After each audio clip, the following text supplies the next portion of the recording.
That's whatever.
All right, good morning. It is Wednesday, January 7th, 2026. Happy New Year to everyone. I will call this first committee meeting of 2026 to order with Committee Number 2, Public Works. If we could read the first item.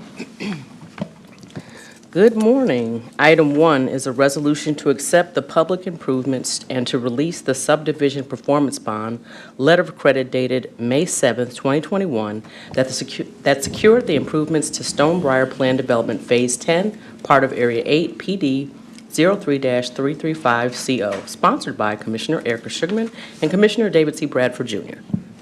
Thank you very much. I have moved this item. It was seconded by Commissioner Ford. Good morning. Good morning, sir. My name is Ahmad Namati.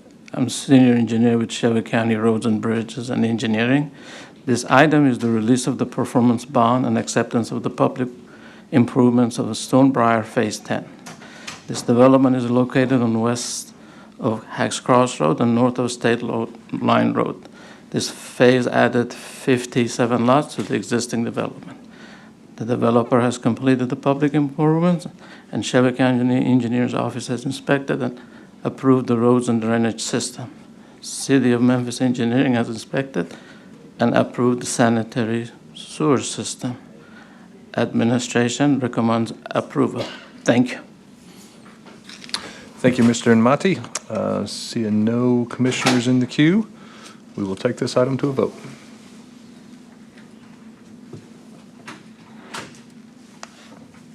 All right, it looks like both of us have voted, so if we'll tally those results.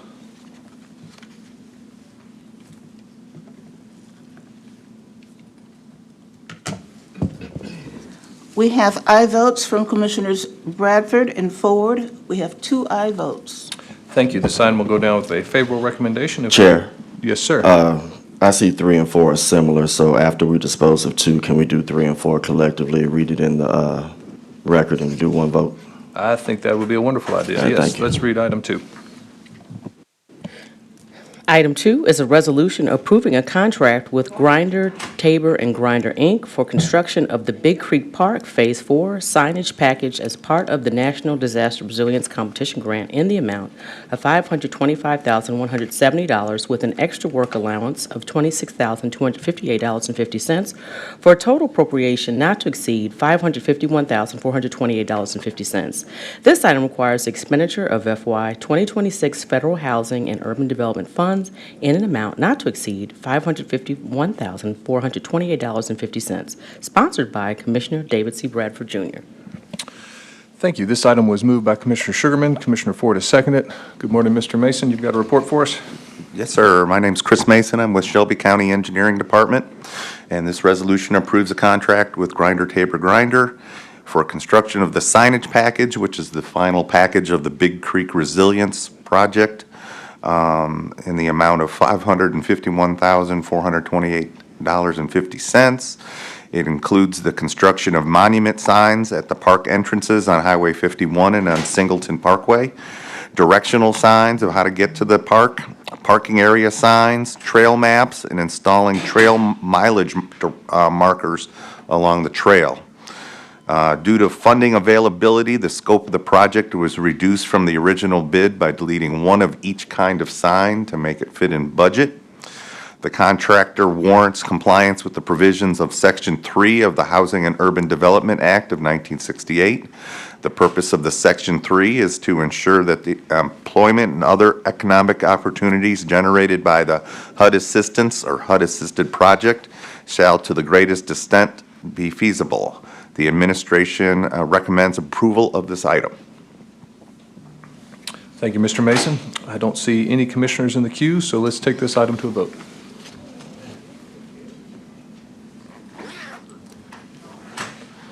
All right, looks like all commissioners have voted, so we'll tally the results.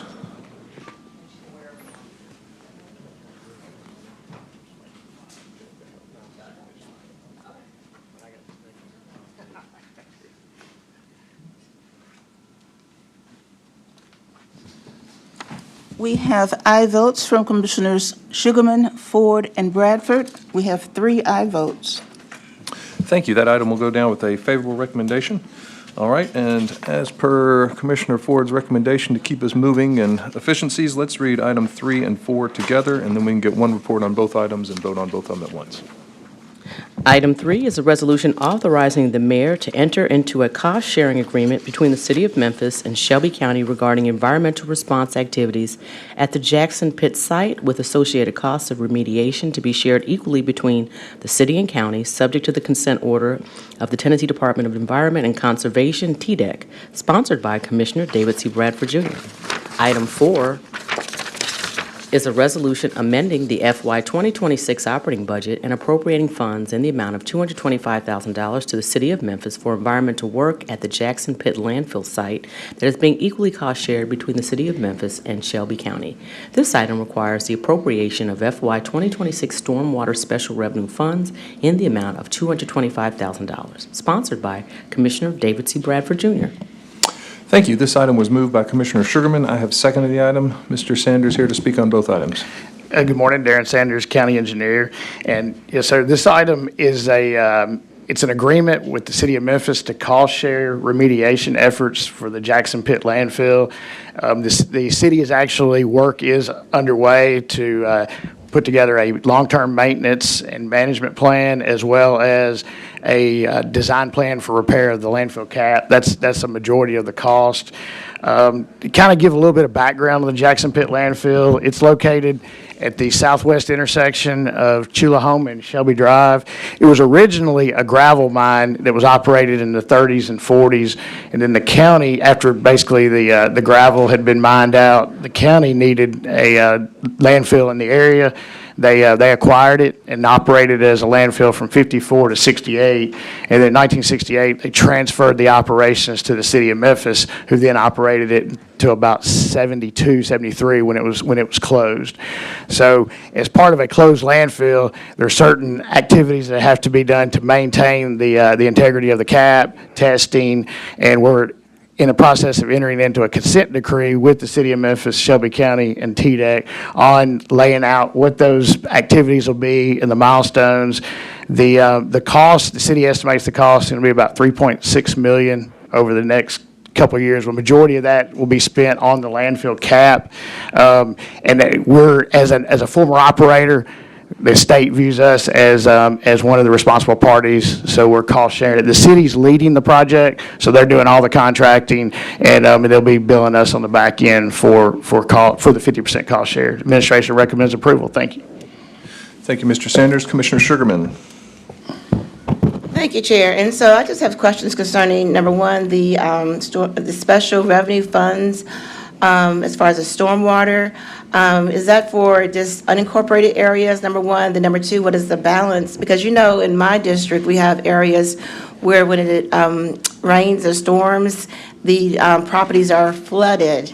And so I just want to put that on the record.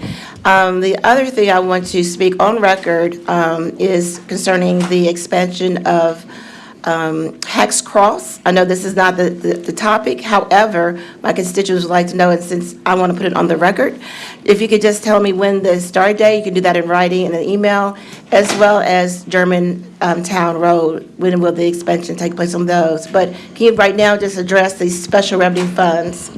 Sure. Darren Sanders, County Engineer.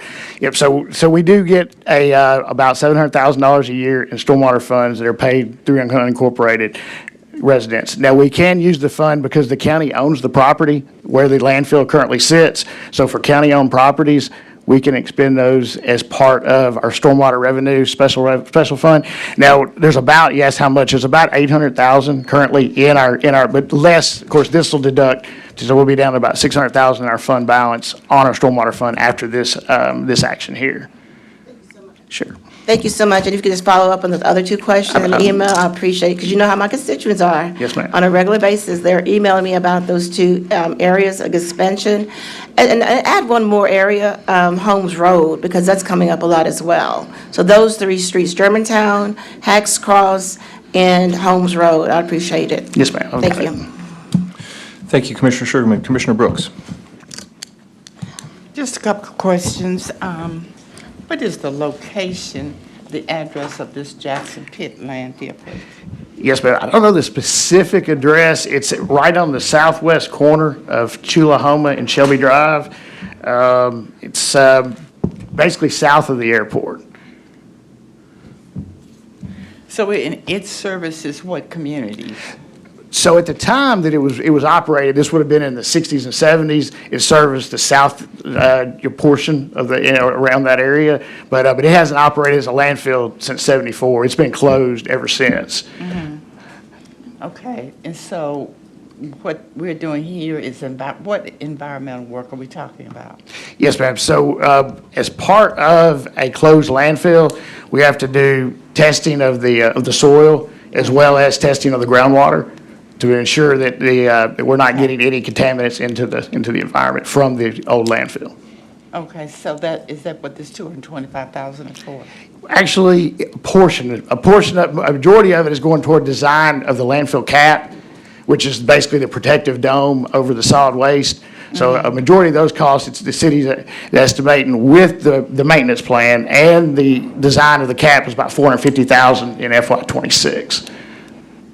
Okay, and the remainder is going for testing of what? The remainder is going toward actually repair, almost all of it is going toward repair of the cap, because testing is a little much lower cost. We're talking about pulling samples from groundwater. The cap's estimated of the 3.6 million, about 3 million of that is going to be cap repair.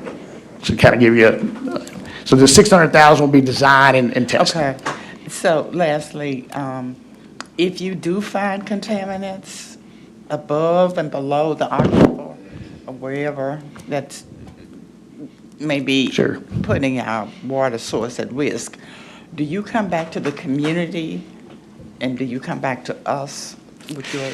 So Commissioner, the city of Memphis as the lead project manager would be responsible for, and obviously we would be partnered with them, but they would be responsible for any public engagement as well as, if we were to need additional funding, because what it could trigger is additional work that would need to be done if there was contaminants to basically minimize and mitigate that. So, but at this point, we're hopeful that that's not the case. So, but yes. Okay. But we're putting money in this, right? Yes, ma'am, absolutely. Okay, so let's just say if we're putting money in it, taxpayer dollars, public funding, then it doesn't matter who's the lead. If there are some contaminants, if we're putting the public at risk, then we need to make sure that the people who are funding our little part of the bill are notified regarding this. They need to know. Yes, ma'am. No, I'm totally in agreement. Like I said, Whether the city does it or not, whether it's the city's responsibility in writing or not, I'm seeing the county still need to just assume the responsibility since we got county dollars going in here. Yes, ma'am. No, I'm definitely I'm gonna make a following. note to get back in touch with you. Sure, please do. Okay. Now, we want to be sure that the public engagement is done in a way that the public knows what's going on, and if there's contaminants, we absolutely want people to be aware of that, for sure. Yes, ma'am. Thank you, Commissioner Brooks. Commissioner Ford. I'm looking at the summary sheet. You got two maps on here Let me see. on the second page. So I'm assuming that the landfill project, the aforementioned, because you can't tell with the map on the left, is just showing, hey, it's Shelby County. I'm assuming the boundaries are the ones that you see on the right, where the northern boundary is Shelby, the eastern boundary is Chulahoma, and then I see Jackson Pitt, and I don't know what those streets are, so would it be safe to say that this perimeter that's made up of all of these blue blocks encompasses the Jackson Pit? Yes, sir. Yes, sir. That was the intent. The intent was kind of show the location and then show the actual perimeters. And this is for the purposes of, I'm looking at the summary sheet, page 1. This is essentially for repairs and testing. Is it for anything else? No, sir. That's essentially what it's for. And development of the maintenance plan as well. So Okay. there will be ongoing testing that will have to, so basically what we're trying to get into is what a 30-year post-closure process. And so we've got to get that timeline going. So once we get into a consent decree with the state, there will be ongoing testing that'll be annually, but we'll be paying that through in operations, and it'll be a much lower amount. Like I said, the main cost is getting this CAC repaired. All right, and when you said airport, I had to go back and look because part of District 9, depending on where the boundary is, I'm looking at this looks like District 11, so I'm assuming it is. Not 100% on that. I would be highly confident that this is not 9, this is not 10, this would probably be 11. Okay. I'll double check that. And I would do a courtesy to that commissioner that represents that area regarding this particular item if you've not done so already. Okay. Thank you. All right, thank you. That's all I have. Thank you, Commissioner Ford. Seeing no other commissioners in the queue, let's take this item to a vote.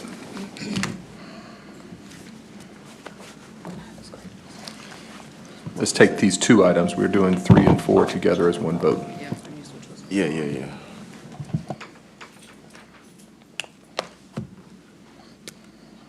All right, if all commissioners had the opportunity to vote, let's tally the results.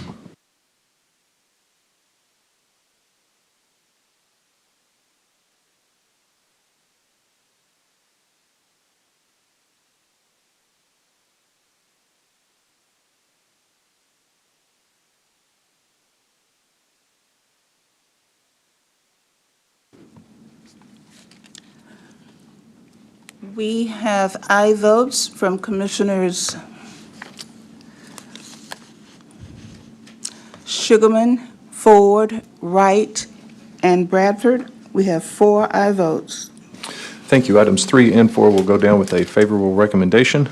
This concludes the Public Works Committee. I've got 8:47, so we can jump right into Committee Number 5, Land Use, Planning, Transportation, and Codes. If we could read the first item on that agenda.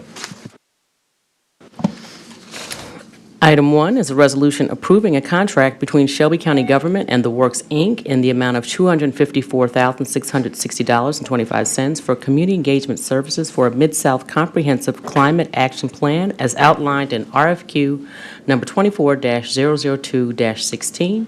The term of this contract will commence upon the execution and continue through June 30th, 2026, with the option to renew 1 additional 1-year terms. This item requires the expenditure of FY 2026 grant funds in the amount not to exceed $254,660.25. Sponsored by Commissioner David C. Bradford, Jr., this item was referred back to committee in December 15th, 2025 commission meeting. Thank you. I have moved this item. It was seconded by Commissioner Wright. Mr. Ragsdale with the report today. Good morning, Commissioners. Brett Ragsdale, Division Director of the Division of Planning Development. Yes, this morning, this case was heard at the last commission meeting, and it was pulled to discuss the contract. This contract was actually bid in 2024, and due to various issues, particularly the change in the federal administration, there was some delay in bringing it forward to you guys. So in that time frame, there were some issues with the purchasing and policies of purchasing. So I think those are really the main questions, not really the contract. And my understanding is there was a bidder that was disqualified for various reasons that didn't meet policy. So that was one of the issues. The issue currently, and I've spoken with purchasing, is that since it was in 2024, the terminology, I believe, was the bid is considered stale. And so I'm not going to get into too many details because it's not my area of expertise, but my understanding the bid would now be considered stale, so we wouldn't be able to move forward with this, is my understanding. So if that is the case, we can confirm with purchasing, but we would just need to pull this item and not move forward with it. And then we're going to look at our deliverables for the grant that this was supposed to support, and internally do what we need to do to make those deliverables meet that deadline. So that's my understanding of the current process and where we are with this contract. So I think what I heard is we'll send this down without recommendation for Monday. Between now and Monday, you'll verify, and then we will likely have it pulled from the agenda on Monday? Yes, I think that would be the best policy. Okay. So I'll make a recommendation to send this down. I'll make a motion to send this down without recommendation. Do I have a second? All right. Before we move on that, I'm going to go to Commissioner Brooks. Thank you. Mr. Ragsdale, I heard you say pull, and I heard Commissioner Bradford interpret that to mean send it down without recommendation. So that's two different things. So we send it down without recommendation. I would hope that there would not be any vote on this because we're not having a discussion. I don't know what this is about, and I have some questions. So if we're going to take a vote on this on Monday, then we need to go ahead and to have discussion. You understand what I'm saying? Yes. Was that clear? Yeah, I believe so. So do you want to have the discussion today or the discussion on Monday? Well, we can have, well, my main point is to have a discussion, and I wanted the body to know that I don't want to move this to a vote without any discussion. Okay, all right. Okay. I've got several commissioners in the queue. Do you have additional questions for Mr. Ragsdale right now? No, I just need to get some, just all of the information that would kind of let me know what this is in front of me and what the issue, the main issue was that deferred this. And Commissioner Pratt, Commissioner Brooks, my understanding, and again, I spoke with purchasing, and I don't want to speak for them completely, but is that this would not even be able to receive a vote. It just needs to be withdrawn. Need to be withdrawn, okay. That's my understanding of it, but I would like for them to really speak to that to make sure. So, if we wanted to do that Monday, that, or between now and Monday, and if we decide to withdraw it, however the policy would be. But my understanding is it would not really move to a vote. Okay. There's an issue with this being referred. That's correct. The date that the RFP was actually issued and bid was in 2024. So my understanding is, since it hasn't come to you since then, it's considered a stale bid, which would not be able to move forward. Okay. Was my understanding.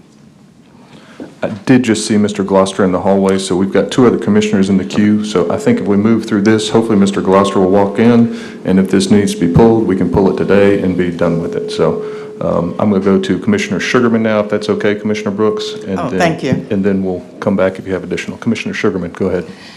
Thank you, Chair. And so I just have a few questions for Ragsdale.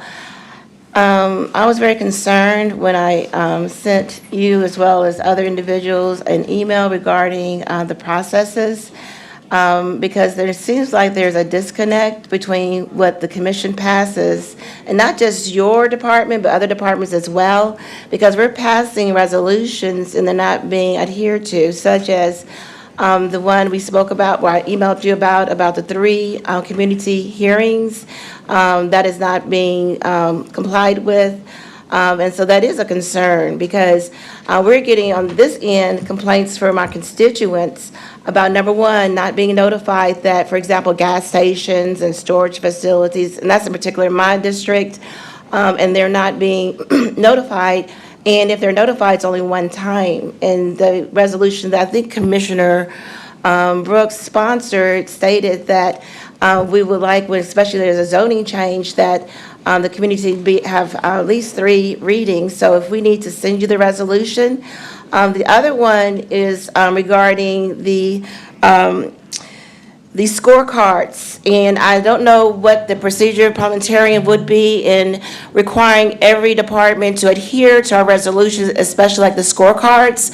I mean, there has been conversation from the public as well as the commission as having the scorecard put in Granicus, and that's not being adhered to.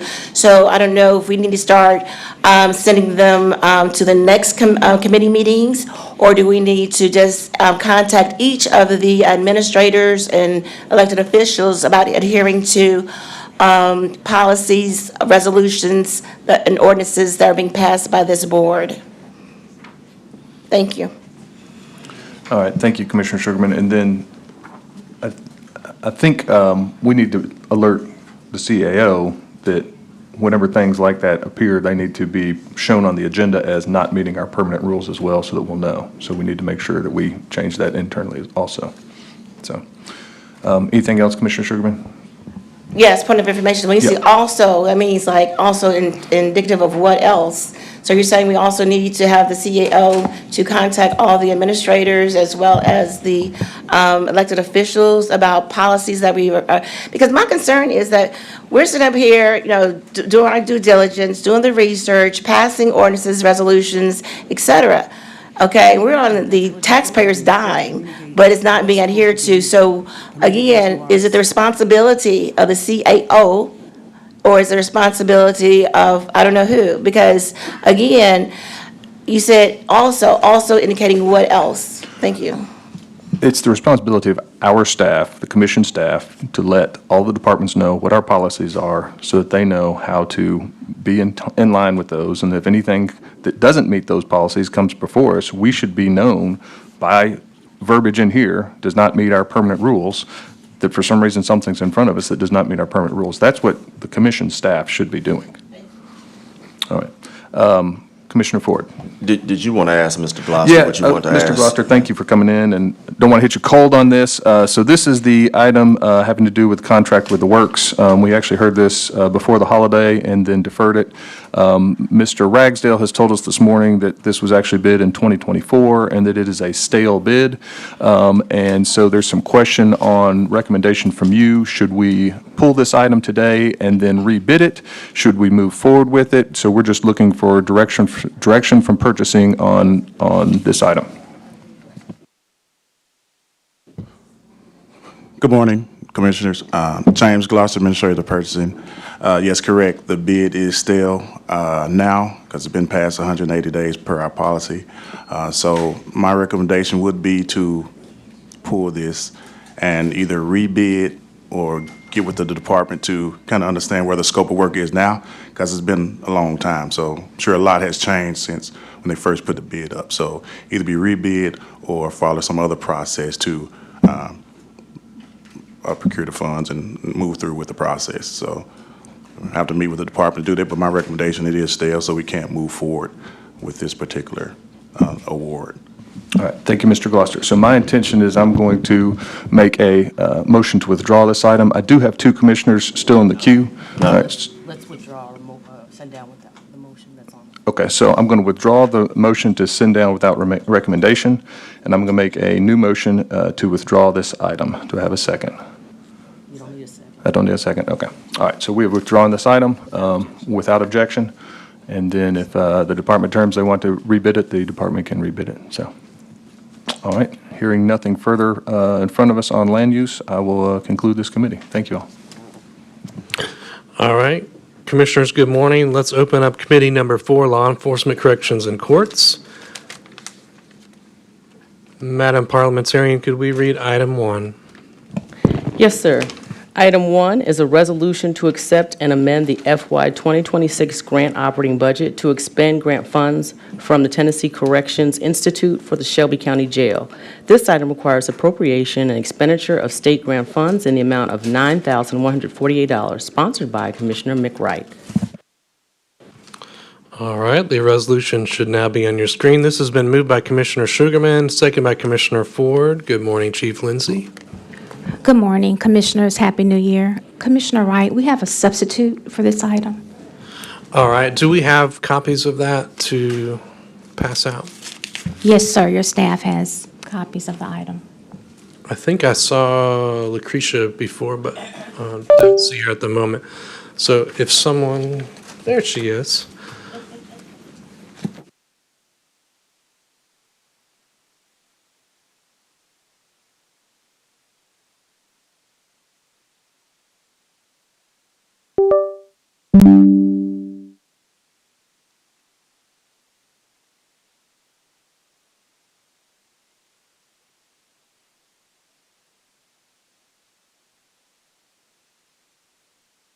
All right, so I guess we never received a digital copy of the substitutes.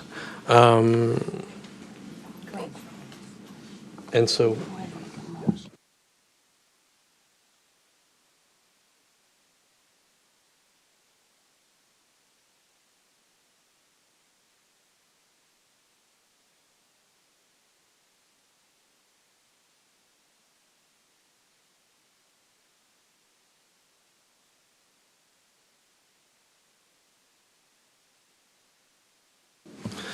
all right, so Chief Lindsay, we do have printouts of the substitute.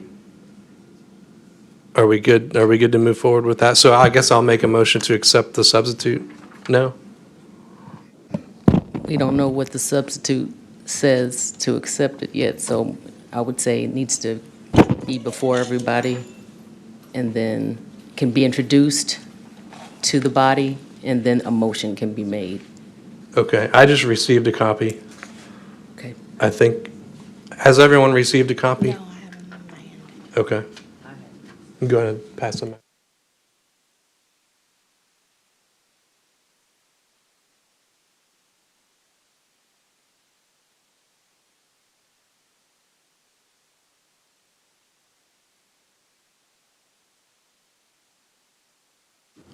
Chief Lindsay. Alicia Lindsay, Chief Administrative Officer, Shelby County Sheriff's Office.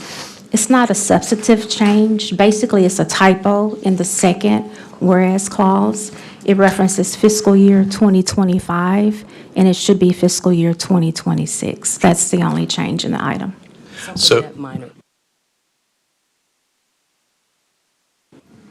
All right, parliamentarian is telling me this does not even require a substitute, just requires a Oral amendment. oral amendment.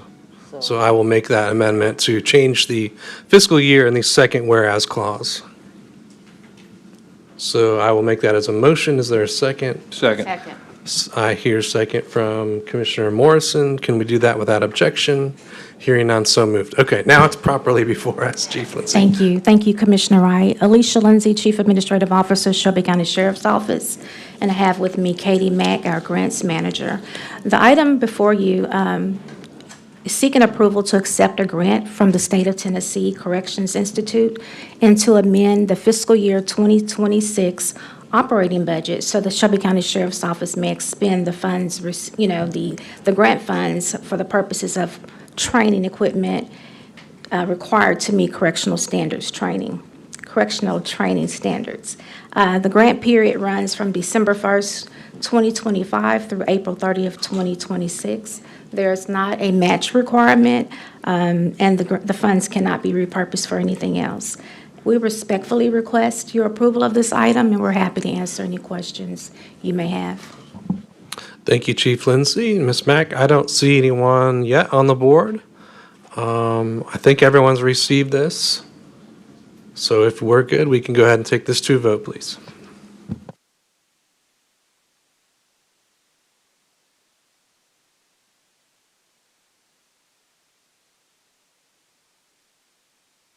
Commissioners, cast your votes. If every member has voted, let's close the screen and report the tally.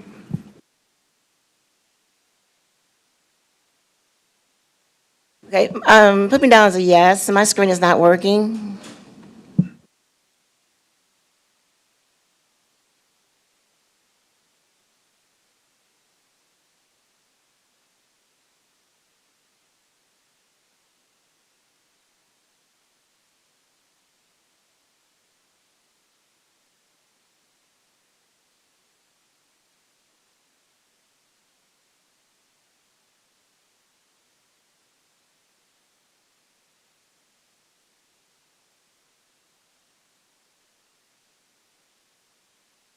We have aye votes from Commissioners Sugarman, Ford, Wright, Morrison, Brooks, and Bradford. We have 6 aye votes.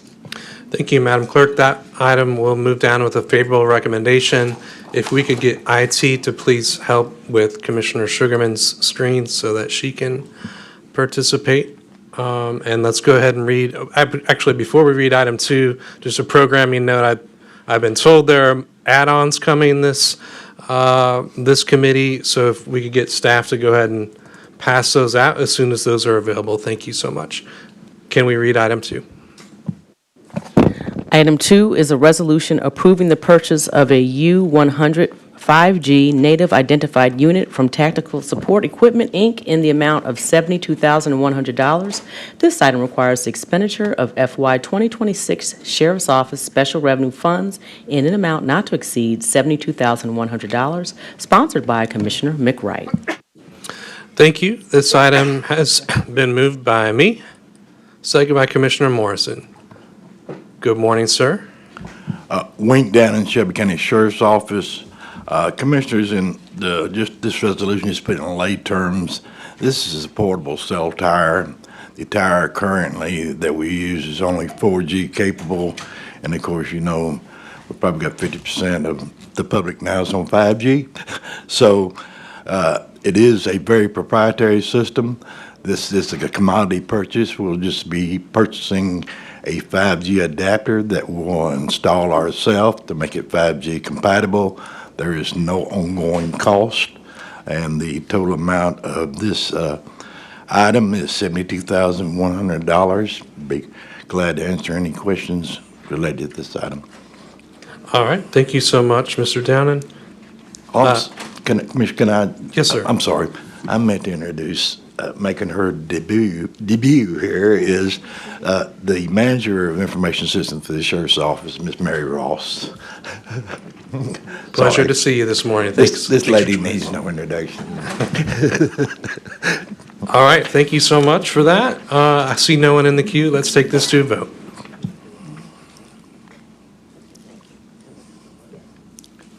Put me down as yes.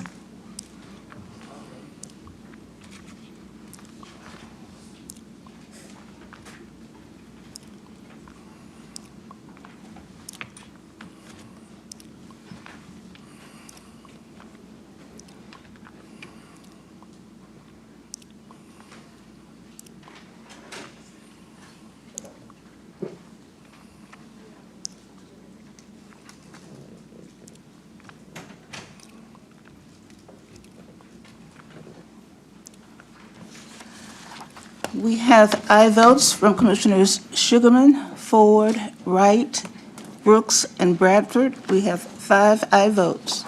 Thank you so much. That item moves down with a favorable recommendation. Item 3. Item 3 is a resolution to expend grant funds in the amount of $58,272 from the State of Tennessee Office of Criminal Justice Programs and approve the expenditure of funds for the Themis Center for Justice Policy, Practice, and Research to conduct research, analysis, and program evaluation. This item requires the expenditure of FY 2026 federal through state grant funds in the amount of $58,272, sponsored by Commissioner McWright. Thank you. This item has been moved by Commissioner Sugarman, seconded by Commissioner Bradford. Go back to Chief Lindsay. The floor is yours. Thank you, Commissioner Wright. Alicia Lindsay, Chief Administrative Officer, Shelby County Sheriff's Office. And again, I have with me Ms. Katie Mack, our Grants Manager. The item before you is to approve a sub-grant agreement associated with the fiscal year 2022 Project Safe Neighborhoods Grant, which was previously approved by the board December 16, 2024. The Project Safe Neighborhood Grant is administered by the Tennessee Office of Criminal Justice Programs, and a key component of this grant is to have an independent analysis and evaluation of program outcomes. The Themis Center for Justice Policy, Practice, and Research received single source designation from the Office of Criminal Justice Programs on August 18, 2025, to perform this work. I think I just made a misstatement. That was from the purchasing department. They received single source designation on August 18, 2025. And so therefore, the Sheriff's Office seeks to enter into a sub-agreement to evaluate performance, ensure compliance with reporting requirements, and support evidence-based public safety strategies. Funding is available in the fiscal year 2026 operating budget. There is no impact to the general fund and no matching funds required. This agreement does not create an ongoing financial obligation when the grant funds expire. And we respectfully request your approval of this item, and we're happy to answer any questions you may have. All right, thank you, Chief Lindsay. I'm seeing no commissioners in the queue. If there are no questions or comments, let's take this to a vote.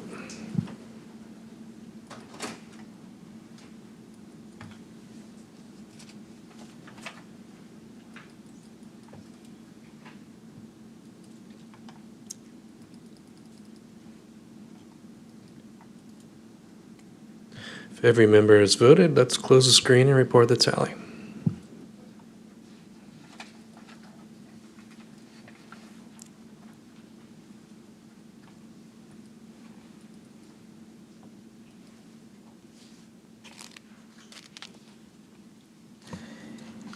We have aye votes from Commissioners Sugarman, Wright, Morrison, Brooks, and Bradford. We have 5 aye votes. Thank you so much. That item moves down with a favorable recommendation. I do have, I believe, 2 add-ons, at least that have been passed out. If we could read this add-on, item number 4. Item 4 is an add-on item. Item 4 is a resolution approving a contract with Kraus Collision for automobile body repairs and related services with the option to renew for 2 additional one-year periods. This item requires the expenditure of fiscal year 2026 Shelby County Sheriff's Office General Operating Funds in an amount not to exceed $100,000, sponsored by Commissioner Wright. Pursuant to the rules of order, add-ons require a routing sheet. So this item does not meet the requirements of the permanent rules. Okay, thank you, Madam Parliamentarian. So this item has been moved by Commissioner Bradford, seconded by Commissioner Morrison. I will go ahead and take, is there a motion to suspend the rules with regard to what the parliamentarian? So moved. All right, so motion by Bradford, seconded by Commissioner Morrison. Commissioners, can we do that without objection?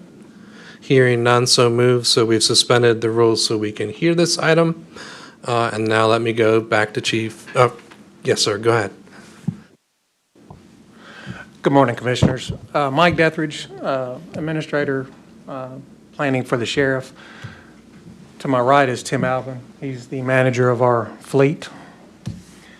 Today we're here seeking your approval for a resolution to award an auto body repair contract to Kraus Collision. Due to the operational demands of our fleet, timely and reliable vehicle repairs are critical to maintaining public safety and keeping deputies on the road. An RFP was issued back in October. We received 3 responsive bids.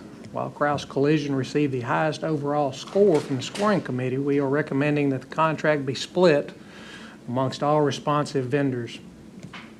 This approach ensures capacity, flexibility, and continuity of service. With Kraus Collision, based on their higher technical score, being awarded the larger portion of the contract. We respectfully request your approval. Thank you.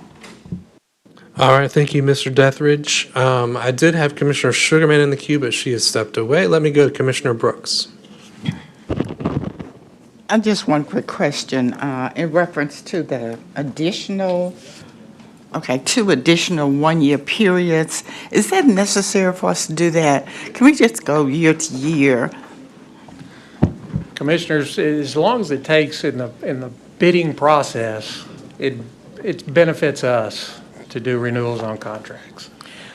Yeah, and I'm just wondering if it benefits the entrepreneurial community to, have these kinds of contracts that are able to go for 2 or 3 year periods. I'd like to see these contracts get back out in the public so more people could have an advantage, have an opportunity to do this work. We need to let as many people as possible have the opportunity to do business with Shelby County.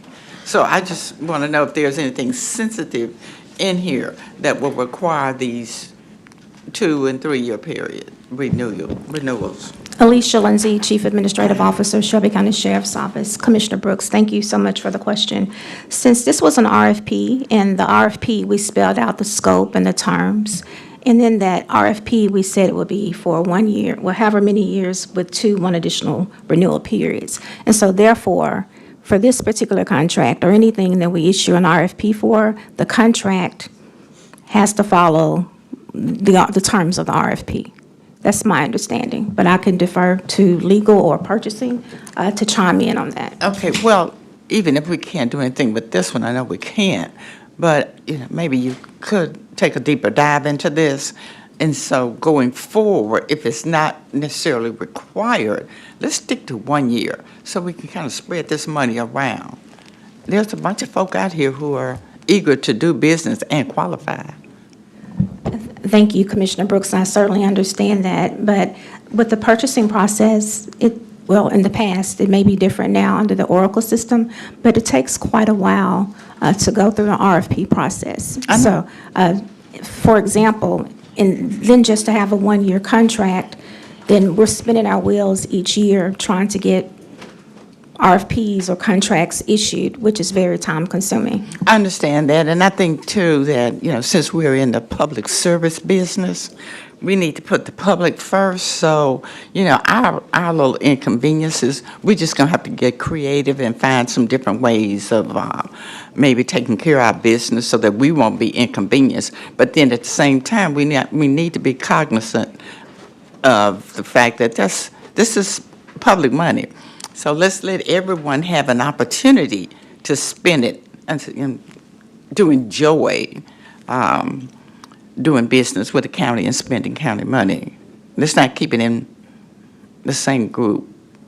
And not to belabor the point, Alicia Lindsay, Chief Administrative Officer, Shelby County Sheriff's Office. In this particular RFP, I'm done with that one. Yeah, but there were 3 vendors that applied, and each one of the vendors is getting a piece of the contract. That's wonderful. So this vendor, because they had the highest rating, is receiving more, but then the 2 other vendors that applied are also receiving something. So the Shelby County Sheriff's Office does believe in equity, in trying to, spread out the taxpayers' funds, but we also believe in following the county policies that are before us. And I totally agree. I'm glad you do, and I never did question that.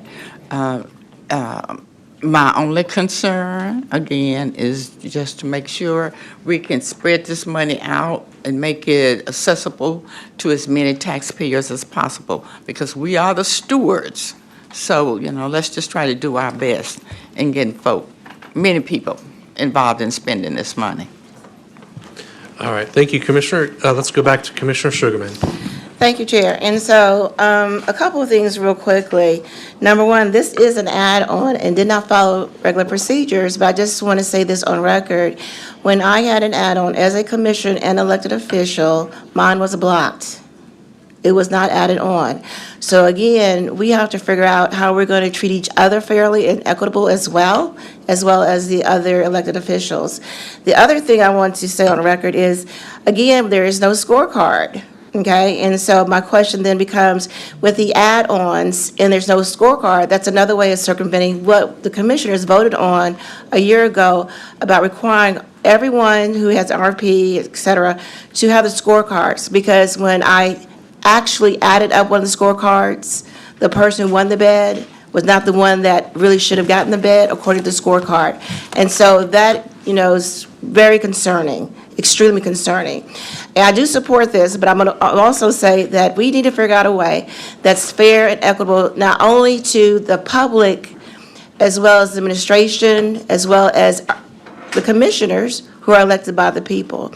Because when there's no consistency, there's no procedures or processes, there are issues. And I just want to point that out. I do support this, but having said that, you stated there are 3 vendors. Okay, I'm not going to take Commissioner Thornton's, thunder away from her, but are these 3 vendors local vendors? Mike Dethridge, Administrator of Planning. Yes, ma'am, they are. Thank you. Is that all, Commissioner? All right, Chief Lindsay, did you have something else to share? I do. Alicia Lindsay, Chief Administrative Officer, Shelby County Sheriff's Office. We had an issue routing these items in on-base. We actually put them in, but they weren't routed. So they did receive pre-approval from both finance and legal. We just missed the deadline, and so that's one of the reasons why we've asked this to be an add-on. Additionally, the scorecard, we're having it printed for you to give you copies of it. So we apologize for the error of not providing a copy to you. So it's coming to you shortly. Okay, thank you. So will that be distributed today, or? It's part of the packet we received. It's on the last page. Okay. Okay, so I'm being told that we do have it. All right, Commissioner Brooks? Thank you. Real quick, can you share with me whether or not either one of these bidders that won, the ones that won the contract, have held this type contract before? Mike Dethridge, Administrator of Planning. Yes, Commissioner Brooks, Kraus Collision and A&B Body Shop, we have had contracts with them in the past. How many? How many years? How many years? How many contract periods? They were awarded the contract last year. Their contract just expired in July. Okay. and the same with Kraus Collision. Carrie's Body What Shop about is prior in- to 25? Uh, I tell you what, if I'd have to someone, get that Alicia, information could to you look that up for me? I'd like to know how many contracts they've had and what contract years they were. Yeah.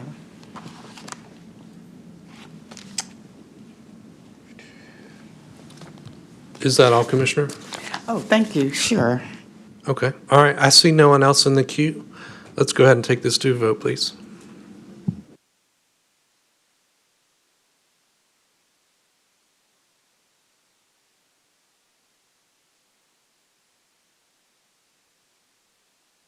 Commissioners, cast your votes, please. If all commissioners have voted, let's close the screen and report the tally.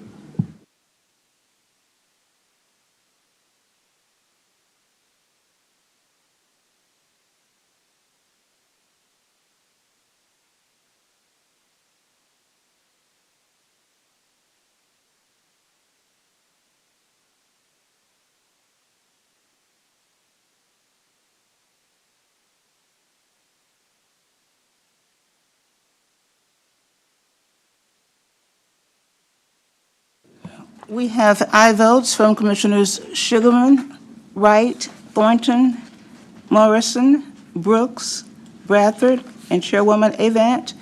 We have 7 aye votes. Thank you so much. This item will go down with a favorable recommendation. Can we read item 5, please?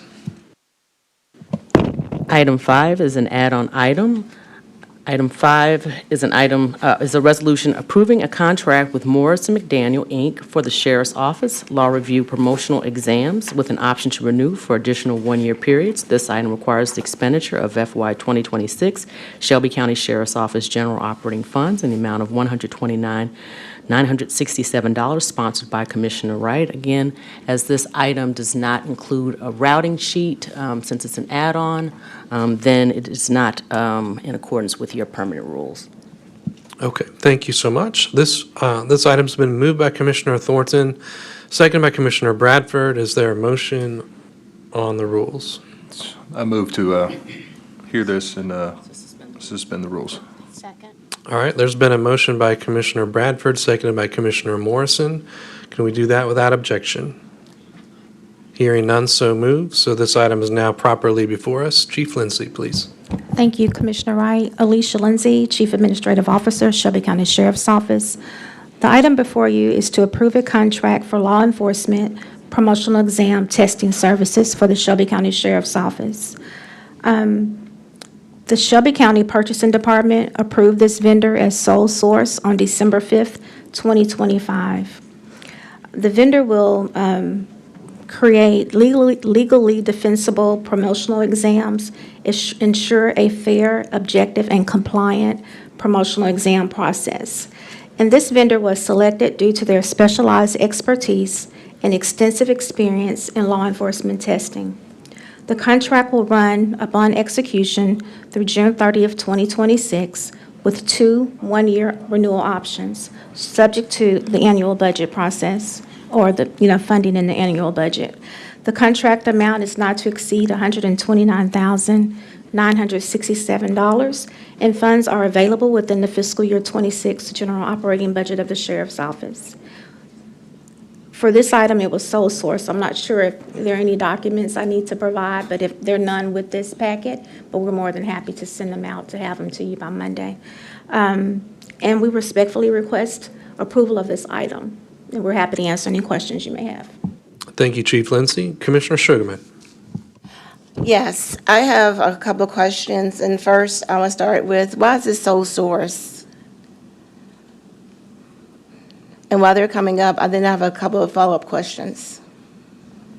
Alicia Lindsay, Chief Administrative Officer, Shelby County Sheriff's Office, is sole source, one, due to timing. It takes a while to do an RFP, and this vendor is the only vendor that's capable of providing this service. This vendor has a proprietary exam and testing service, so that's why. Well, it's that is a proprietary. concern, because when my daughter took the Tennessee Highway Patrol exam, she was the only black female.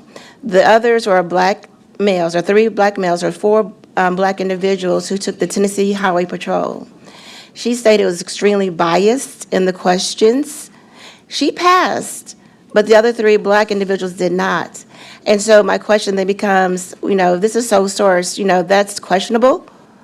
The second thing is if it is sole source, as you stated on record, then I would like for a third party to actually look at the questions to make sure that they're not biased. And so I would like, for this not to be pushed through. I understand RFP takes a long time because I have also know the process as well. As a commissioner, I have, for example, some RFPs I went through the system, and it takes a month or so. I do understand that, but I don't want this to be rushed through. I would like for this to be objectively looked at, the questions, by a third party. James Gloss, Administrator of Purchasing. So this is not a single source. So with a single source, we have options. And there's specific reasons why a department wants to use this particular vendor. This is a sole source where you don't have any other options because of certain circumstances, any trademarks or anything for this particular vendor. There's no other options because there's specific needs for their scope of work. There's no other vendor that can do that. That's not acceptable. So having said that, I still want the questions to be objectively looked at by a third party before we just say rubber stamp this. Because of, for example, my daughter going through the Tennessee Highway Patrol testing, and she passed. And she told me, as well as the other 3 individuals who are Black, and I understand there's only two, I think, Black females in totality. And so, again, I do not want to just push this through. I would like a third party to objectively look at the questions to make sure there aren't any biases. James Gloss, Administrator. I'm not debating it at all. I just wanted to clarify single versus sole. So I'm not debating that at all. So, thank you. Chief Lindsay, did you want to respond? Alicia Lindsay, Chief Administrative Officer, Shelby County Sheriff's Office. Commissioner Sugarman, I understand your concern. However, I'm not sure if a third party or independent person would be able to review the questions of a proprietary vendor. And I'm not sure how that would be, how that would keep the process fair. Because if a third party can see the questions, how do we know that they won't give the questions to someone else? And so then the process is no longer fair. I will get back in the queue. Okay, all right, thank you. Commissioner Sugarman? Excuse me, Commissioner Ford. All right, thank you. I got 2 questions. It's sort of piggybacking on what my colleague is trying to get answers to. My first question, I'm going to use my former teacher occupation as an example. I know when I had to get my certifications, whatnot, the only thing that I could go to is taking the practice exam and scoring in the pedagogy and the knowledge, and that was the only thing that was given. There was no other organization that showed that they could certify a teacher at that time. This was like 25 years ago. So one of my questions is this Morris and McDaniel Inc. similar to like what the praxis was for teachers back in the day, to where that was the only thing that was available? Because I know that the city of Memphis has promotional exams, I'm assuming, and my question would be, is it the same company? That's my first question. Alicia Lindsay, Chief Administrative Officer, Shelby County Sheriff's Office. I'm not sure what vendor the city of Memphis uses. Okay. Maybe I'll ask somebody over there and find out an answer for that. So to go back to the first question, would you say that Morris and McDaniel, with what other sheriff divisions around the state or U.S., do they also have Morris and McDaniel? Is that sort of like the gold standard to where there's no other group that could do these promotional exams with integrity? Alicia Lindsay, Chief Administrative Officer, Shelby County Sheriff's Office. Commissioner Ford, I have not surveyed other counties to see what testing for promotional exams they use. This is a vendor that the Shelby County Sheriff's Office desires to use. Gotcha. Mm-hmm. And my last question to that note, and because it is critical that we recruit and retain who we have and what we may have later, since we need more law enforcement officers, and I believe that these promotional exams and passage would convince those that are deputies and otherwise to stay on. This is where I'm favoring supporting this item as is, but also doing the work that my colleague is stating to see what else could be out there after the fact, because what I would not want to happen is I'm not going to rehash budget regarding the sheriff's division, but if this is something that is already budgeted that he's trying to use as a tool, and you can answer this question, would this resolution for this contract serve as a tool to continue to recruit and retain law enforcement for Shelby County? Alicia Lindsay, Chief Administrative Officer, Shelby County Sheriff's Office. Commissioner Ford, yes, because the patrolmen have the opportunity to be promoted to lieutenant, to captain, and so on. And then it opens up other positions for us to fill. Thank you, Commissioner Ford. Back to Commissioner Sugarman. Okay, thank you. So again, piggyback on what my colleague, the road that he's going down, I would like to see a survey done of what other counties across the country are doing, number one. Number two, I would also like to see the 5-year period of those applicants on the demographics, as well as, who actually was promoted as far as their demographics. You don't have to put names. I just want the numbers. And then also, I don't think that this would be, I would not support this as a 2-year additional, because I think we need more information as far as the demographics are concerned, whether or not this is an unbiased test. And I just don't believe that this is the one and only testing available, period. And again, my concern is that the questions may be biased. They may not be, but we don't know. And so I just wanted to have a fair playing field for all of those who are interested, who are, interested in taking the test. Because as I stated for the record, when my daughter took the test a couple years ago, I believe there's only 2 black females as a state trooper, and she would have been the second or third one. But the other 3 black males did not pass, and all of them said the same thing. The test was biased. So it's no wonder we don't have people of color who are state troopers. And so that is my concern, because we are a majority black county, and there are individuals who are, questioning the testing process, not only here locally, but at the state level as well. So if you get that information, but I do not support this as written for a renewal for 2 additional 1-year periods. Thank you. Thank you, Commissioner Sugarman. Commissioner Thornton? Thank you, Chair. Just a couple clarifying questions. This might have been mentioned. Is the state vendor also the local vendor? Are that we using Morris and McDaniel at the state level for testing? Alicia Lindsay, Chief Administrative Officer, Shelby County Sheriff's Office. I'm not sure what vendor the state uses. Okay. And this is more so to Director Gloucester. If you could come back to us. Thank you for being so gracious.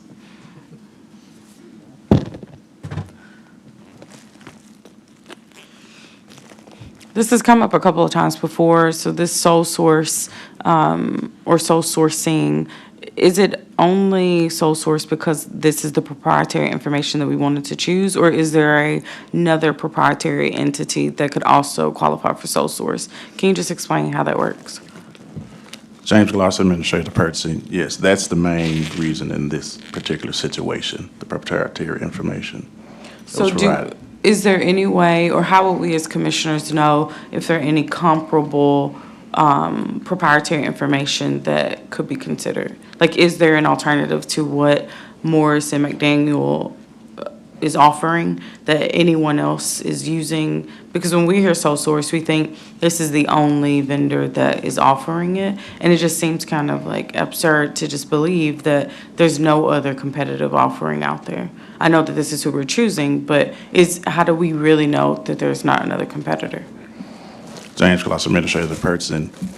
Based on what the information that's provided to purchasing from the department, we kind of look into that and I make a decision on if it should be approved or not based on the information we have. So does purchasing do anything above what the department is offering? the department comes with who they're recommending for sole source. You review it. And because it's proprietary, it will come back as a sole source qualified application. Where are we ever actually considering true competition here? James Gloss, Administrator, person, for particular situations, I do have certain people I reach out to and ask certain information, and if it deems that it shouldn't be a sole source, I don't approve it. But there are certain situations, kind of like this, there's a lot of technical things and a lot of information that goes behind it that I wouldn't have the expertise to actually confirm certain things on our own as far as a purchasing standpoint. But we do our due diligence to try to go through and check and confirm if it's actually a sole source. In this particular information, we would definitely need to do more questioning and need more information to even prove that. I mean, I'm just going to say this to the public, to anyone who's looking to disrupt this process. You see how it's flawed.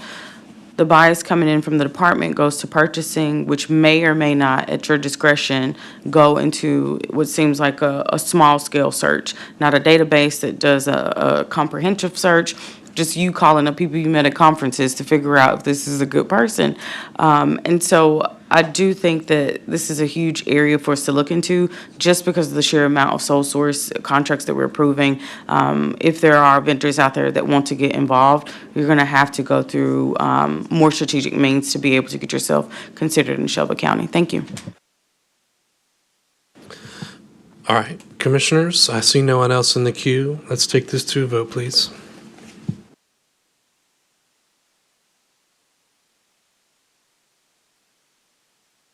Commissioners, cast your votes. If every member has voted, let's close the screen and report the tally.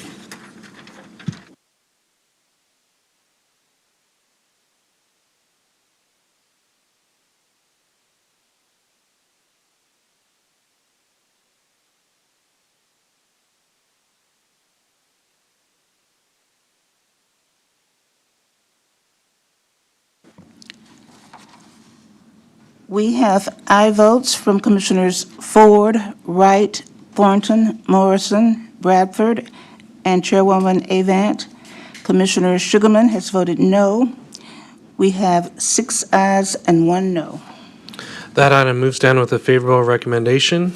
That concludes Committee Number 4, Law Enforcement. We'll roll right into Committee 15, Facilities, Real Property, and Capital Improvements. Can we read item 1, please?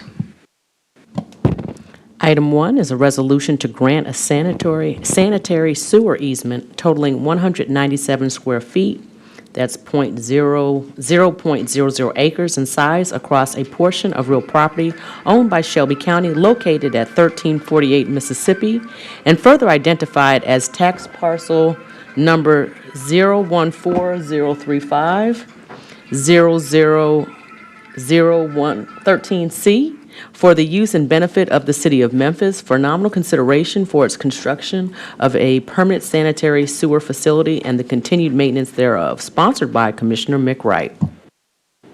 Thank you. This item has been moved by Commissioner Bradford, seconded by Commissioner Sugarman. Good morning. Good morning, Esther Sykes-Wood, Land Bank Administrator. This is a standard MLG&W sewer easement. This is the transitional housing for the Office of Reentry that we just recently built. All right, Commissioners, you've heard the brief setup here. Are there any, seeing no questions or comments, seeing no one in the queue, let's take this to a vote. Commissioners, please cast your votes.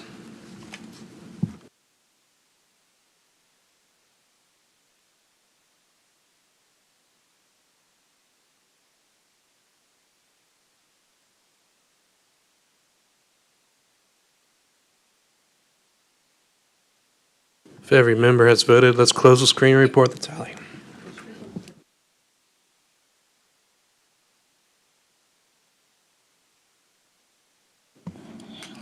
We have aye votes from Commissioners Sugarman, Wright, Thornton, Morrison, Bradford, and Chairwoman Avant. We have 6 aye votes. Thank you. That item moves down with a favorable recommendation, and that concludes Committee 15.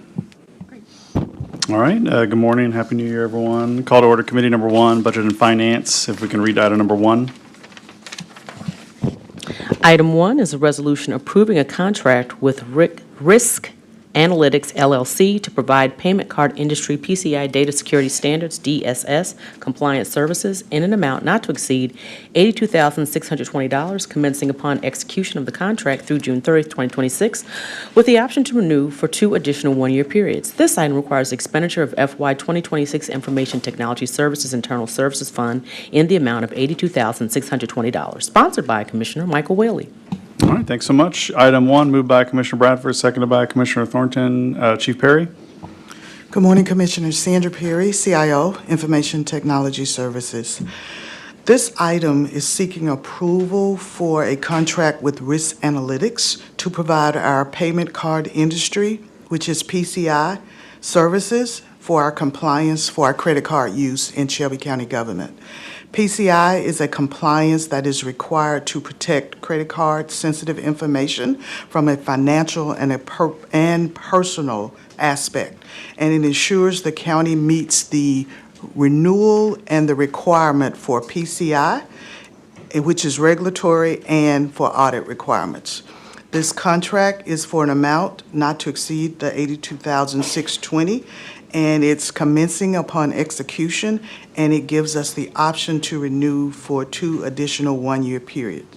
It is actually identified in the FY 26 Internal Service Fund, and we are seeking respectfully your approval this morning. Okay, thank you for the report. I don't see any commissioners on the screen, so I think we can prepare this item for a vote.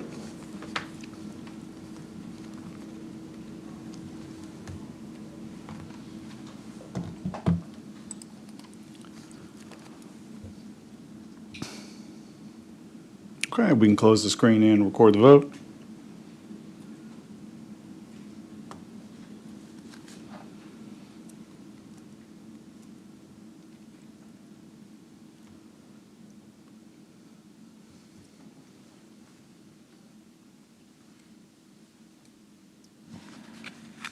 We have aye votes from Commissioners Whaley, Wright, Thornton, Bradford, and Chairwoman Avant. We have 5 aye votes. Item 1 will go down with a favorable recommendation. Item number 2. Item 2 is a resolution to amend the FY 2026 Grant Fund operating budget in the amount of $4,750 for the period of August 1, 2025 through May 31st, 2026 to expend grant funds from the Tennessee State Library and Archives.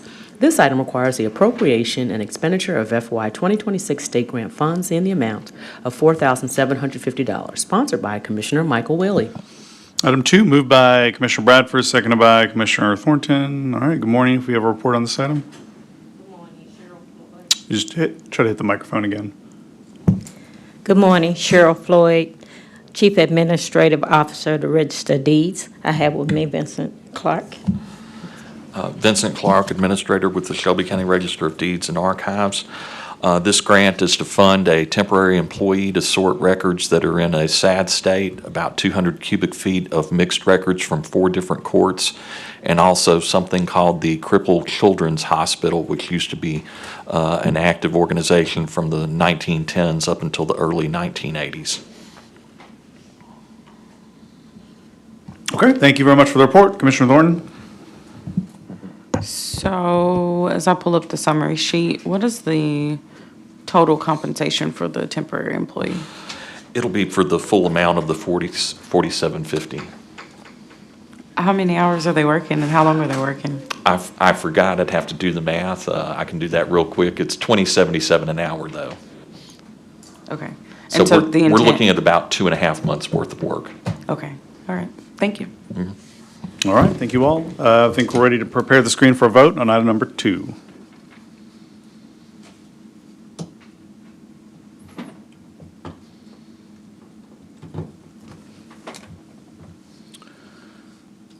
All right, we can close the screen and record the vote.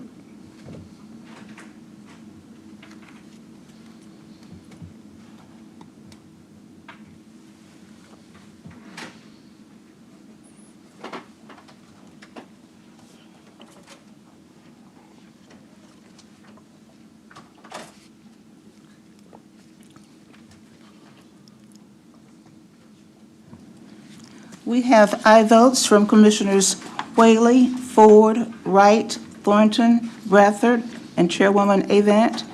We have 6 aye votes.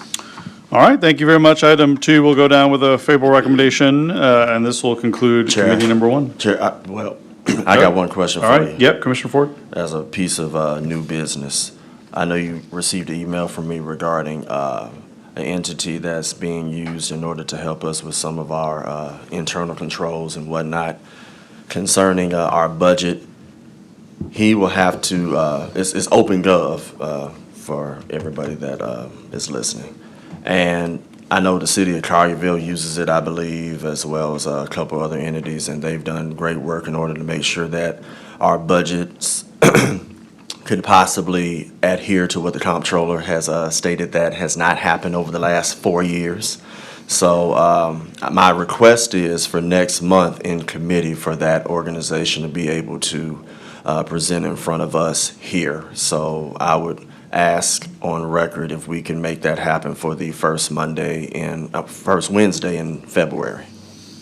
Yes, no, I'm aware of that. I think that's fine by me, and if it's okay with Chairwoman Avant, we can schedule that, but that would be the appropriate forum to do it. But yes, I'm okay with that, familiar with the organization, and certainly think it'd be worth having hearing some sort of discussion item on that. Thank you. Okay.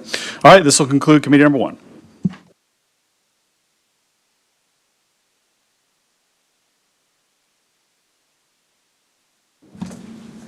I'll call to order Committee Number 7, Economic Development Tourism. Parliamentarian, if you could read item number 1.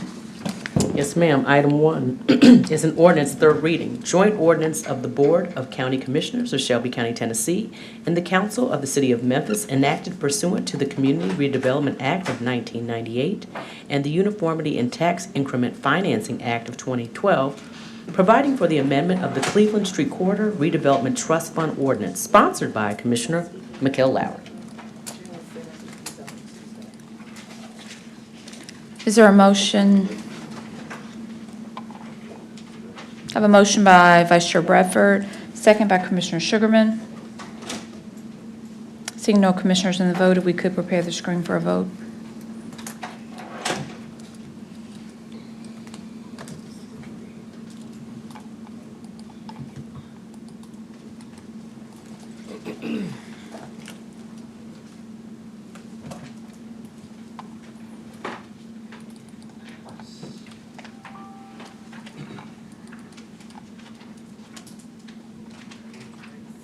Please report the tally.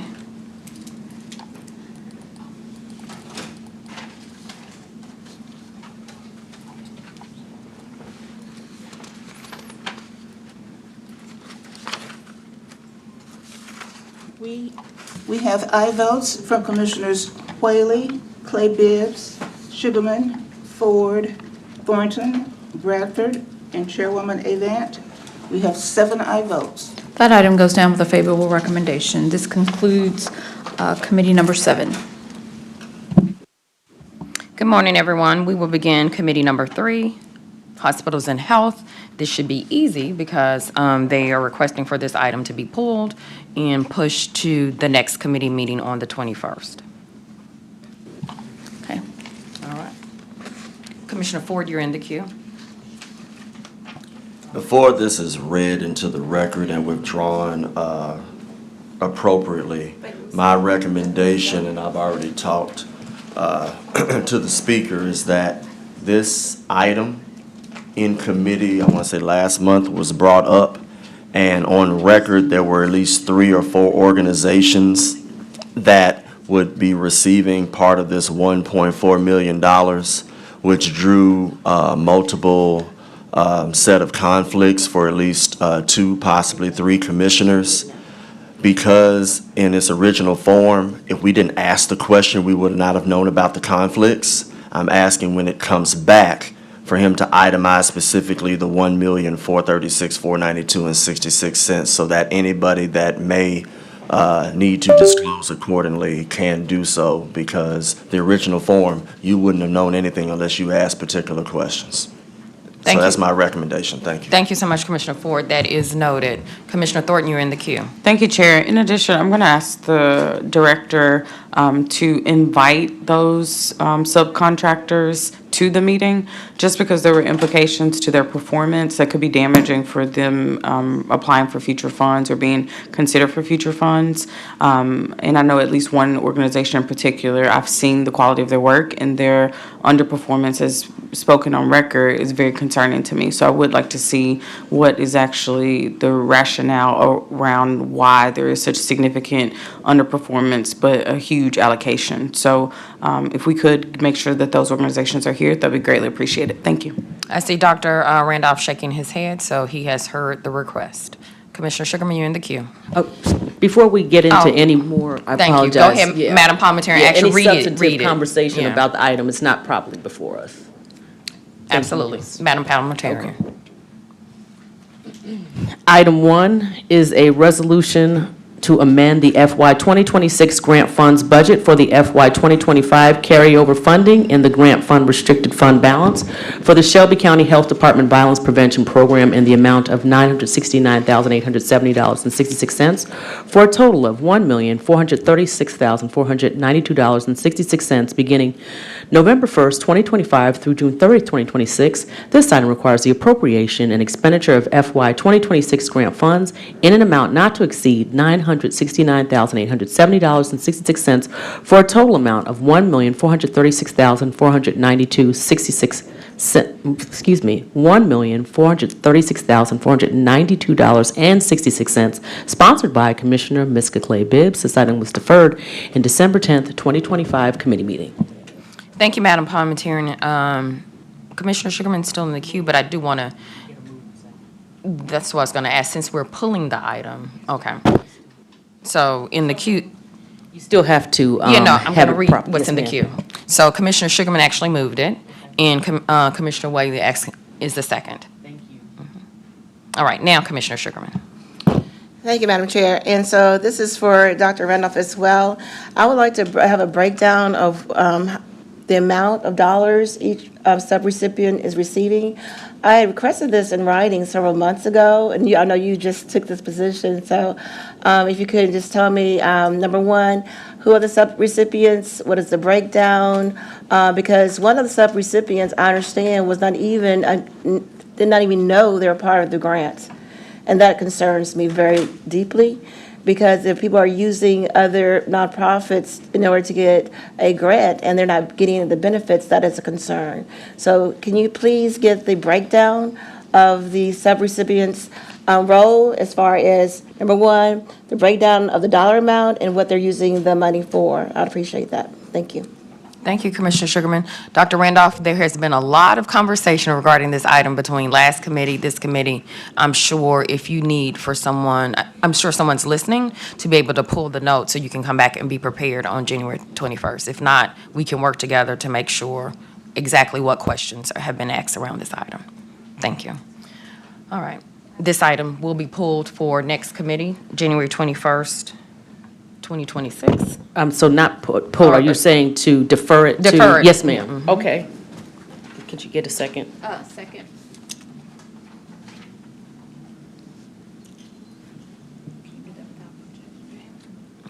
Can we do it without objection? I'm sorry, I was distracted by this gentleman. Looked like he was trying to have a comment card. All right, so moved. All right, this concludes committee number 3, and we'll move on into committee number 6, education. Madam Parliamentarian, could you read item number 1, please?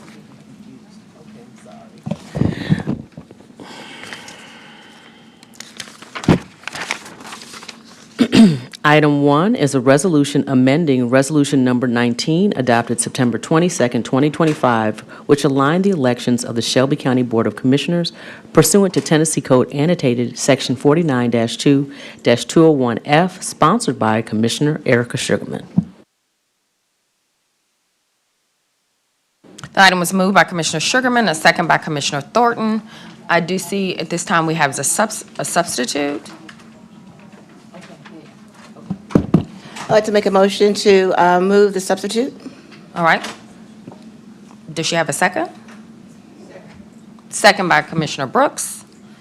Can we accept the substitute without objection? So moved. Madam Parliamentarian, do you have the actual substitute? Yes, and I would just ask that before we accept a substitute, that it be, the caption of the substitute resolution be read into the record, and then a description, a summary be read, so that the public and the members are aware of the substitute that's being accepted before it is actually accepted. So, Sure. may I read the amended caption? Okay. The substitute caption for this item, well, reads as follows. Resolution amending Resolution Number 19, adopted September 22nd, 2025, which aligned the elections of the Memphis-Shelby County Schools Board of Education with the Shelby County Board of Commissioners to provide a transitional provision for members elected in 2024, sponsored by Commissioner Erica Sugarman. And if someone would give a description of the changes from the original item and the substitute. Okay, thank you. May I speak? Yes, Commissioner Okay. Sugarman. And so, again, if you notice, there's a review by Jordan, and then it was received Attorney White. Attorney White and I have talked about this, okay? And the main purpose of this resolution changes is because I did not agree with Jordan's interpretation, because she did not follow my intent. And that is the concern going as far as the attorneys go, is that, first of all, we should have a signature that we want. And I'm not trying to discredit her, but it did not say exactly what I want in the intent. So that is why I changed it. Now, having said that, what it does do, this resolution does do, is the individuals who were elected in 2024 be allowed to fill out their complete term in office. I do understand, and that is all I want to do. And I believe Jordan has went beyond that. And so I want to focus on that. And that is the intent. Now that you've read it in the record, I would like to object to the substitute.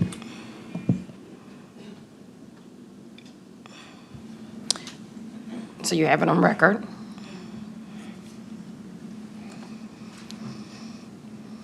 We're now discussing the objection of the substitute.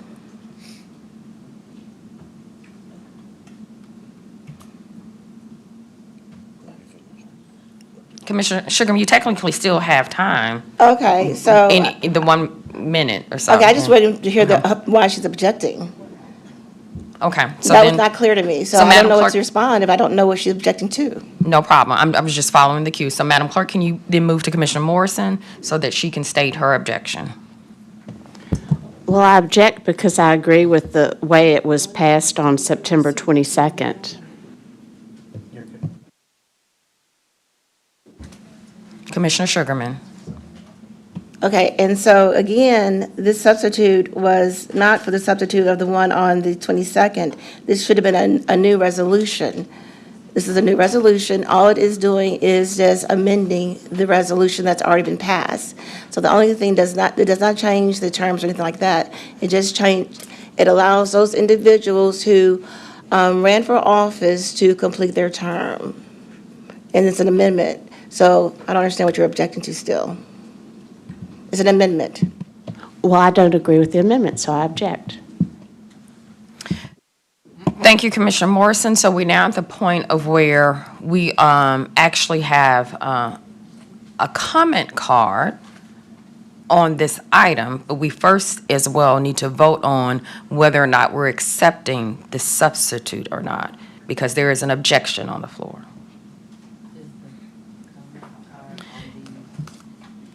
Let me ask the gentleman, your comment card, is it on the original resolution that's in the system, or is it on the substitute? All right. Will we come and let you speak? Now, before we vote on the actual substitute. If you come up, state your name and your address for the record. A point of information, this is not a substitute of that original resolution. This is an amendment. It is not a substitute. Well, on here, it states substitute on Substitute, the, okay, then maybe it shouldn't have been there, because it is not a substitute for that resolution. It is an amendment of that resolution. And so, again, we have too many attorneys looking at this, and this just gets confusing as me as commissioner as well. Madam Parliamentarian. Respectfully, a substitute amendment is just potatoes and potatoes. I mean, it's a substitute because let me have a moment to explain. Another document has been proffered. So an amendment generally is made on the floor. It's an oral amendment made. It's usually not substantive.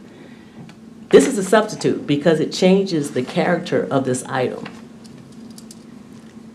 And so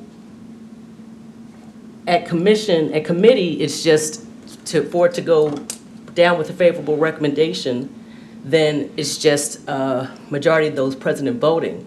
But this item, because it's a substantive change and not a procedural change, it requires 7 votes. If this amendment was made at full commission, it requires 7 votes. It is a substantive amendment, which is also known as a substitute. So. Okay, again, for the record, this is not substituting the original resolution. It's amending the resolution. I just want to. Please explain what the difference in your interpretation of an amendment and substitute is. Okay, an amendment is just changing part of a resolution. It's not changing the whole resolution. So again, I just want to clarify that the point I'm trying to make here on the floor is that we're amending it to allow those 5 individuals to complete their full term. All the rest of the original resolution stays the same. As a parliamentarian, I respectfully disagree that there is that this is not a substitute. But in actuality, it doesn't matter whether you refer to it as a substitute or an amendment. It's going to require the same action to move forward. Okay, so point of information. Yes, ma'am. Okay, so the original stayed the same, correct? The one we all passed on the 22nd will stay the same, correct? Except for that part I'm changing, correct? I give advice on parliamentary issues in terms of substantively how it would have a legal effect. I would refer that to your county attorney to opine on. Megan Smith, County Attorney's Office. This substitute item is not for the September 22nd. It's not substituting anything for September 22nd's, item number 19. This substitute is to substitute what is in the system for today. Correct. So you have a version in the system that was noticed to the public. The item that was passed out as a substitute would be swapping it for the one in the system. Correct. Okay. All right, so I think, thank you, County Attorney Smith. I just want us to be very clear. So it is called a substitute because we're substituting what's in the system, and we're now voting on what's in front of us as the substitute. This gentleman is in front of us because he has a comment about what has been presented as the substitute. So if you can come and state your name and your address for the record, you'll have 2 minutes. Good morning. Thank you for this time. Charles Lampkin, 3711 Austin P. Highway, Memphis, 38168. So I'm speaking to this substitute amendment, whatever we want to call it. You say tomato, I say tomato. I appreciate you, Madam Parliamentarian, for making it crystal clear. Ray Charles and Stevie Wonder could see this. The bottom line is this. We have stabbed at this same edict that came from the governor's office April 25th, 2025. The bottom line is this. The elections are aligned finally, whether it's 2026, 2030. Let's not keep kicking this can down the road. Let's deal with it now. Whoever's hand is in whoever's whatever. We need to deal with the people that are in place currently on Memphis Shelby County School Board.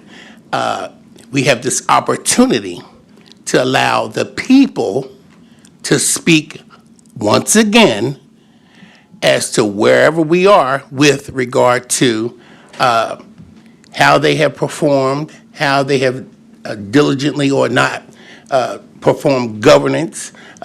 We have this lengthy, very expensive audit that's in place that's revealing a lot of wonderful things that the people have said we have issues. We need outcomes, real outcomes for our children. You all are in place to make sure that you put the resolutions or things of that nature in place so that real fiscal governance and real oversight and the focus can be put back where it's supposed to be, on the children. It's not about personal anything. At this point, let's not stab at it, break it apart, or do whatever it is that we feel that we need to do to still give these people that were originally elected in 2024, if they were duly elected, when this election is processed here in 2026, if in fact they deserve to maintain their jobs, working on Memphis Shelby County School Board, guess what? The people will have the opportunity to speak and say, yes, again, we affirm that what we did in 2024 still stands in 2026. I implore you to please listen to the outcry of the public, the people. I have 3 children myself still and 5 grandchildren in this city that are being served by these educators, or maybe in this case not served. So let's look at this objectively and give the people an opportunity again, now that the governor has put it in place. It's in line, there's term limits. Thank you for your time. Please, please vote your conscience. It's the right thing to do. We need outcomes, real definitive outcomes for our children. Thank you so much, sir. Thank you again. Appreciate We have another comment card. Are you commenting on the substitute as well? Okay. Andrea Bell, if you come up. Andrea, come up, state your name and your address for the record. Good morning. Make sure you, so that we can hear you, make sure to. No, you have to turn the microphone on. Hello? Okay. Good morning, Andrea Bell, zip code 38125, District 12. I am here because, we have traveled down this road for a long time now. I am in District 12, and I must tell you that the people of District 12, we are not happy with this constant badgering of the people's will. I'm here because I know that we have enough people here who knows that what is happening is not right, okay? It's going against what we would like to have done. It's not about any personal issues or anything else. I just want to make that clear. Our main agenda and focus, Commissioner Sugarman, is school takeover. I'm addressing this to the Tennessee General Assembly. I am a parent here. We have over 100 petitions for upcoming election. We, the people, would love to have the opportunity to keep our school system and to manage it with qualified, educated people so that we can say what we want done for our school system. This is not the way. What about putting a referendum in place, Ms. Sugarman, on the ballot in August, and ask the people, hey, is this the right thing to do? Also, I am asking for the Tennessee General Assembly to stop the takeover of the Memphis Shelby County school systems until we have in place people who can do what they need to do and trust the people of Shelby County school systems to do what we need to do. That's what I'm asking for here. We don't want to continue to revisit this issue. We fought for it. If your main agenda is to keep the school system in our grasp, we should do that. Let's work toward that. I am for that. However, this is not the way, Ms. Sugarman. And I hope that everyone here understands that as a parent, I am here because I know I fought very hard to make this happen. And now we have the power in our hands, let's keep it. And I'm asking the Tennessee General Assembly, I know you're listening, please hold. Thank you. Thank you. We have an additional comment card on this item. LaShonta Rudd, if you can come up, state your name and your address for the record.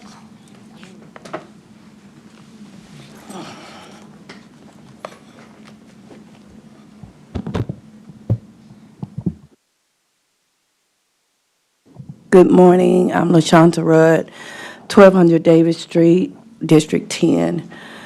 I'm just curious as to why have this item come back up after it's been voted on.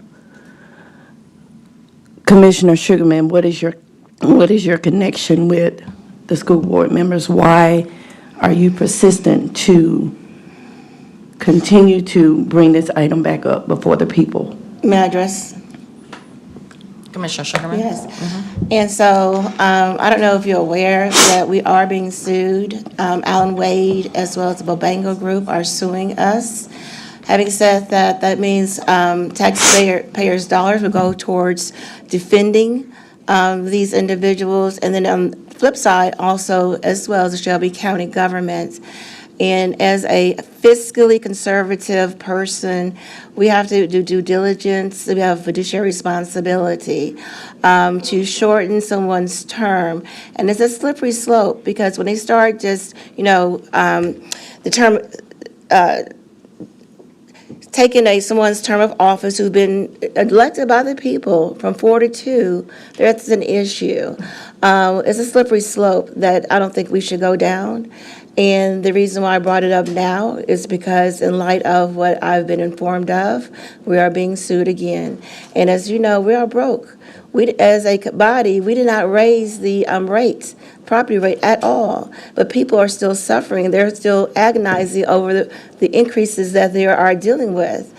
And so as a teacher in the classroom, we know that there's resources that we need, especially in light of the vouchers taking money from the public school system and applying it to private schools, and these individuals don't have income limits. So that is a huge issue. And so again, as a taxpayer, as well as elected official, a teacher, commissioner, et cetera, I think that it's in the best interest of taxpayers to just allow it. But if y'all say, again, a recall, there's a process for that as well.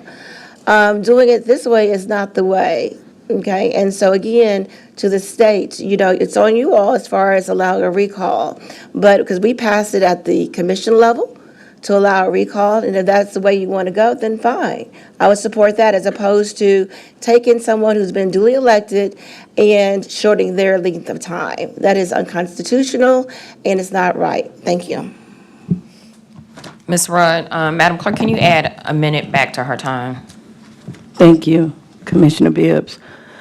The community, is in an outrage, or was in an outrage about this whole situation, right?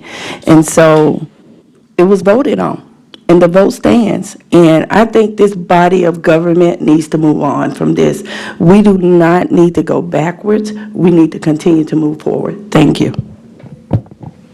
Thank you. I have an additional appearance card for this item. Benny Smith, if you can come up, state your name and address. Point of information, also, there's conflict of interest, and when people are coming up to speak, and they're also running for these positions, whether it's county commissions, I think it needs to be also voted on, stated on record as well, because there are conflicts of interests. Thank you. Thank you, Ms. Sugarman. Commissioner, Mr. Smith. We've now moved on to the next appearance card. Mr. Smith.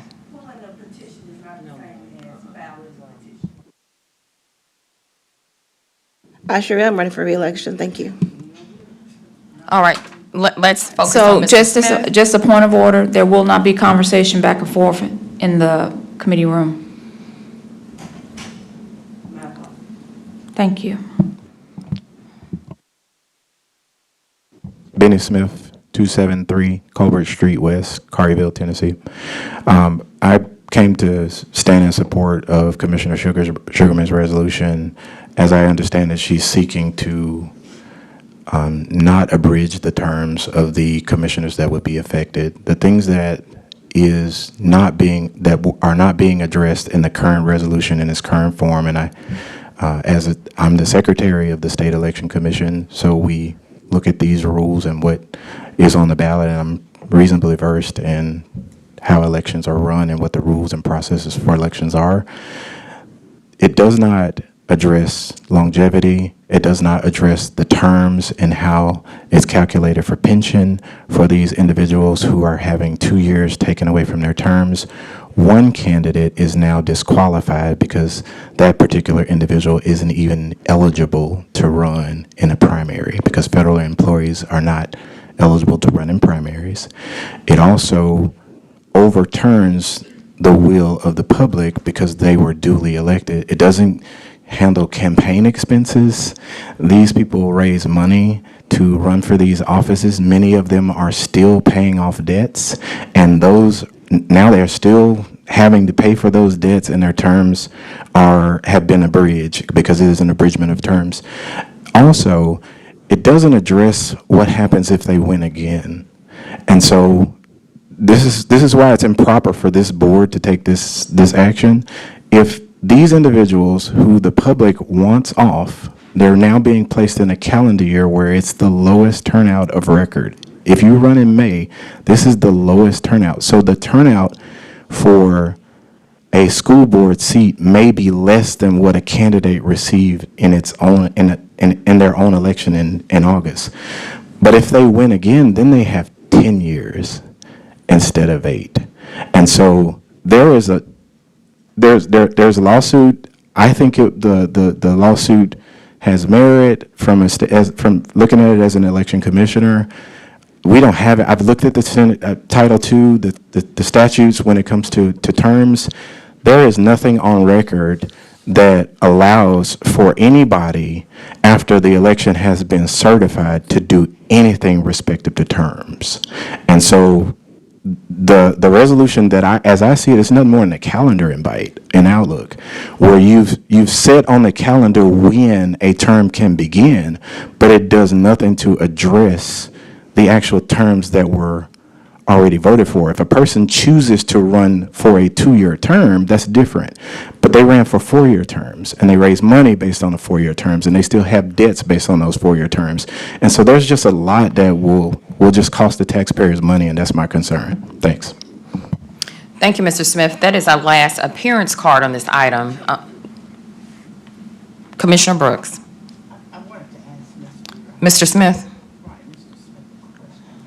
In your capacity as state election commissioner? That's correct, right?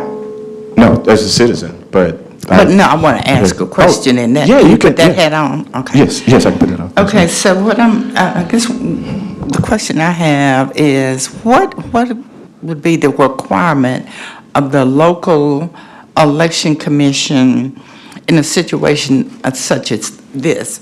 Would they be required to act upon a trigger or a document from this board, or with the fact that a new election, is there a requirement for some kind of a document from somewhere in order for the local board to act in a situation like this? Well, I'll switch back because I've served 2 terms on the local election commission. Mm-hmm. And so the election commission, they're just a ministerial body. Okay. They just carry out rules. The county governing bodies decide that they want to have an election. They put forth the funds because you fund the county election commission. They set aside the funds, and then the election commission, without any challenge, they will put forth what the county is willing to pay for. Now, no, the county hadn't paid anything. The county hadn't even passed this resolution yet. But one is passed. But I'm just wondering what kind of document, other than what we're doing here, would trigger the election commission to move into election mode?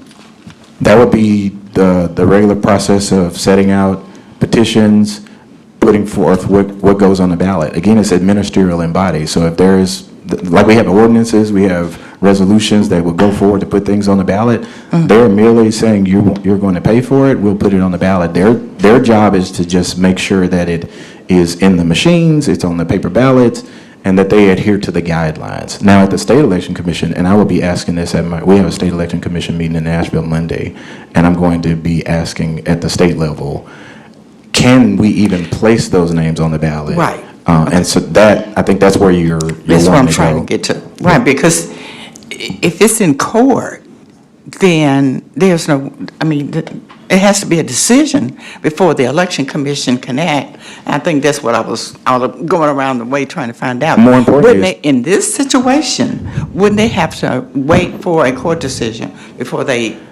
take them off or put them on? More importantly, it's time bound. So I'm not in a position to say that the County Election Commission must wait. However, there will probably be some form of an injunction because there is a time period where it's a hard cutoff. We have UOCAVA voters. We have to send ballots overseas. There are a number of triggers that the Election Commission must adhere to so that they can get things on the ballot. And so there's going to be a time where there's a hard cutoff on whether this can proceed or not. And I know that the election, I attended the last Election Commission meeting as the state election commissioner to see where they were. And so they hired outside counsel to represent Linda Phillips in her capacity. And then they have, I think the Attorney General's office will probably represent the election commission. Mr. Smith, Commissioner Brooks, your time. Thank you. I'm done. Okay. My position is, and I want the public to understand, that they should not be, they should stand down until there is a decision from the court. Thank you, Commissioner Brooks. Thank you, Mr. Smith. There are several commissioners that are in the queue, but I do have a question to the county attorney before we go on to all of the commissioners that are in the queue, because I think what has come up with the public comments regarding this item is, if this is now currently in the hands of attorneys, where are we in the mix regarding this particular resolution around, do we allow the attorneys to do their job because it's in courts, it's a court issue now, or us voting on something, will that change anything? Megan Smith, County Attorney's Office. I'd rather not discuss in this open forum the impacts of any decision you make here and its effect on pending litigation. It is within the discretion of the board to consider this item today. As far as I know, there's nothing pending that would require a stay of any further action. Should that happen, we would, of course, let you know. Okay, just wanted to put that out there. Now, I'm going to go to the commissioners that are in the queue. Commissioner Ford. I literally just asked the question you just asked. This shouldn't even be in front of us. We should have been at least in an attorney-client setting before this came up. I'm gonna say this real quick. If you're elected or you want to be elected, who cares about I can't raise money? I can't take care of my debt. I ran in October, November, August, and May. There was no sympathy. They said if you want the job, you go get it. Period. But there are people that want the easy route out. I don't want people to run. I've had 23 people I've had to beat in elections. And I beat the brakes off of them because I wanted the job. I drove from Nashville and back and took about 200,000 miles on a truck to make sure that people knew that I was serious about this job. I just had to say that. Now, to go back to what's on the floor as far as a substitute and an objection. To the sponsor, I just got a couple of questions for clarity because I don't know if I'm going to be voting no once, twice, or 3 times. I just want clarity. What's in the system in OnBase Are you disagreeing with what was put in on base? Is that not what you were trying to put on in front of us today? What's in on base? And this is why this substitute is in front of us, possibly? That is correct. My only issue, because I do agree with the term limits and all the other things that would. I just want to, do you agree or not agree with what's in on base? That's all, because I don't want to lose my time. Well, I'll wait till my time and I'll answer that then. Okay, all right. So my question is, if you don't agree with what's in on base and you were trying to bring this substitute because of what you stated Jordan did not necessarily do correctly, then my thing is I'm just trying to make sure, because I'm fine with what happened last year and we move on. I would not want to have any more conversation on this. I would ask my colleagues whether we accept this substitute or not, either for this to go to an attorney-client or for this item to be immediately voted down because of things that were stated on the record. So I'm just trying to figure out from a parliamentary standpoint, if this substitute is approved, is it just one vote and my vote's going to be no? Or is this going to be something to where we're just looking at this item? If this doesn't go through, then we're now in front of the body with the item that's in on base, where my colleague is going to articulate more on whether the item that was in on base is what she wanted or not. I'm going to be a no regardless, but I would not want to entertain any conversation. My last comment, because before you asked where we're at, my question to, where's Megan, was, is there an active lawsuit? The answer was yes, and I asked, why are we even talking about this today? I'm gonna leave it right there. I yield. Thank you, Commissioner Ford. We do have two, and then I think Commissioner Sugarman wants to respond. I will do that, but then my ultimate question is from the county attorney around, should we then go into an executive session around this item, or what is the suggestion? Because we do know that there's an active lawsuit happening.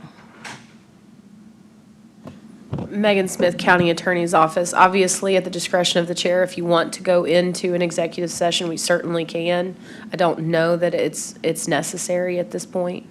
But should that happen, I certainly would raise that issue with you all. Thank you. Commissioner Morrison, you're in the queue.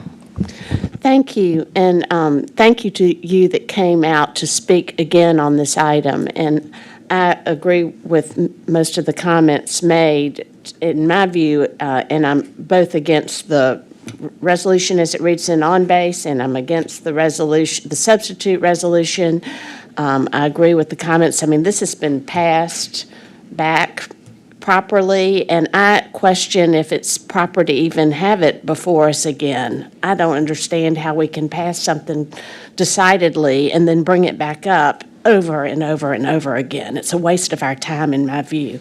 So that's all I have to say, and thank you.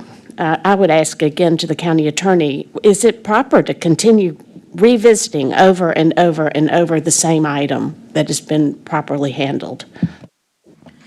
Megan Smith, County Attorney's Office, your rules do provide for your ability to rescind items previously adopted by the county commission. Your rules state that there are no time limits to that, and that it be either a vote that governs when it's noticed and a vote that governs when it's not noticed. There are limits to when a vote can be rescinded, which is, in essence, what this does is undoes the vote. It will rescind the item you all adopted on September 22nd.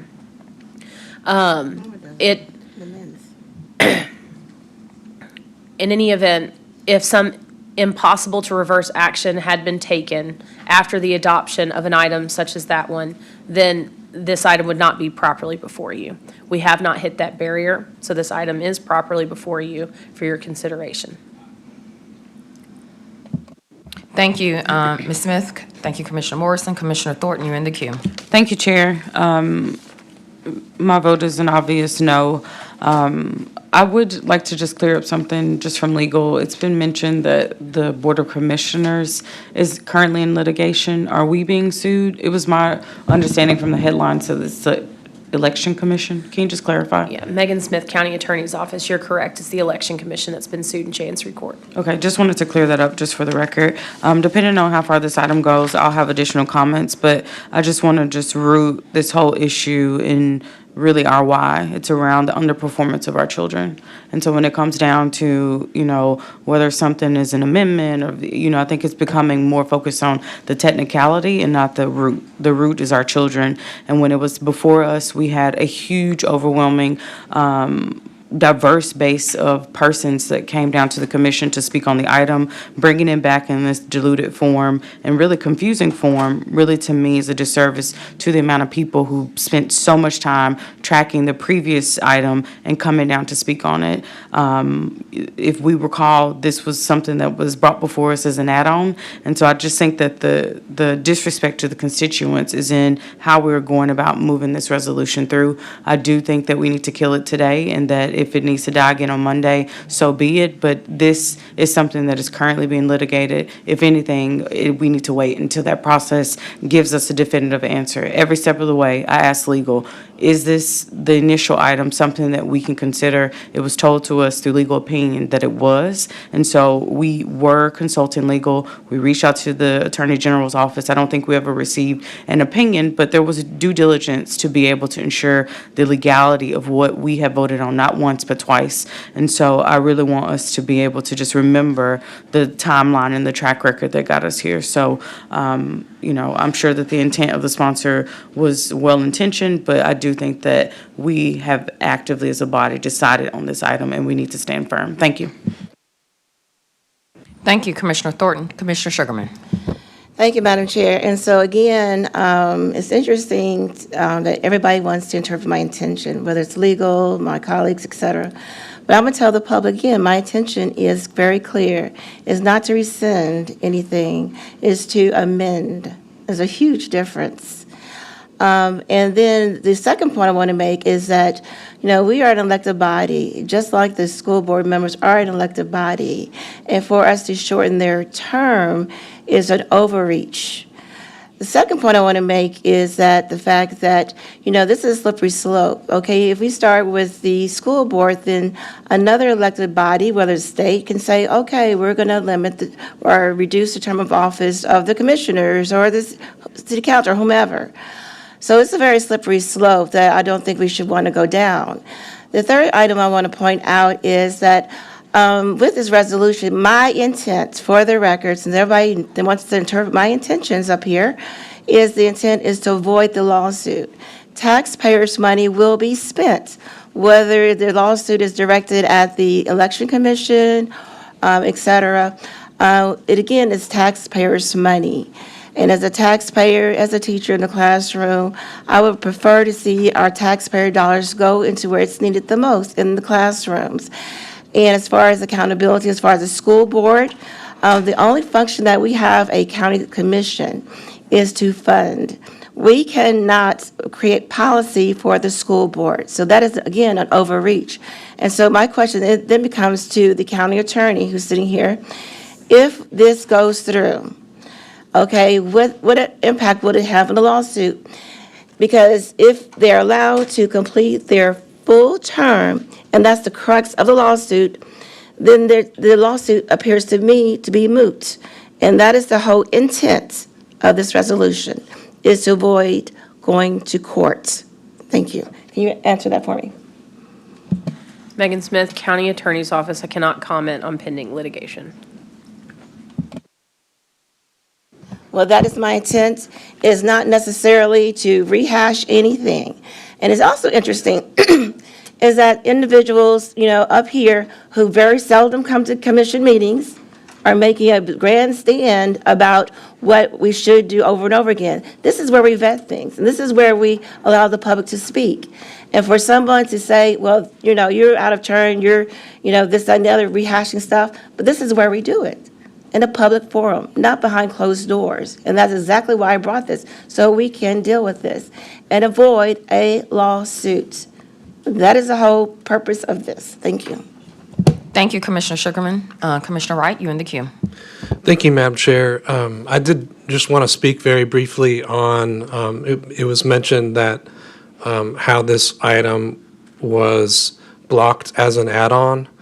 And so I do get the commissioners, the sponsors' concern about that. I do think all commissioners need to be treated fairly and in the same manner. And so typically, I think all of us do accept add-ons, especially on committee day, out of respect for all commissioners.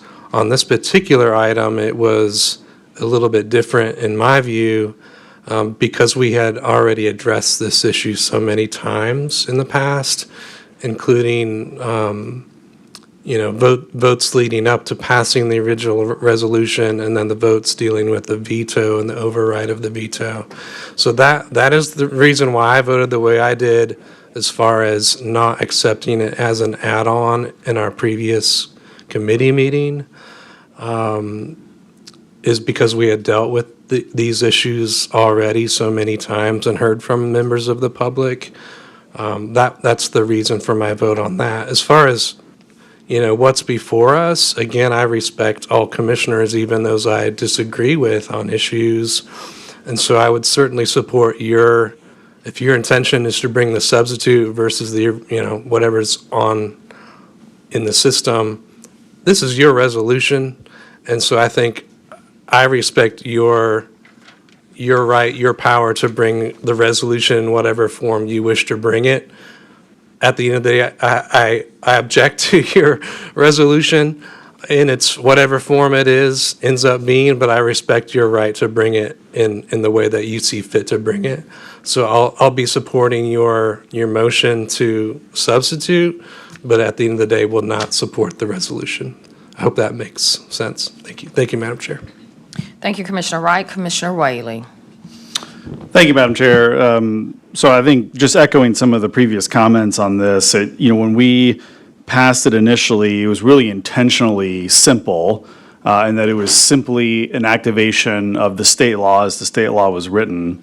And that was so that we could get clarity on its implementation. And so the place we're in now, where there's a legal challenge, is really exactly, I think, what we want to see to ensure there is clarity on the implementation of the state law. So I'm not sure why we would want to make any amendments at all when really this is in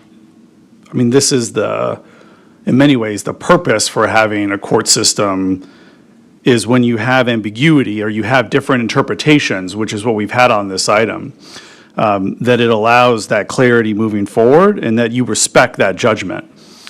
So that's where I am on it, because my hope is that that gets sorted out, however it gets sorted out, and ensures that, all of the state law, figuring out what parts are legal, and that should be what is happening right now.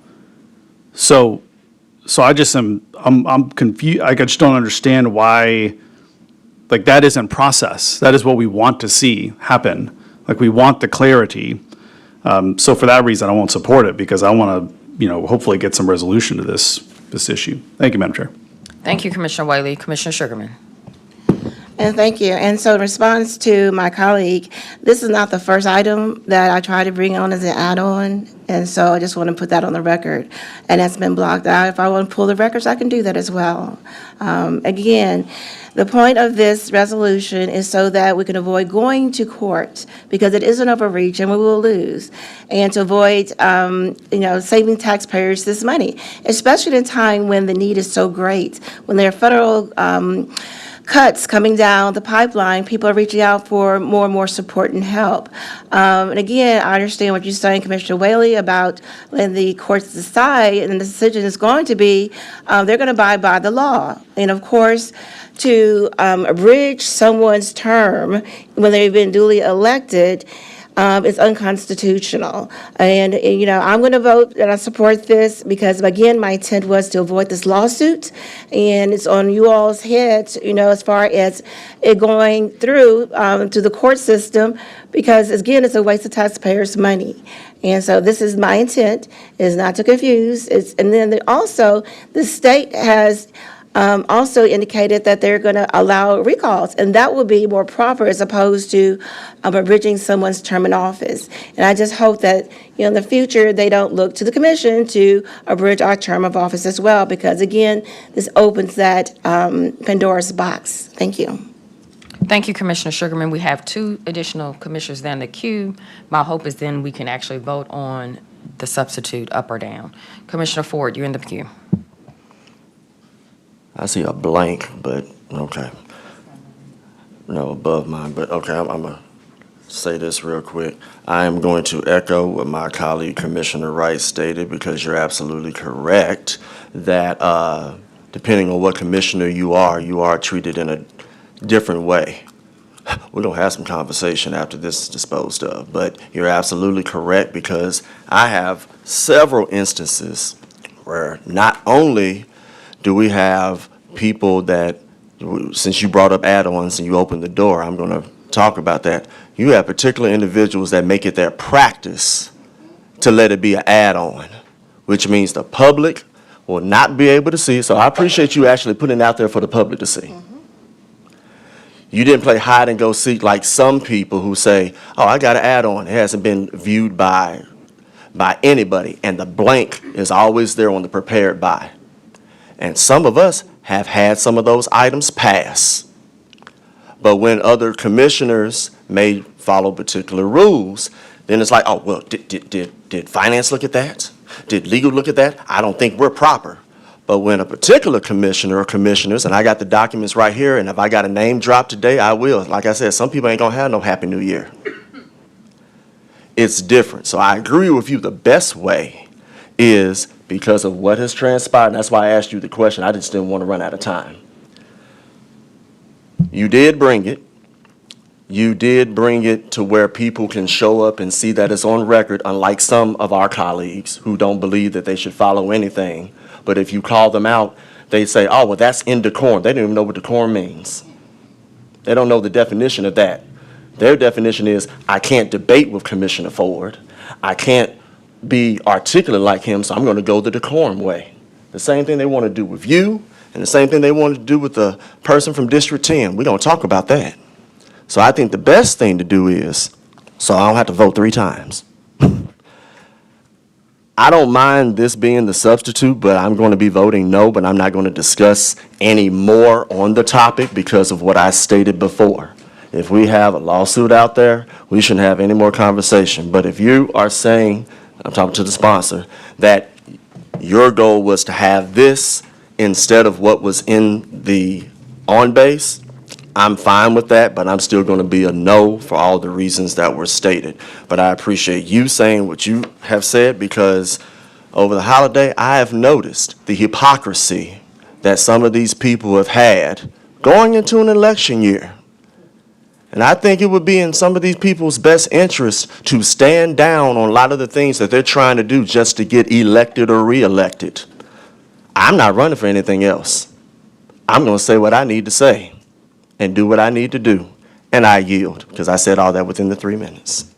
Thank you, Commissioner Ford. I'm going to go to Commissioner Brooks, and then I'm going to end with Chairwoman Avent. Commissioner Brooks? I'm withdrawing. I withdrew my name. All right, Chairwoman Avent. So this is a question to the county attorney, just about clarity on the substitute versus the resolution that's in on base.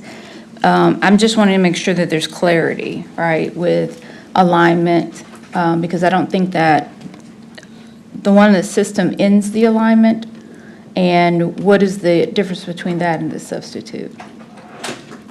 Megan Smith, County Attorney's Office. If you'll indulge me for a moment, Okay. let me tell you about your September resolution. So your September resolution that you passed only instituted alignment. It was a bifurcated item. You had 2 items. You addressed term limits in a separate item, okay? So this item that was approved on September 22nd only had alignment in it. The item on base, that resolution, amends item number 19, adopted September 22nd, to end alignment. Has the legal effect of rescinding the decision that you made on September 22nd. The substitute that, and I briefly looked over it, appears to have the desired effect of leaving alignment.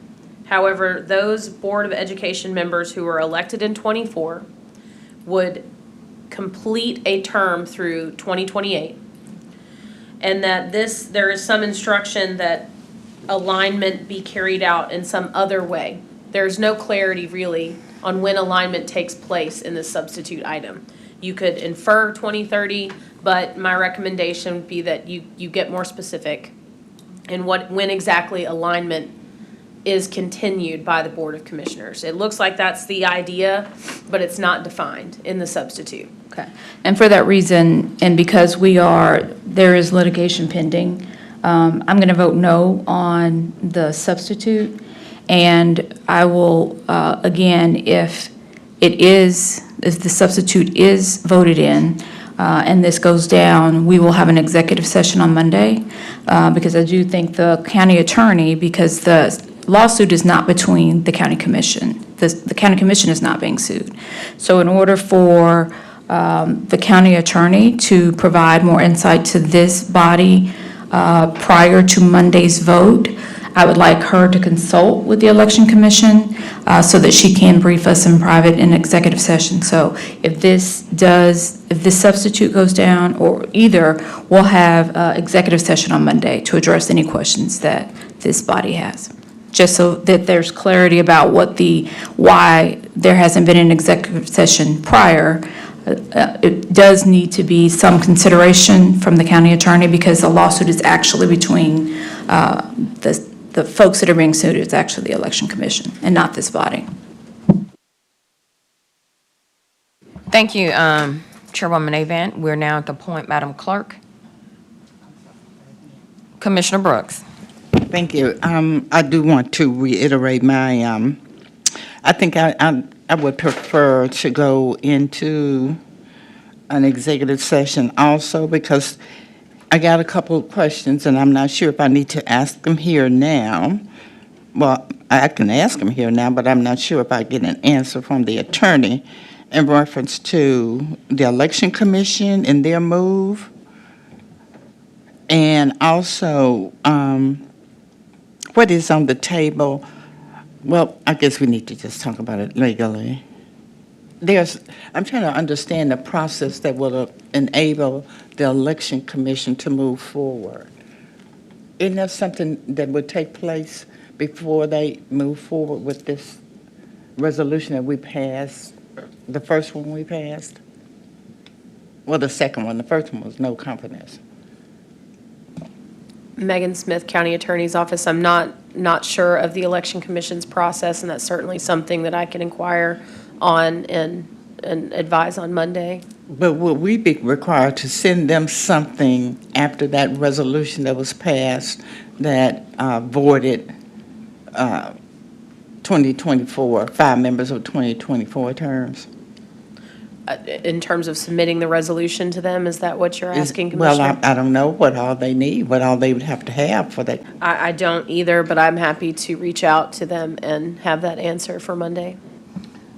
Point of information. Wait just a minute. I'm the person that asked that this bill be sent back, this resolution, remember? Because I think the attorney said that she could probably maybe work with you, mold it, and get it into a little bit more stable shape. So I asked that it be deferred back to committee.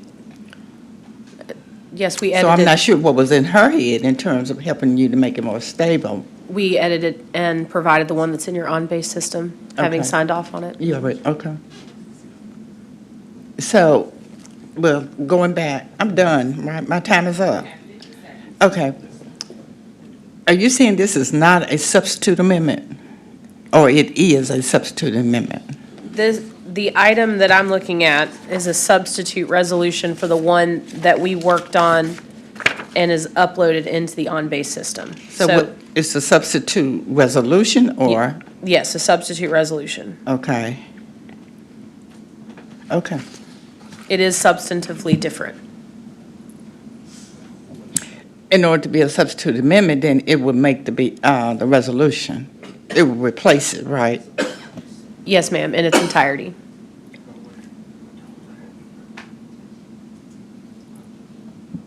Okay, okay. All right, so we're at the point now where whether or A not, point of information. I didn't see you in the system, but Point go of ahead. Okay, information. go ahead, Commissioner Sugarman. Thank you. And so the question is for the attorney again, okay, so since we're going to have an executive session, and then at that point, then I don't want, for example, I will withdraw this substitute, but having said that, I don't want to be able to make a decision on the one that's in the Granicus until after we have the conversation with the attorneys, because again, I'm listening to Commissioner Brooks stating that if we do not have any actions for the Election Commission, then they're going to go abide by the one that we passed already. And if that is the case, then they'll go on with the lawsuit. And the whole idea, the intent for me was to avoid the lawsuit altogether. And so if, I will withdraw this resolution so that we can vote on the original resolution, if that is the case, if we're going to have an executive session on Monday. Megan Smith, County Attorney's Office, the chair has requested, so we will appear for an executive session.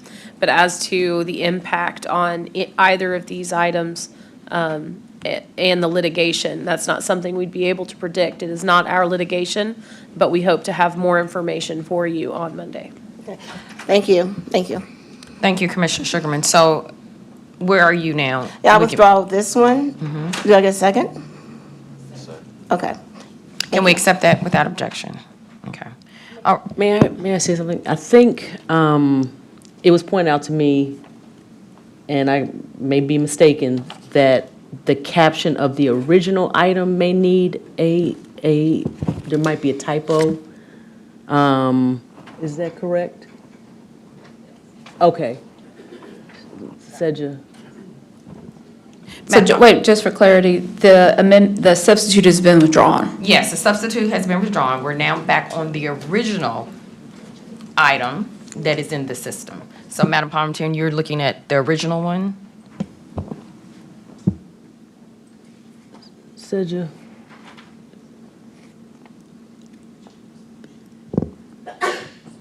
If my understanding is correct, I would just ask that the sponsoring commission make an oral amendment to that caption. Okay, thank you. And so it says here, elections of the Shelby County Board of Commissioners, they're not Board of Commissioners. It should be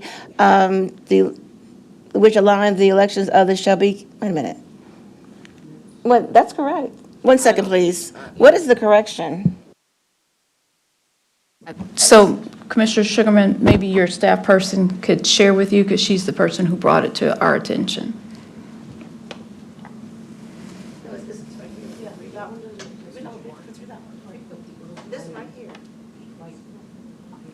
The one, so it's the one that was read into the record, so I would need to correct the record. What's on the agenda does not match what you're looking.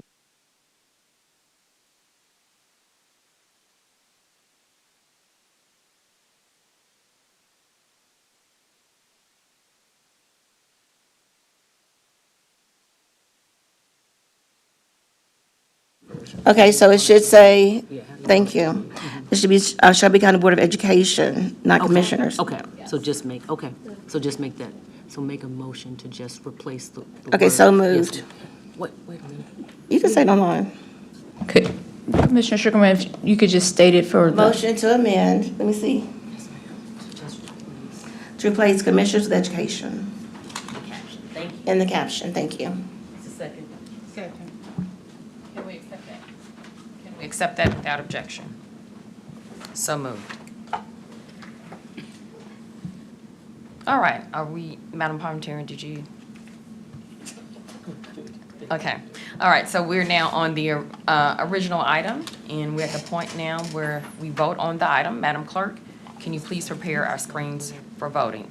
But first, I guess I'm seeing some confused looks, because we're back on the original item, and no discussion on the original item. All right, Madam Clerk.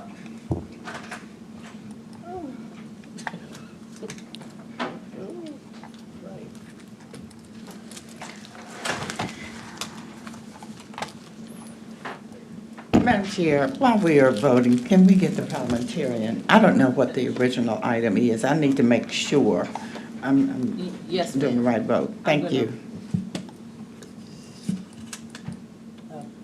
Madam Parliamentarian, I'm sorry, go ahead. Are you, am I recognized? Yes, yes. Ma'am. The caption for the item that is on the agenda has been amended, and it reads as follows: Resolution amending Resolution Number 19, adopted September 22nd, 2025, which aligned the elections of the Shelby County Board of the word commissioners was replaced with education pursuant to Tennessee Code annotated Section 49-2-201F, sponsored by Commissioner Erica Sugarman. I'm not altogether clear about what the original resolution stated, so maybe if you're not clear on that, Commissioner Brooks, That's then. it. Okay.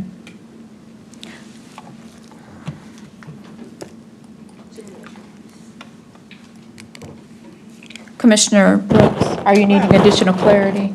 Well, I don't have anything to make a decision on. I'm not clear on it because I don't have the substance. I don't have the body of it.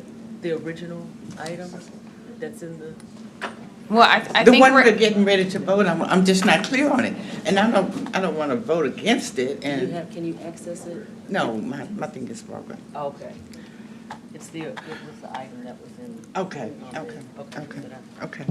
so, there was a vote that was just taken. It showed the vote. I don't have any problems doing the vote again, but I wanted people to be very clear on exactly what it is they're voting on, which is the original item that is in the system. Commissioner Brooks, would you like us to print out the? No, ma'am, I'm just not going to vote because that way it'll be neutral. All right, okay. Thank you. So, Madam Parliamentarian, I do have a question because there was a lot of discussion happening in the middle of voting. Madam Clerk it went through, it popped up, and now it's no longer on our screen. Since we spent a lot of time discussing a substitute, and now we have reverted back to the item that was originally in the system, perhaps it may be a good idea to just go back and summarize what the original item was so that all the members are clear and the public is clear on what is being acted upon at this time.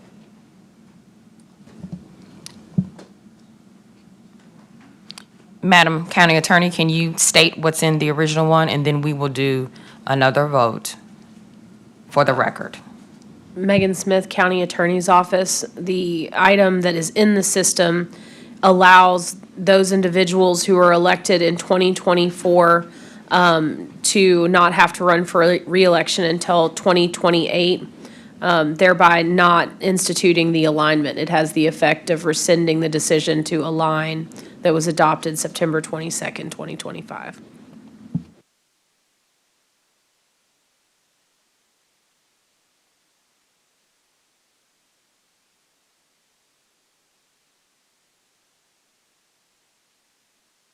Thank you. All right, I don't see any commissioners in the queue regarding that.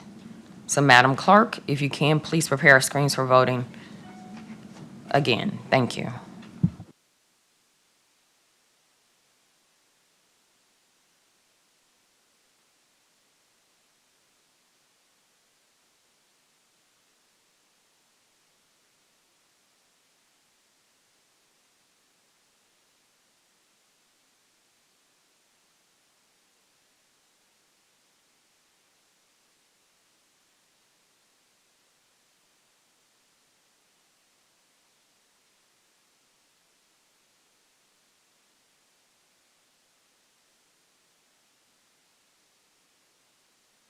Madam Clerk, can you please tally our votes?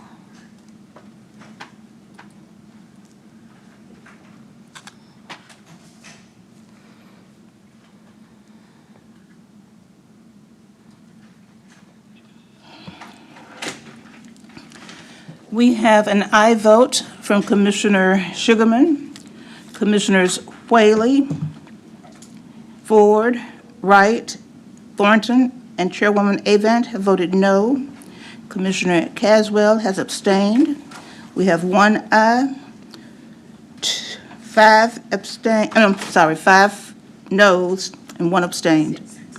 6, I'm sorry, let me say it again. Let me get my screen on the right page.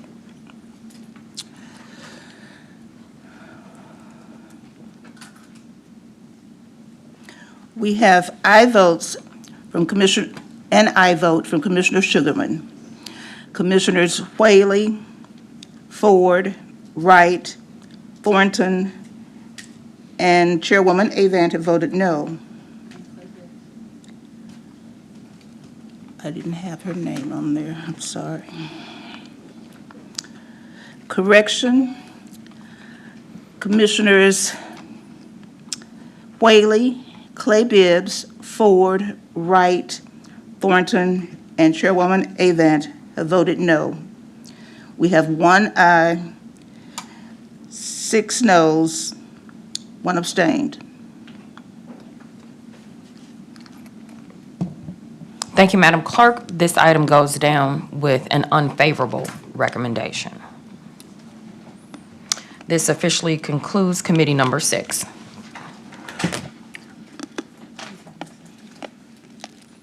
Good afternoon. We will now convene General Government Committee 10. Madam Parliamentarian, please read the first item.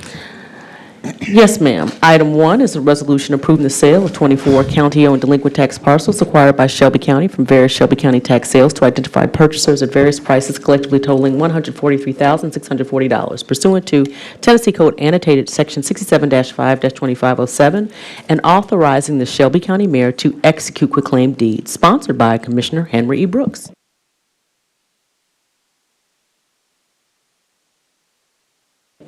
I'm sorry. This is not general government. We're going to back up. This is Committee 11, Core City Neighborhoods and Housing, even though the parliamentarian, thank you, ma'am, did read the correct item.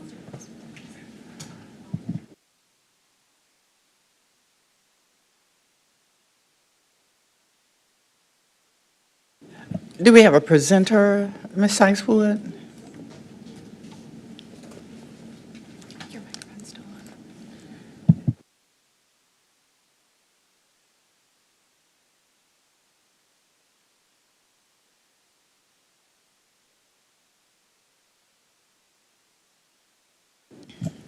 Okay. Ms. Sykes-Wood? Esther Sykes-Wood, Shelby County Land Bank Administrator. Did we read this resolution in? She did. Oh, okay, I'm sorry. She read it in under General Government. Absolutely. Got it, thank you. So, Error. this is a resolution for the sale of 24 delinquent tax parcels out of the land bank inventory. We have a total of 205,000-ish back taxes. We asked for just over 122,000 as a purchasing price. They were sold at just over 143,000. So we received over 20 grand over more than what we were asking for. However, it still fell short $61,396.88 in collecting back taxes. There were 4 out-of-town purchasers. They purchased 9 different properties, and 20 of the 24 properties are being sold for less than back taxes owed. Now, what was that 600? Is that for the year or for the month? So that, Esther Sykes-Wood, Land Bank Administrator, I was quoting the numbers for this resolution for these 24 parcels. For these 24? Correct. Okay. So is that about average, or are we exceeding in collections? Or how are we doing? Esther Sykes-Wood, Land Bank Administrator, I can run some numbers for you. Okay. And get that to you for sure. But back tax collection of 60,000, that's about average, just off the cuff. Mm-hmm. Do we still have a hold on lots that are outside of the home program? You know, the home program. Correct. We 200, have yeah. 2 sets of lots that are on hold for the building home program. Okay, but everything else is ready to go? We have some on, I can also get you a list of the holds as well. We do have some that are just on hold for pending litigation. Okay. Or things like that, but I can get a list as well. But for the most part, if ABC citizen want to calls in and wants a lot on Valentine, more than likely, since if it's not in the home program or another program, it's going to be ready to be processed, right? Correct, correct. So, and, you know, we have every single property we've ever had listed online. Okay, So even if we've sold it, so we have a lot of transparent records on there. Even if we have it in our inventory, but it's not currently for sale, it says that it's in our inventory. So people can still call about it and ask questions, just to see, you know, what the status is. I'll tell you what, well, maybe you need to go back and look in your little systems, because for some reason, over the holiday, I got had three conversations about lots on hold, about people running into that either online or getting a document or something. So maybe you need, somewhere in your little logistics chain over there in the land bank, someone didn't get the memo that we don't have lots on hold anymore. Yes, ma'am, I can certainly go back and look for that. And if I had names and properties, that'd be even better, because I could go out and check it individually. Yes, ma'am. Thank Okay. you. Well, I'll probably get with you offline, because I may have some notes. Yes, ma'am. Okay. Thank All you. right, thank you. All right. Madam Chair, our Yes, ma'am. screens are Madam Chair. frozen. I would like to get in the queue. Okay, let's recognize Commissioner Thornton. Thank you, Chair. And thank you, Chairwoman, for asking those questions. Can you just clarify, you said you said lots are on hold. Can you just clarify what that means? Esther Sykes-Wood, Land Bank Administrator. There are lots adjacent to South Parkway that are on hold for the Building Home Program at the request of Commissioner Sugarman through the NACO process. This is the process we went through last year that went through the NACO program that identified areas to help rebuild. And so this area went through that program. The other set is closer to the Chelsea Valentine area, maybe. But that set was put on hold for the Building Home Program at the request of Councilwoman, and I cannot recall which councilwoman it is, but she has secured funding for development in that area. Now, both of these have not been vetted yet. They will be vetted by the Building Homes Program. So it has not yet come time for the vetting of any developer or any development plans of these. Can you get with, I'm assuming, or this is a request to the chair. Chair, can we get a discussion on what's happening with the land holding from the land bank? I would love for you just to educate the public on what this is. I hear you saying that a legislator from a different body has the discretion to be able to authorize a hold. You didn't disclose which councilwoman it was. Esther Sykes-Wood, Land Bank Administrator. No, the city council does not have the discretion to put this on hold. So it's at your discretion, you've said before, but per the request of a elected official, not on this body. And Correct. so, when you're talking about these corridors, what districts are they? So when you mention Sugarman's requested item along South Parkway, whose district is that? That is in Commissioner Lowry's district, and he is also aware of the hold. Okay, and then the second one along Chelsea and Valentine, whose district is that? I don't know that off the top of my head. I'll have to go back and look. So that's even more concerning. So we have a legislator mine. on a It's different mine. body. It's mine. Are you aware of that the hold is in your district? Commissioner Brooks? Okay, so for the record, Commissioner Brooks has acknowledged that she's aware of the hold by the, what councilwoman is it? I do not want to misspeak, so I don't want to say, but I have it written down in the office. I just don't have it in front of me. Okay, so can you just send out to the entire body who these requests are made by and what the current holds are?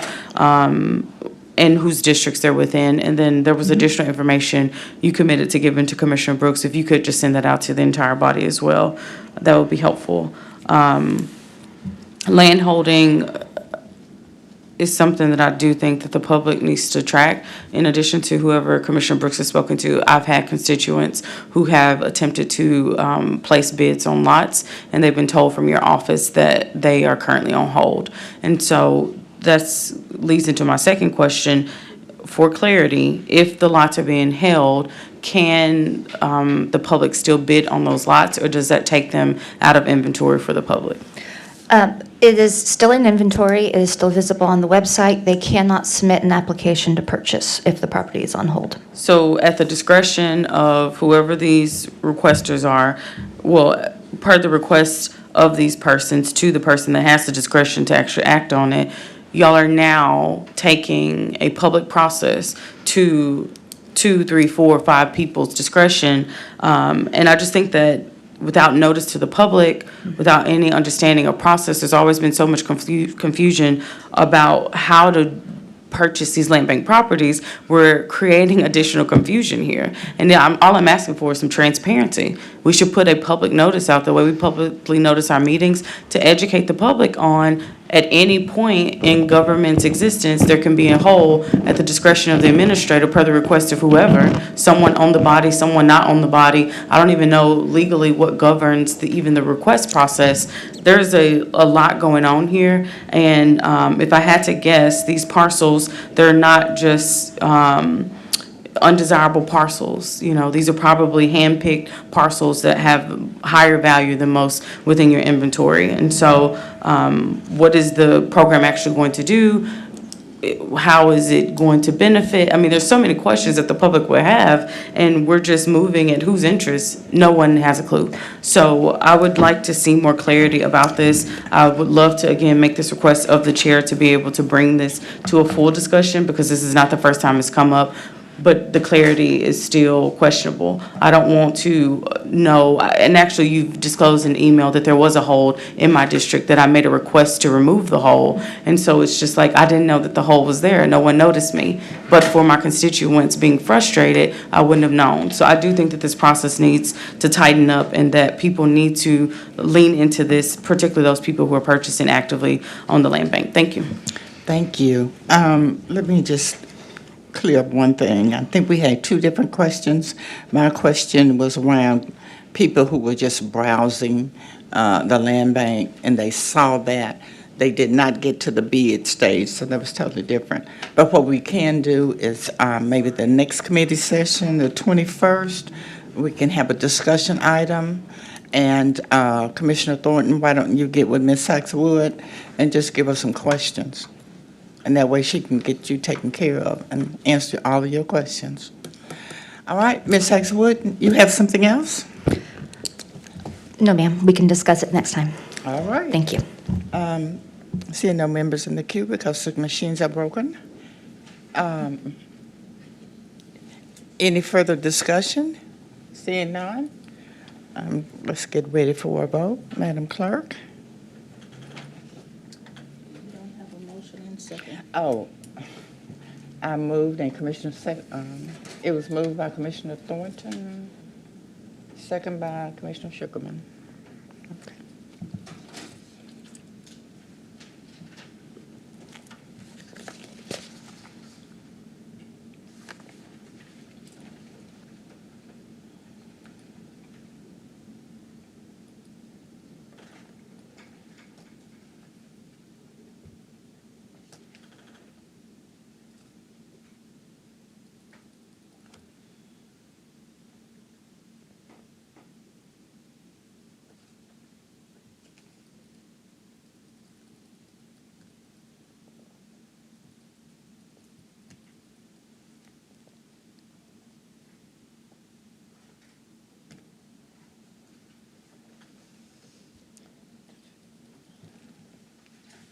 Do we need to roll call?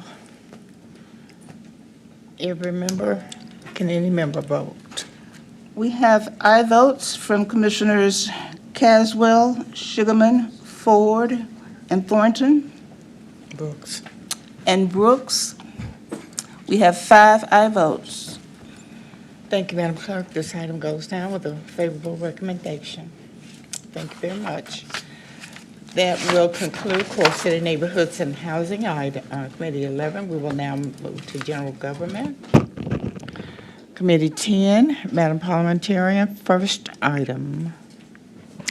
Item 1 is a resolution approving the election of notaries public for appointment and a reappointment for Shelby County, Tennessee, sponsored by Commissioner Henry E. Brooks. Thank you. That item has been moved by Commissioner Sugarman, second by Commissioner Thornton.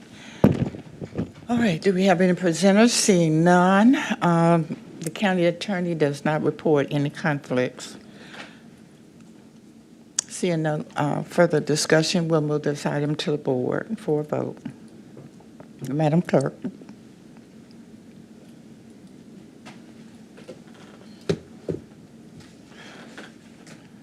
Brooks, aye.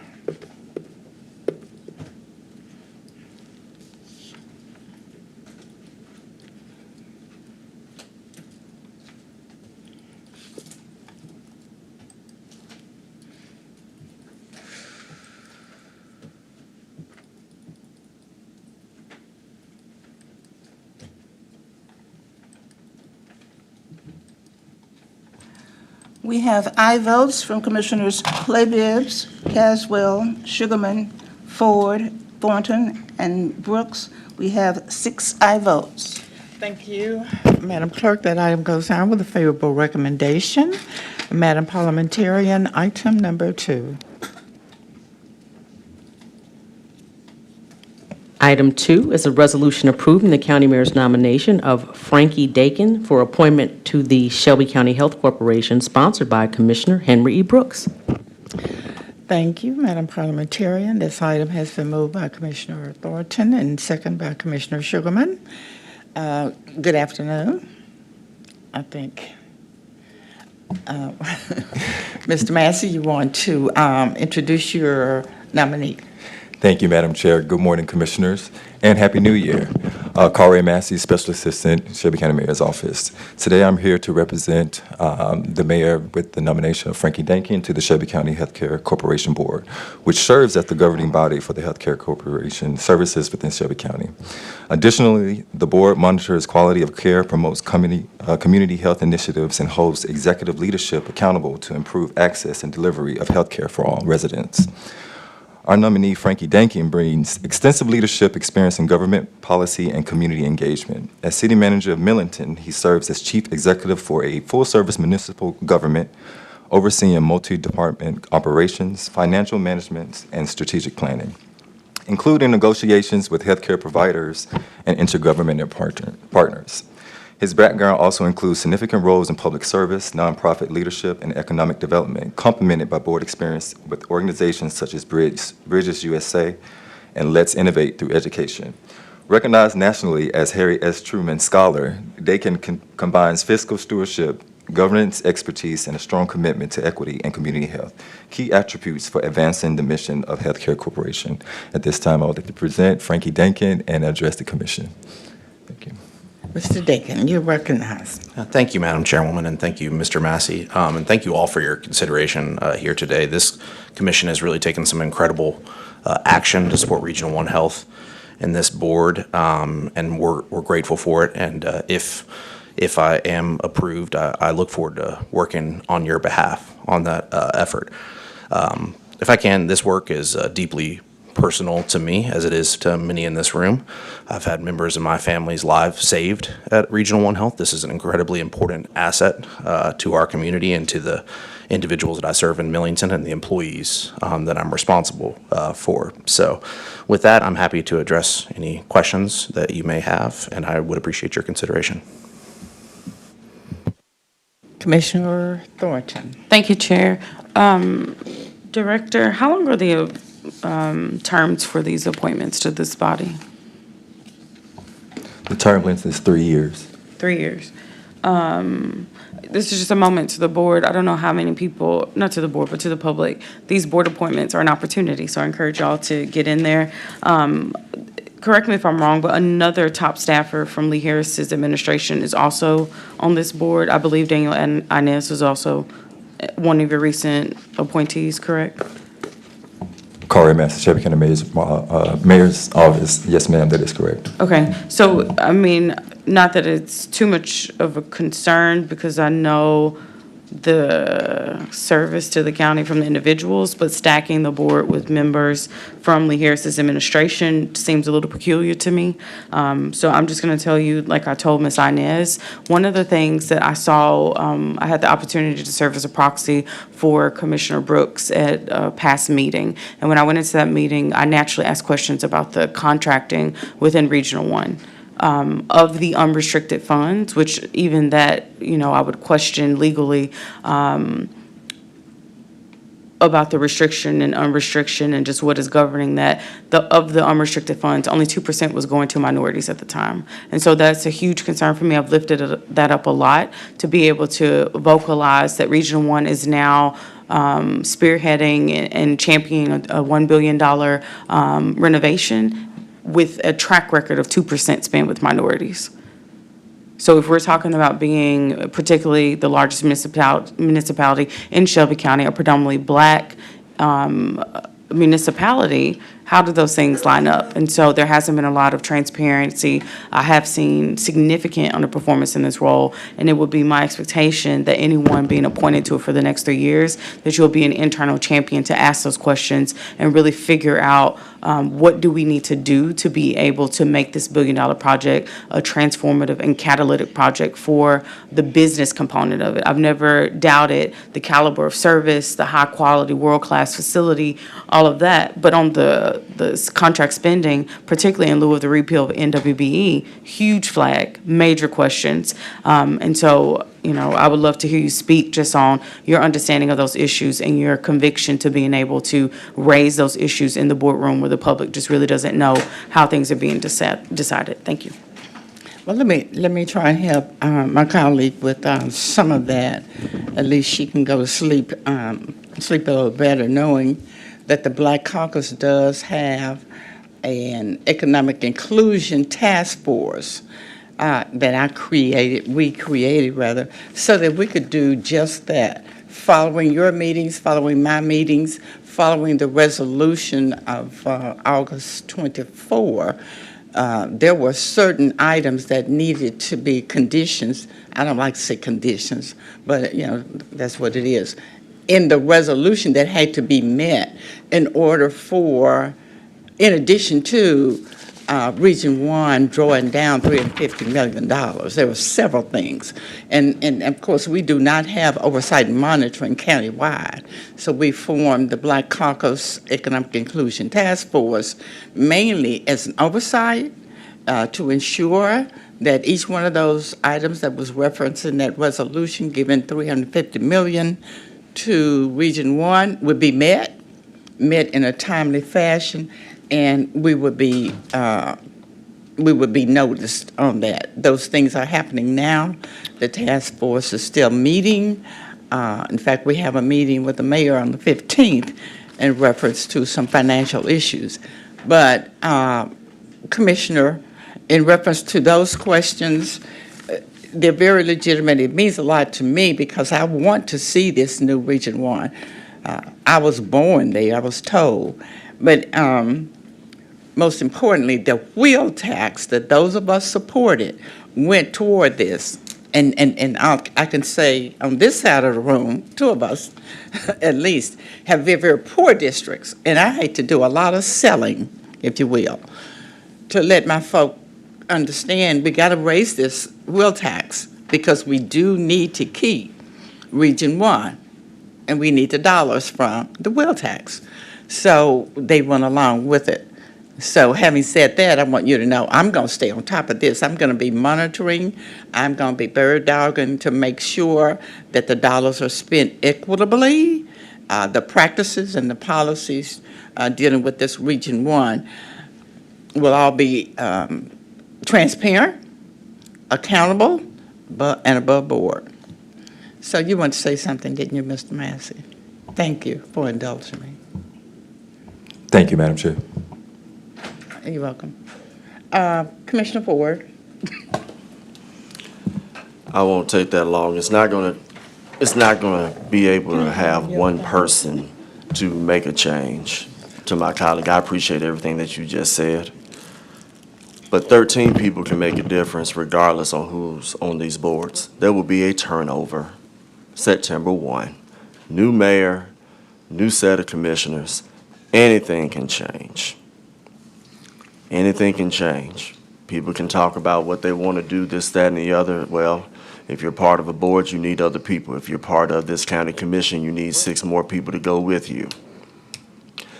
We won't go ad nauseum about things that have transpired the last 3.5 years yet, because it has nothing to do with this nominee.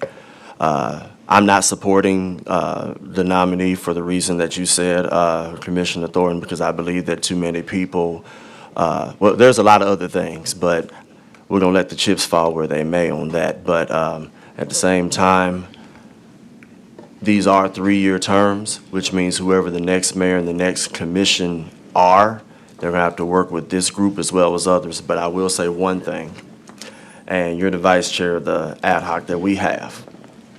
We went back to the 1994 study. You opened the door on this, so I'm just going to give you some information.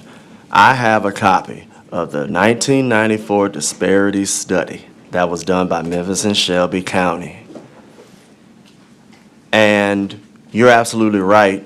When you look at some of the purchasing and the historical context that is addressed in that book, and that's going to be part of our white paper, you're going to notice that we're not going the right way. There are recommendations and challenges from 32 years ago that still exist today. And I say it's going to be up to us. It's not going to take one appointee, whatever the case may be.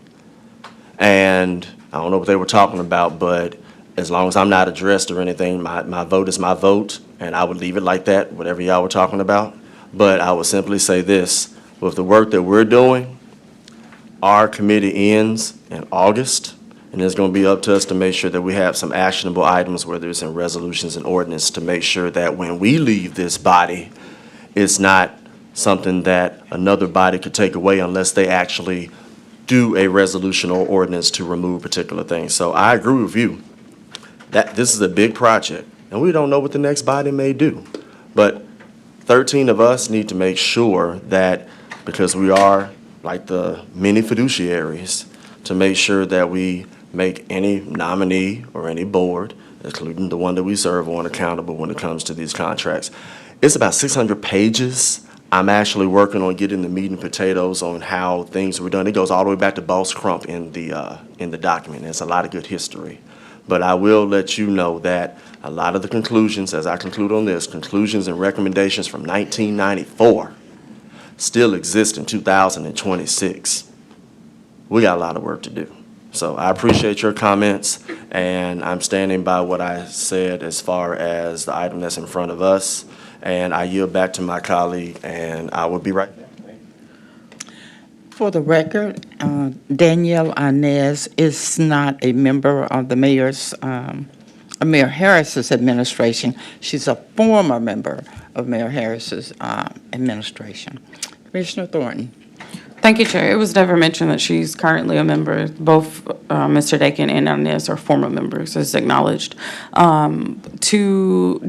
just want to double down, because when we send y'all in, I'm expecting for y'all to be warriors and not to be adversaries, just to do, your board governance beyond just co-signing what's given to you, to really ask questions. So I had a conversation just as early as last night with a major contractor in town who is, I think, at the table with Regional 1, it sounds. And just from that conversation alone, I learned so much about different perspectives that the business community, particularly the local small business, I'm avoiding saying minority right now, but please catch that drift, that community is having in terms of accessing government contracts. And so when you talk about everything from teaming agreements versus joint ventures, when you talk about just breaking down bids so that they are accessible, when you talk about really just assessing capacity for small businesses to be in position, notices, like there's so many things that happen in the procurement process. So if you could just pull information to ask, like even past, applicants, like, do your due diligence to reach out to them, to get feedback, to hear what was their experience.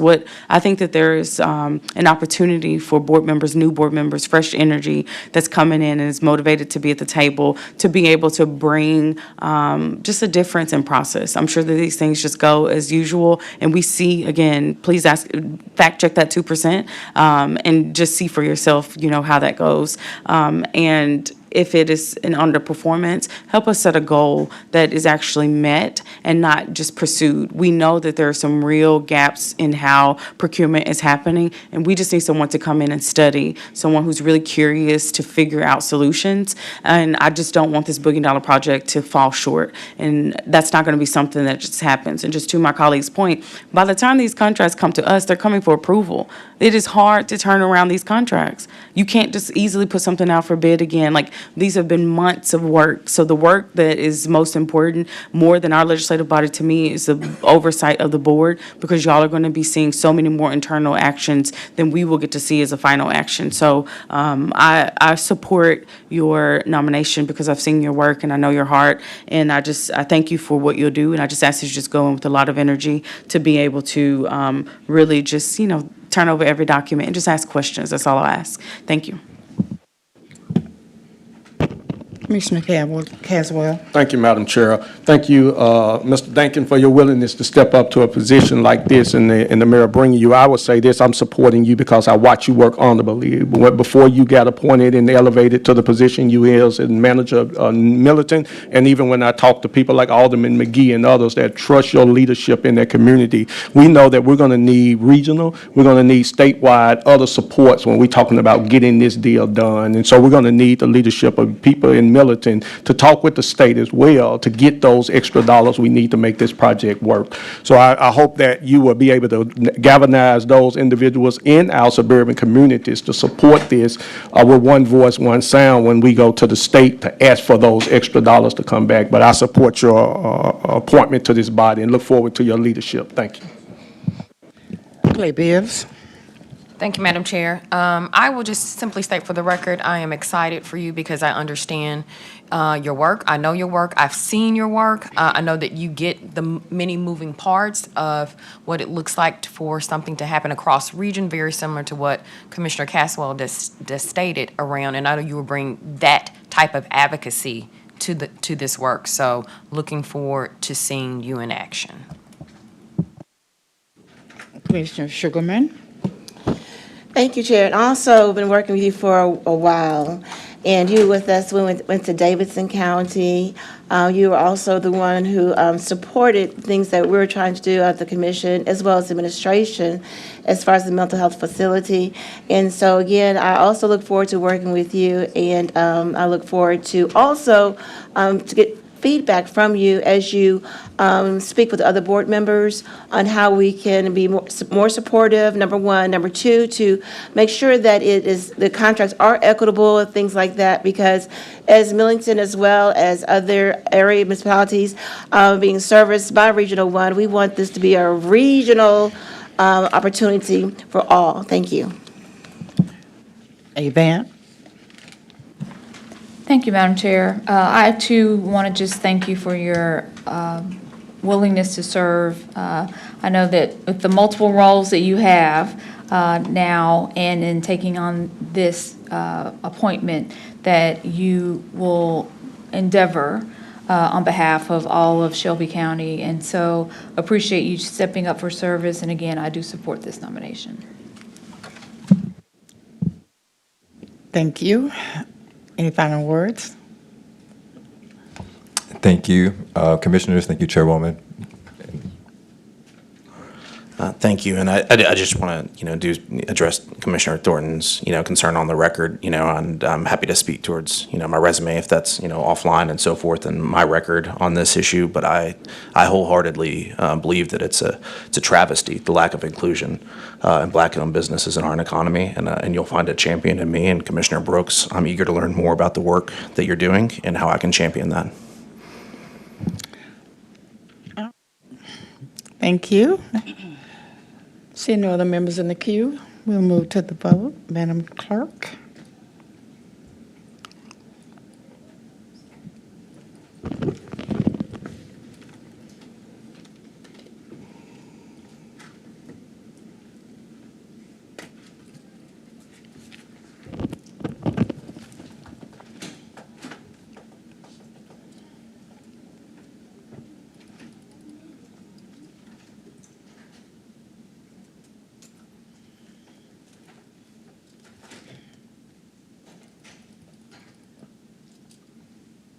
Every member voted? Are you ready to vote? I can't tell, my screen is out. Every member cast your vote? Okay, my eye. We have aye votes from Commissioners Clay Bibbs, Caswell, Sugarman, Thornton, and Chairwoman Avant. Commissioner Ford has abstained. We have 5 ayes and 1 abstained. Thank you, Madam Clerk. That item goes down with a favorable recommendation. Madam Parliamentarian, item number 3. Thank you all. Item 3 is an ordinance second reading, ordinance to amend the Shelby County Code of Ordinances by amending Chapter 10, Article 7, Sections 10-373 definitions and 10-388 temporary housing of children, creating rules for seclusion in the Youth Justice and Education Center, sponsored by Commissioner Henry E. Brooks and Commissioner Erica Sugarman. Thank you, Madam Parliamentarian. This item has been moved by Commissioner Caswell, second by Commissioner Brooks. I guess it's not working. Can you see it? You see my my second? I did. Okay. All right, thank you. Did you get my, Madam Parliamentarian? It was moved by Commissioner Caswell, second by myself. All right. So we have a presentation, right? Thank you, Commissioner Brooks. Jerry Green, last time I'll appear before you as Deputy Chief of Staff for Mayor Lee Harris.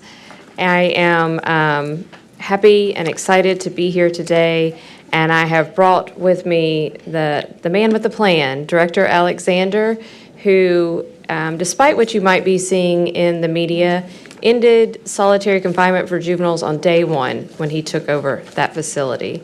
So I'm going to let him speak to you about numerous changes that he has made there, and we've brought you some pictures so you can see them for yourself, and talk in particular about why removing solitary confinement for juveniles was so important under his direction. Good morning, Commissioners. Anthony Alexander, Director for the Division of Corrections.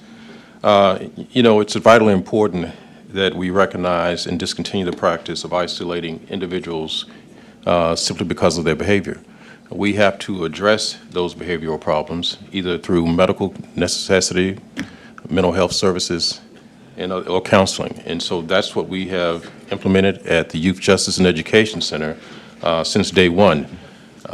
You'd be also happy to know since we took over October 1, we have received licensing in less than a month to operate the facility from the state of Tennessee. And we have also passed our PREA inspection with DCS in the state of Tennessee since taking over October 1. What I have provided for you, because it's been talked about much in the media, are photographs of individuals and some of the changes we've made at the Youth Justice and Education Center in their attire. You can see those young men sitting at the table, and the first one that I have with the young lady smiling is we changed up the visitation practices at the Youth Justice and Education Center. Prior to October 1, they could not embrace their families, they could not even sit and touch. They could not sit and touch. Press the pound key to finish signing in. And so what we've done, we now allow them to embrace, to play games with one another, and to interact with table games and other things of that nature. We also allow for young children of the residents or sisters and siblings to come and visit as well, and that's what you see at the Connect 4. They're playing Connect 4 at one of the games. Another picture we show you are the pajamas that we issued because we do not want the residents sleeping in the same attire that they attend school. And so you have a photograph of the pajamas that were issued, the personal hygiene items, which are full-size personal hygiene items they received, and then the young ladies at the end putting the puzzle together, they wear a different shirt color other than the males. But that is the attire that the youth now wear at the Youth Justice and Education Center. Thank you. And we're here for any questions. And of course, I know legal is also available if needed about the ordinance. Thank you. Commissioner Caswell. Thank you, Madam Chair. Thank you, Director, for your leadership. And again, I've been hearing nothing but positive things coming from those who I have spoke to about what you're doing there. I'm looking forward to getting over to visit. I'll probably be one of the only ones who sit here that have served 3 days locked up in the detention center as a juvenile, as a youth. Facing aggravated assault. The day I got there, I remember they locked me in a room and kept me there for 3 days, and I couldn't be around nobody else during the time. Thankfully, 3 days later, when we went to court, all charges was dropped when they found out I didn't even have nothing to do with the situation that happened. But to think about so many of those young people that are sitting in there because of the environments they are in before they even get there that are toxic and not healthy for them. But to see these type of activities create what I know is going to be great and long-term outcomes that change the trajectory of them is the positive childhood experiences that they do experience. Even though many of these individuals may have done something, and again, I take it back to the environment. It's not them as youth, it's us as a community of the things that we fail to do to create those opportunities for young people to make better choices in there. So again, thank you for your leadership in this work, and as you said, it was already being done, but from the time he got there, because it wasn't done, I know, way back when I went almost 30 years ago into that system. So thank you. Looking forward to supporting this and anything else where we can do to continue to create positive childhood experiences in these spaces, because sadly, when you go into our neighborhoods and go into some of these homes and communities, toxic. And if we keep, and the only place we put them in is in this system, and we continue to create that toxic environment for them, they're going to become adults later. And as you are our adult facility director, as well administrator for the penitentiary, you know this. They're going to come to you never receiving any buffers that could have changed that trajectory for them. So thank you, and supporting this item, though. Thank you, Commissioner Caswell. I appreciate your remarks, and I can only add to that as a body we'll have, and policymakers, we need to learn how we can stop contributing and enabling these psychosocial pimps in our communities and networks, in our schools, and amongst our children and our families and our vulnerable citizens. So we got a role to play also. Just 1 minute. I want, this is real important because there's been so much misinformation, and I want the public to hear this. In reference to seclusion, there's some misinformation going around about the definition that DCS uses, and of course our children are in their custody, right? And the definition under the law, the state statute. So, on plain reading, if you will, it may look like you have two different definitions, but if you read it closer and comprehend what you're reading, then you will understand we're on the same page. So would you please address that for the public that's listening, particularly parents who are on Facebook and getting all of this misinformation about seclusion? Thank you, Commissioner Brooks. You're correct. And there are certain legal definitions. Of course, the state law, talks about seclusion of juveniles, and it is different than solitary confinement. So in plain language, when we think about solitary confinement, we think about somebody being locked in their cell, as Commissioner Caswell was speaking of. Occasionally, let's say there is a disturbance or two individuals need to be separated, right? That person could go sit in a cafeteria by themselves for a cooling off period and be alone in their own personal space, and that would be seclusion, but not solitary. That's my best plain language explanation for you.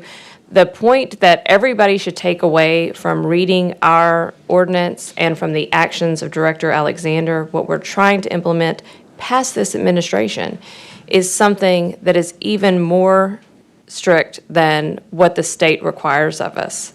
We are trying to do better than what the state requires of us because this administration, particularly Director Alexander and his team, recognize the harm that solitary can cause children.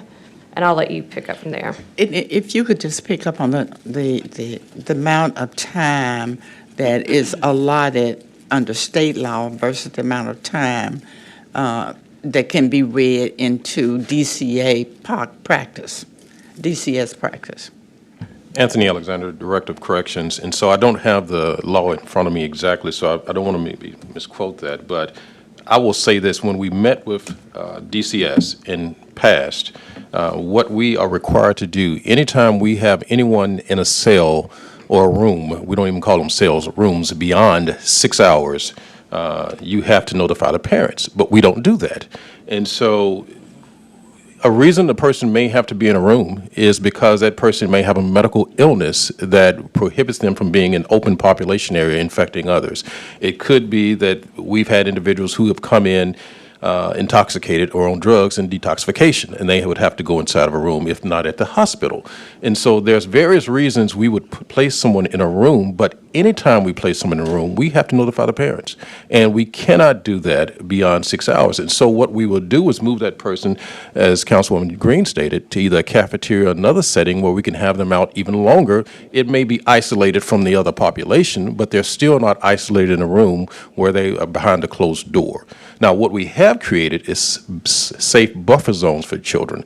And what they've asked for is we're painting chalkboard walls. We're putting rockers in so the child may say, can I go and just sit and be alone for a moment just to think to myself? Or they may want to scribble on the wall, which is safe to do. And so we're creating those buffer zones where the children can go and do that at the Youth Justice and Education Center. So I think, just to conclude here, that maybe some of the confusion is beyond 6 hours. You know, that's what's in state statute. But the director or the administrator has the decision or the discretion to add additional time, but not necessarily in a room by himself, right? But that discretion, I think some people are adding it to the 6 hours, 2 hours discretion. I know I'm confusing everybody, but go ahead. No, you're absolutely correct, Commissioner. Again, Anthony Alexander, Director of Corrections. So if we are going to exceed a certain time period, that has to go up to Executive Director Walker and myself to approve. So it's not an absolute guarantee that a child can be placed in his room beyond that period of time. You have to have administrative approval, and that's not something we just grant lightly. Well, thank you for clearing that up. That's a big question. Commissioner Caswell. Madam Chair, I just wanted to be added as a sponsor. Okay. Well, it's been moved by Commissioner Caswell. I will second it. Can we do that without objection? So moved. Okay. You still, that's it? Yes, ma'am. Okay. Seeing no other members in the queue, Madam Clerk, let's go to the board. Director Alexander, did you want to say something else? Well, I'll just say that I went out there for Christmas, and it was just a fun time, and I appreciate everything that you all are doing. I definitely appreciate the polo shirts, the khaki pants, the programs particularly.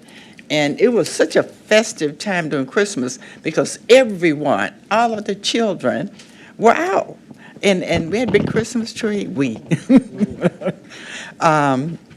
we had a big tree, and of course Judge Sugarman was there, and the mayor was there, and what's the name of that group? It was the Memphis Symphony Orchestra Youth Jazz Assembly. Right, their jazz assembly, and then you had a dance group from YS. Is it YS? L-Y-E. No, not that one. The one Harriet Tubman's Center on Lamar. Well, there was a big dance It was group. YAG. Was it Yeah. YAG? Yeah. They were there. They did an excellent job. So we all had a good time for Christmas. Thank you for the progressive work you're doing with our children. It's definitely needed, and I support you. All right, seeing no other members in the queue, let's move to the vote. We voted? My screen is... Aye.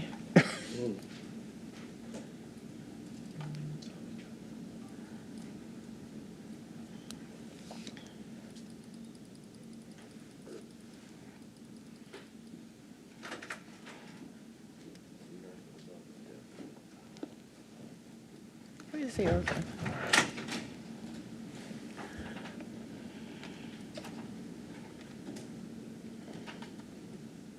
Madam Clerk?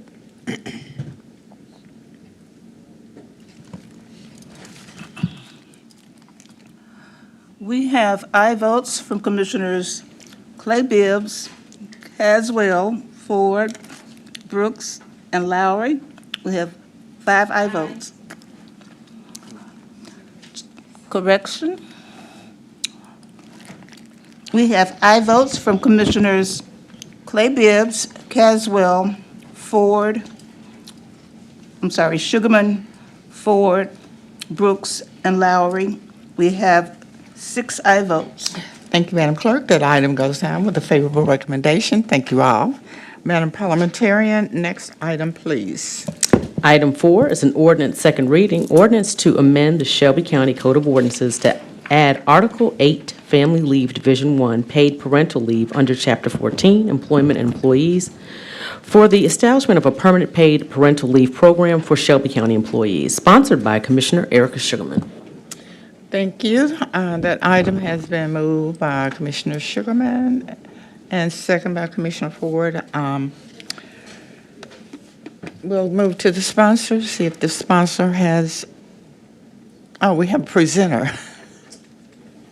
You're presenting? Yeah, I just wanted to be here to answer any questions and to let you know that for the third reading, my colleague on the 11th floor, Aziza Taylor, who is here today, many of you may not have met her before, but she will be handling this on the third and final reading. So if you have questions after today, please reach out to her. But I am here today to answer any questions about paid parental leave. Well, I guess there are no questions. There are no members in the queue. Commissioner Ford. Thank you. I asked a question from last meeting, and I support the item, but as somebody who's an elected commissioner here, I have the right to ask about how we're going to make sure that we pay for this item. I'm not asking how important it is. I've already voted in favor of this when it came initially, so I would wish that we don't have a rehashed dialogue of what's important. This is my question because I'm going to use an example.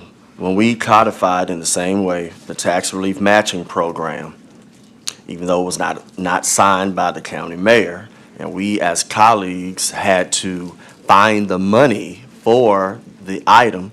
Oh yeah, by the way, which still has not been completely funded, even though it was a budgeted item. My question is, for this item, and maybe the sponsor knows or whoever knows,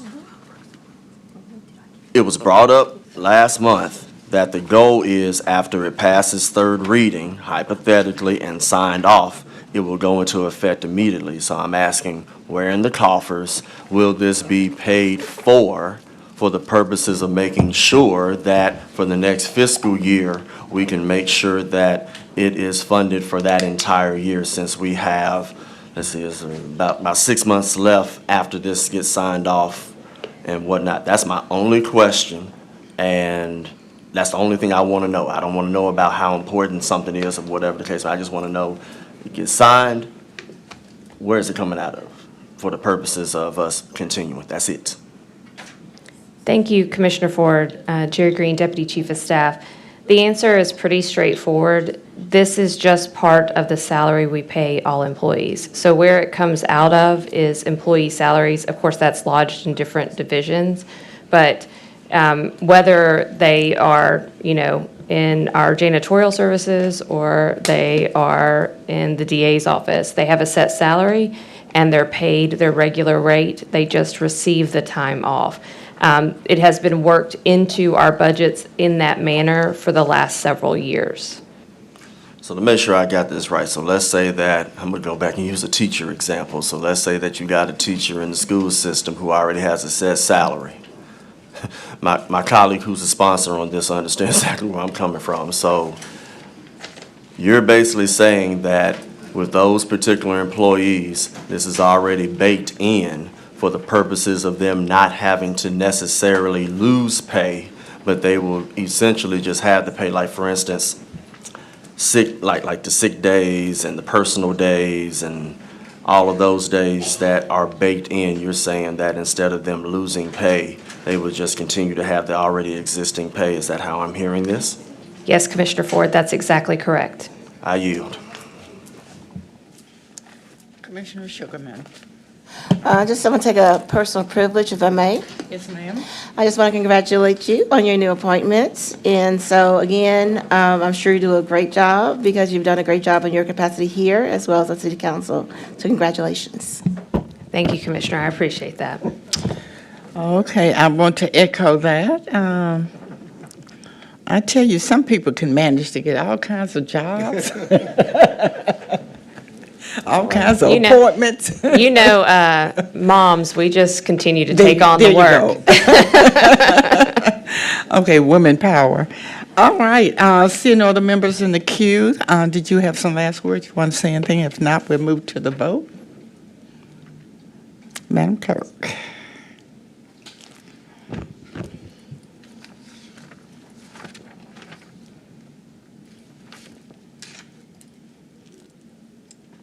My eye.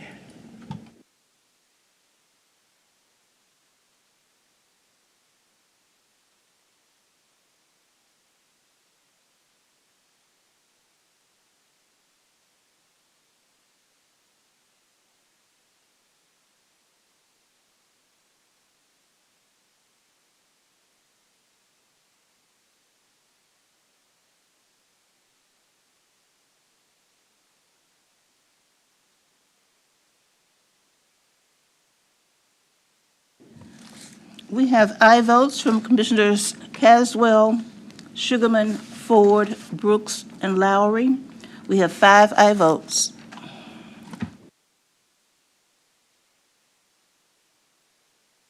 Thank you, Madam Clerk. This item goes down with a favorable recommendation. Madam Parliamentarian, next item, please. Item 5 is a resolution establishing a zip code-only requirement for public speakers addressing the Shelby County Board of Commissioners, sponsored by Commissioner Erica Sugarman and Commissioner Henry E. Brooks. This item was referred back to committee in December 15, 2025 commission meeting. Thank you, Madam Parliamentarian. This item has been moved by Commissioner Sugarman and second by myself. This says motion to adjourn. I second it. Commissioner Sugarman.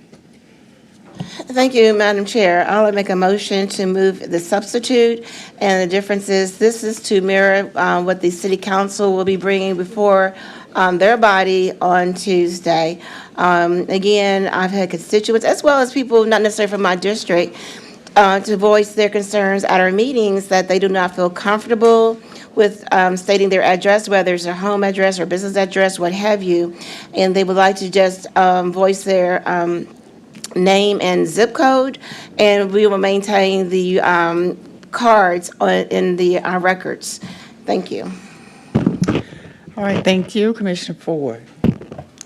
Couple of questions, and will the Can city we get a council? second? A second if that Thank you. didn't happen. All right, thank you. When is the city council bringing their resolution? Is it next Tuesday? That is correct. And do we have a copy, even if it's a draft, of what their resolution consists of? I'm asking because as somebody who served over there, I know that when we had this conversation before, my goal is to make sure, I'm not against what you're trying to do for the purposes of making sure that people are protected. At the same time, I don't want people that want to say that they want to be protected to manipulate a process that would prevent us from having, hold on. I'll wait for the sponsor so she can hear what I'm saying. Are you back? Yeah, I didn't finish. I was waiting for you to finish with the staff person. So I was basically saying that I'm not against trying to protect, but I want to make sure that the process and the integrity is protected as well, because I brought an example where if this zip code resolution passed then, you would have had a multitude of individuals saying that they lived in a zip code that they didn't live in. And the example that I brought up was you had individuals who lived in Arlington, Bartlett, Collierville, Lakeland, Germantown, Millington, Mississippi, Arkansas, but because of the organized organization that they were affiliated with, they were all told, say 38103. Don't tell them you live over here and over here and over here, and the whole process was messed up.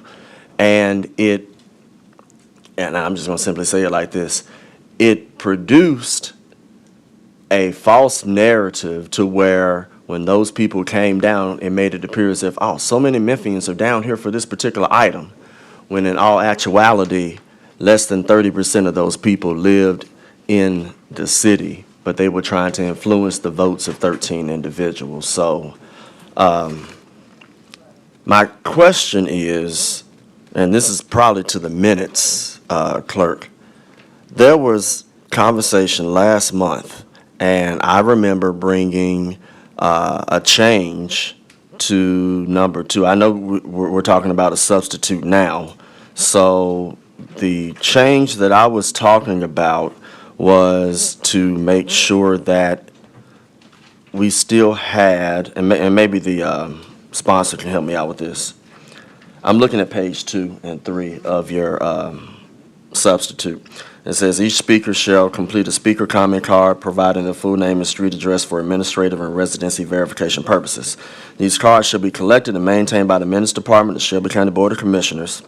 The full street address collected on such cards shall be used solely for internal administrative purposes and shall not be read aloud, displayed, published, or included in the publicly disseminated materials. That last sentence, has there been conversation by the city council on something that they already do? They do publish the name and the address in the minutes before they're approved.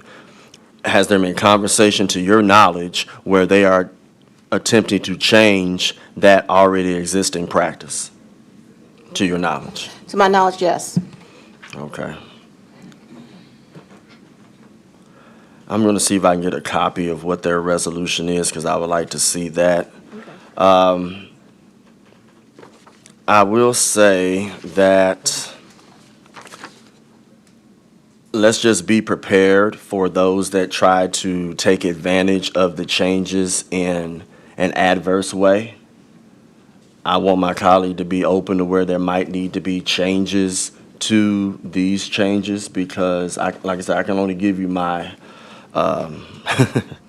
my experience, to where what we don't want to happen is individuals to start stating things that are not 100% accurate for the purposes of influencing the body on particular things. And it doesn't it could be a land use item, it could be any type of item, and I just don't want these rules. Rules can be manipulated any type of way. You got folks that want to put rules together for their own reasons. But I will say this, and somebody give me a minute because I don't have a clock. Thank you, and I will. I'm glad that you're not getting pushed back on this. It's interesting when you've tried to, hold on. Let me get there since I got 20 seconds. You have brought things, and you've heard me say that. And it's interesting that those that now want to say particular things have had opportunities for 3 years to say things. But when they want to come regarding you for particular things and want to act, then you can't find them nowhere. So we'll have more conversation on this on Monday, but I support your effort. I think it still needs to be tweaked, but I support your effort. Thank you. Thank you, Madam Chair. I just want to say a couple of things real quickly. Of course, I've got pushback behind the scenes. There are barriers everywhere, gatekeepers everywhere. So just because, it's here, it made it to the agenda, doesn't mean that there were some issues. And I'll be addressing those issues later in my emails. Behind the scenes, or off record, should I say that way, not behind the scenes, off record. And so to your point, Commissioner, even if, someone gives a false address, according to our rules, there's no rules about they have to give their address anyway. They can just state their zip code and name. Then second of all, the minutes do not verify people's addresses. In fact, some of them came up, and I recall a couple of people just made some funny fictitious addresses just to be, I guess, funny or what have you. And so there's no rules. And so again, I I just hope that we support this effort because I don't want a chill effect where people feel intimidated, where they feel like they may be harassed, as well as to have an open dialogue. Freedom of speech goes to our Constitution. I want more people to come and speak. And if you look across the country, this is standard as far as just stating the name and zip code. In fact, a couple of people have said that, where they live, they don't have to do all of this. And so, again, it's not in our rules that they even have to give the address, but people feel because of practice, past tradition and practice that they do. And so I just want to ensure people to come out and speak. Your information will not be, open to the public because I am very concerned, and as a social studies teacher of 27 years, I know what it is for individuals to be intimidated by the powers that be. So again, I hope that my colleagues do support this effort for individuals to come and speak freely. In fact, I'm encouraging individuals from District 12 because very seldom do you come out and speak, but you do send a lot of emails, which I do appreciate, but I would love to see you in person as well. So thank you. Chair Brooks, can I just correct the record? This item on number 3, at the last commission meeting, Commissioner Ford made an amendment to change the word omit to include. That's not reflected, but I think the idea is you want to go back to omit. So we'll just make sure that this red line is corrected to reflect that before it's uploaded into the system. What page, ma'am? So it's on the second page of this resolution, item number 3, public records and publication practices, where it says meeting agendas, minutes, and speaker lists that are publicly posted shall omit street addresses of speakers. Commissioner Ford made a motion.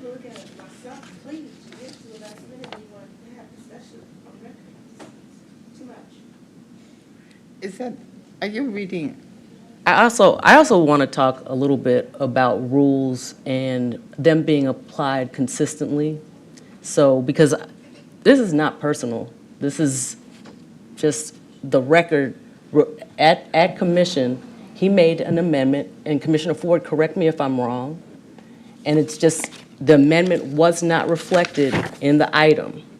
And so that is now being substituted. So just so that the records are correct, we would just go from omit to include, and then I think your intention is to cross out include and to go back to omit, and so the documents would just reflect the accuracy. Commissioner Ford, am I correct, or do you have an objection to that? You recognize. Look, so that we can move on. Yes, I did make a change last month. My sponsor has, my colleague who's a sponsor has made a substitute to go back to something else. I'm not going to fight that. I'm fine with what I see in front of us because I've already stated on the record that be open to making any modifications to any new changes. So since this substitute is on the floor, I'm not going to ask for an amendment to go back to something I asked for last month. I'm going to stay with what my colleague has brought as a substitute. No, I'm just saying that for this document to be properly in the system, it would, since this is a substitute, and the way it should have appeared today was the word would have been include. So today, that word would just be stricken and omit would be reinserted so that it fully complies with the action that was taken, that the body adopted, and the action that is going to take place today before this item is adopted and becomes a So what do you need from the sponsor? An amendment? Just want the record to reflect that the word omit should have been included, and that in the red line version, it will strike out omit, and the word in red would be include. Okay, so you heard the parliamentarian. Can we do that? Can we do that without objection? That's not what I asked for. So, no, I'm fine with If she's saying as far as on base, to make that modification, that's fine, but a substitute that's now on the floor. It's an can undo all of administrative, that. so it doesn't, no action needs to be taken place, it just needs to be corrected. So we can do that as They an can do administrative. it as a scribbler's error, or whatever the case may be, but Thank you. We'll follow the parliamentarian's direction, do it as a scribed error. All right, seeing no other further conversation or discussion on that item, let's move to the vote. Please, Madam Clerk. Okay, okay.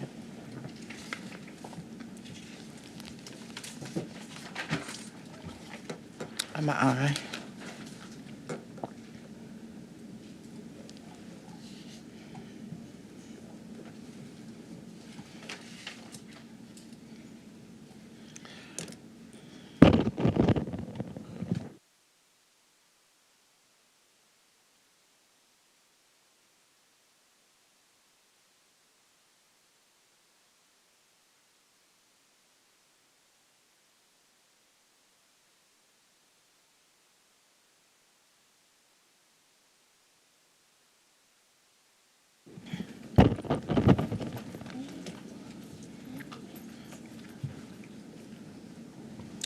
We have aye votes from Commissioners Caswell, Sugarman, Ford, Thornton, Brooks, and Lowry. We have 6 aye votes. Thank you, Madam Clerk. That item goes down with a favorable recommendation. Madam Parliamentarian asked to be recognized at this time. Thank you so much. So there's a theme I'm hearing that the rules are invoked based on some agenda. And I will say that we do have certain customs and practices, and in the past with add-ons, we did not suspend the rules because there wasn't a routing sheet attached in the past. At a past meeting, there was a question made by the maker to bring the add-on whether the rules had to be suspended. I had recently brought to my attention that we had not been following that rule. And so because that question was asked pursuant to the rules, I made that point. Again, also, today there were a number of substitutes that were brought to the table, and they were not in accordance with your rules. I want to read the rule. If an item proposed an amendment or a substitute, a marked-up copy that clearly delineates what was changed from the previous version shall be provided. The marked-up summary shall reflect when the change was made and who is seeking the change. Microsoft Word review feature or similar tracking method should be used. I told the staff member she did do a marked-up copy. The SIRE administrator, or the administrator, who is the person that would put in the agenda when something does not meet the permanent rules, pointed to me that we did not have the portion of the rule that requires the summary sheet shall reflect when the change was made and who is seeking the change should also be provided as well. I did not want to invoke that rule because I did not bring that up to your staff member when she provided the marked up copy of the substitute. But because those are in your rules, moving forward, if that rule is not complied with, if there is a substitute that is brought and it is not in track changes, and there's not also a summary provided that it has tracked of changes saying, reflecting when the change was made and who is seeking the change, then you will have to suspend your rules so that no one is saying that the rules are being invoked for this person and not for that person. We will invoke those rules every time, and hopefully we can comply with our rules. Also, people have the option to amend the rule if that is a burden people don't want to take. If they want to amend the rule so that you do not have to suspend the rules for add-ons, that can be done. If you want to amend the rule so that you do not have to have a marked up copy of the summary, that can be done. I would not recommend that you take out the requirement for a marked up copy of the substitute because the public and the members need to be able to see what changes are in that substitute. Because if you just have a document that is a clean version that does not reflect those changes, then it is not clear what the changes are. So I just wanted to be clear that I will be invoking all the rules moving forward so that nobody thinks that there is an agenda that I'm participating in. Thank you. Thank you, Madam Parliamentarian. And if you would be so kind as to ensure that we all have the most updated version of the rules on our desk today. I will. Because I want to study. I believe that your chief administrative officer and your deputy chief have that. If they don't, I will make sure that they do, and they can provide that. They can provide it to the CAO for the administration, and we can all work together so that we can all be on one page.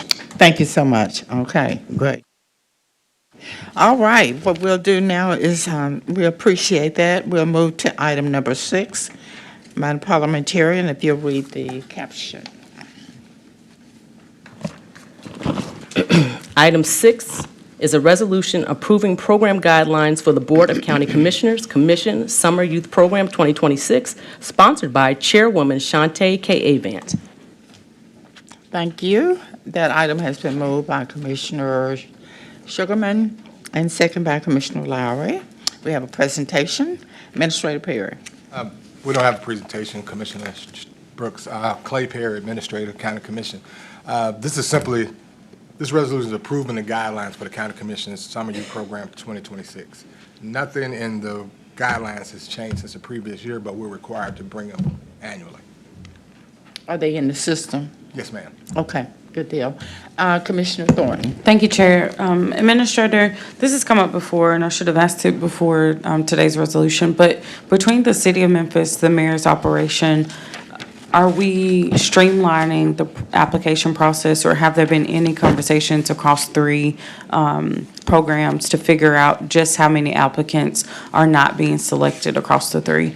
I think I heard one of Brian Harris's presentations that said we have over 100,000 qualifiable youth in Shelby County, and when I look at how many we're admitting, how many he has the capacity, even with Marion's vision to increase it to 3,000, and then how many the mayor is admitting, we're just scratching the surface. So I'm just curious, like, how are we keeping track of applicants that are not getting placed at all, and what that figure is that we might as a body consider closing the gap? Clay Perry. This previous summer, I believe, nearly 3,000 young people applied, and 300 young people were employed. So, For our program alone? Yes. So I take from that our program, the mayor's program, and the City of Memphis, y'all aren't at the table talking about all the programs together? No. Okay, and what would it take? Are you willing to initiate that conversation? I've heard an interest from Mr. Harris or Director Harris to do so. So who's the point person on the mayor's side for their program? I can check upstairs to find out. Okay, if you could just let us. Reginald Okay. Milton. So if I could just make a request publicly for you, Director Milton, Director Harris, to just get on the call. If we could at least just see how to create maybe one application where students get to select, even if they apply for all 3, at least creating a shared database will be helpful for us to know on the back end, at the end of the year, how to cross-reference how many are not getting placed, and then what's happening. Like, is it, I noticed when I had 200 applicants just for District 10 alone, that a number of the people that I recommended to be a part of the program, that they didn't actually follow through for different reasons, car troubles, lack of parental support in the application. I mean, we need to know those type of barriers, because maybe we could continue to deepen this program to reach out to other agencies. So I'm just asking for a meeting to be set up with those persons, and if you could, at least by Monday, reach out to them just to see their willingness to be able to do so. I think that would be good for us. Thank you. Commissioner Caswell.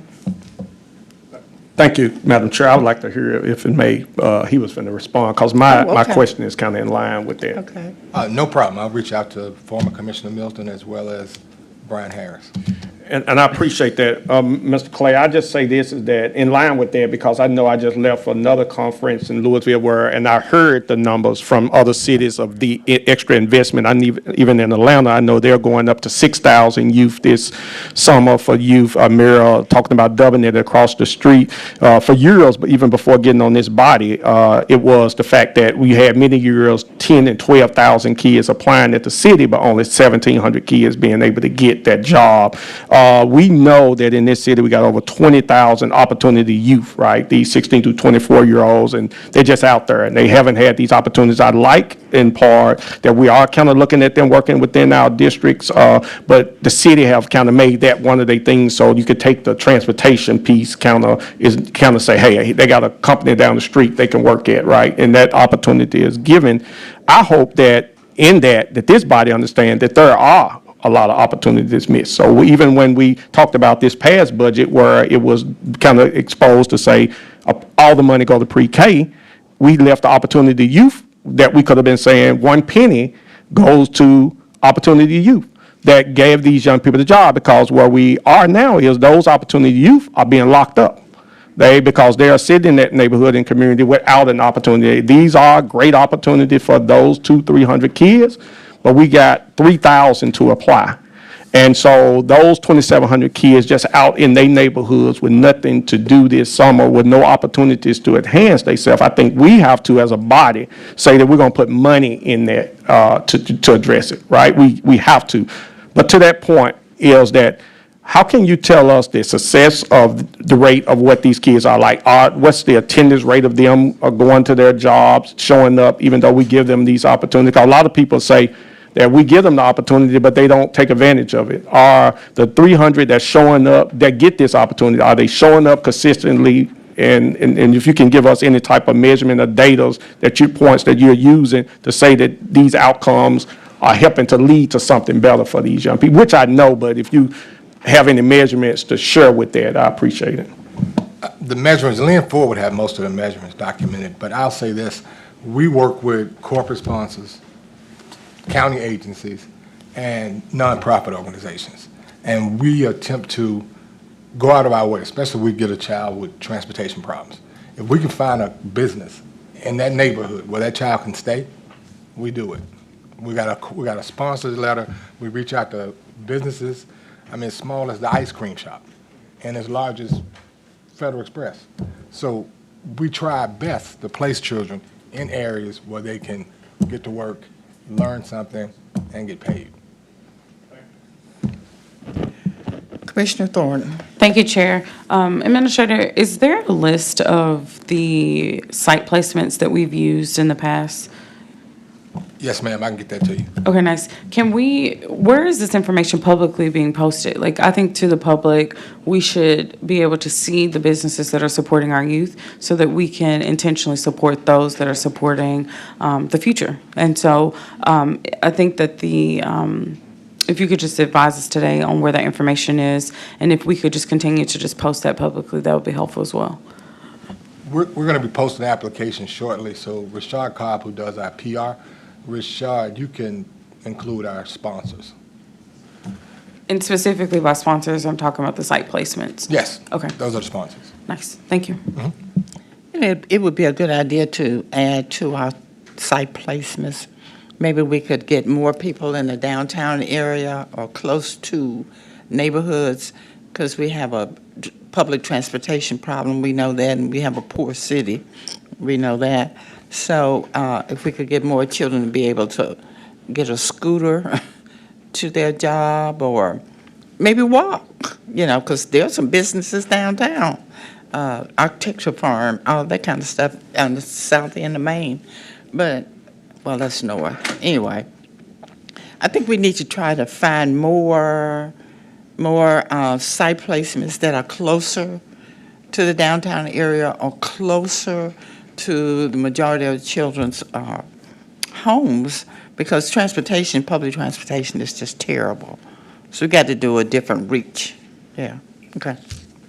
Commissioner Sugarman. Thank you, Madam Chair. And I just want to state that, yes, I would love to see a conversation with Milton, Harris, and yourself, because employee, they do things a little bit differently, and I would like to see some of the things that they do used in our program as well, such as maybe, showing the kids, for example, how to fill out applications and, how to create a resume, things of that nature, look at their GPA, things of that nature. Also, I'm really interested as far as the apprenticeship portion, because it said in the Granicus that 16 and above, but I was wondering if like 18 and above, could we focus them on some type of apprenticeship program? Because we see a lot of development going on in our county. And when I, reached out to various entities, they're saying a lot of those individuals are brought in from other states because we don't have the workforce here to fill those positions, such as, when you have one particular site, there may be 50 trades. And so maybe we could work with the trades and things of that nature and try to see if the 18 and above can get some type of trade certification while they're in this program or something like that. And I will work with you if you're willing to do that. I welcome it, Commissioner Sugar. Thank you. Commissioner Bibbs. Thank you so much, Madam Chair. Of course, I absolutely believe in this program. The biggest thing I have is the issue that we could always use more funding to place students during the summer, and I think Commissioner Caswell brought that up previously around really having real conversations about how do we add to it. From the procedural point, this also, as we move into this next summer, may be an opportunity to maybe collect, I know Lynn has information, but maybe actually do some type of exit survey with those vendors who are sponsors of our students around, and we can have like some key data points that we can be able to say around how the program has served not only us on the commission regarding dollar investments, but also how we supported students so they can also give some type of information back around how their experience is. Would love to work with you on that. Thank you, Commissioner Bill. Oh, okay, thank you, Commissioner Bibbs. Seeing no other members in the queue, we will move to the vote. Madam Clerk?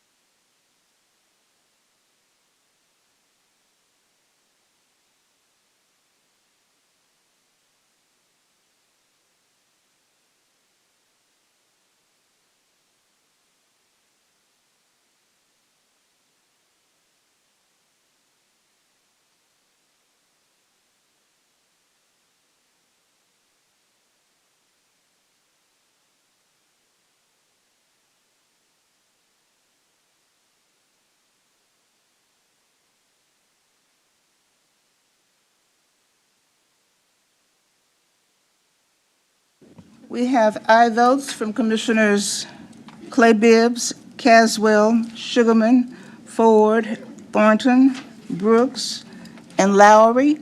We have 7 aye votes. Madam Clerk, this item goes down with a favorable Thank you, Madam Clerk. This item goes down with a favorable recommendation. Madam Parliamentarian, item number 7, please.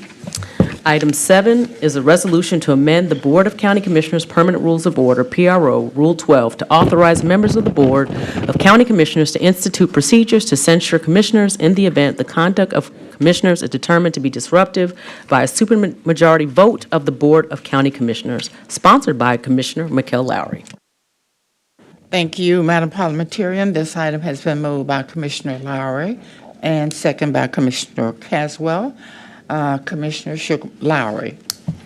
Thank you, Madam Chair. I would like to, there's been a lot of talk today about substitutions and everything else, and when things get on the floor, and I don't want anybody to think that rules are not being followed. So because of that, I want to withdraw this item and to bring it back up at our next committee meeting, which will be January 21st.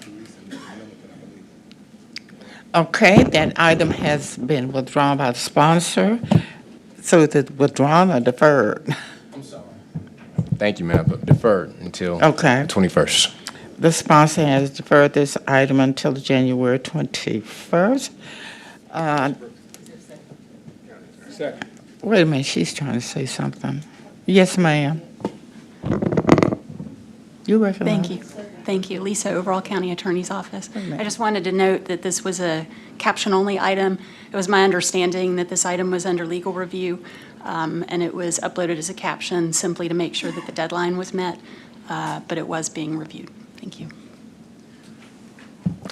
Okay, this item has been deferred to January 21st by the sponsor. Can we do that without objection? So moved.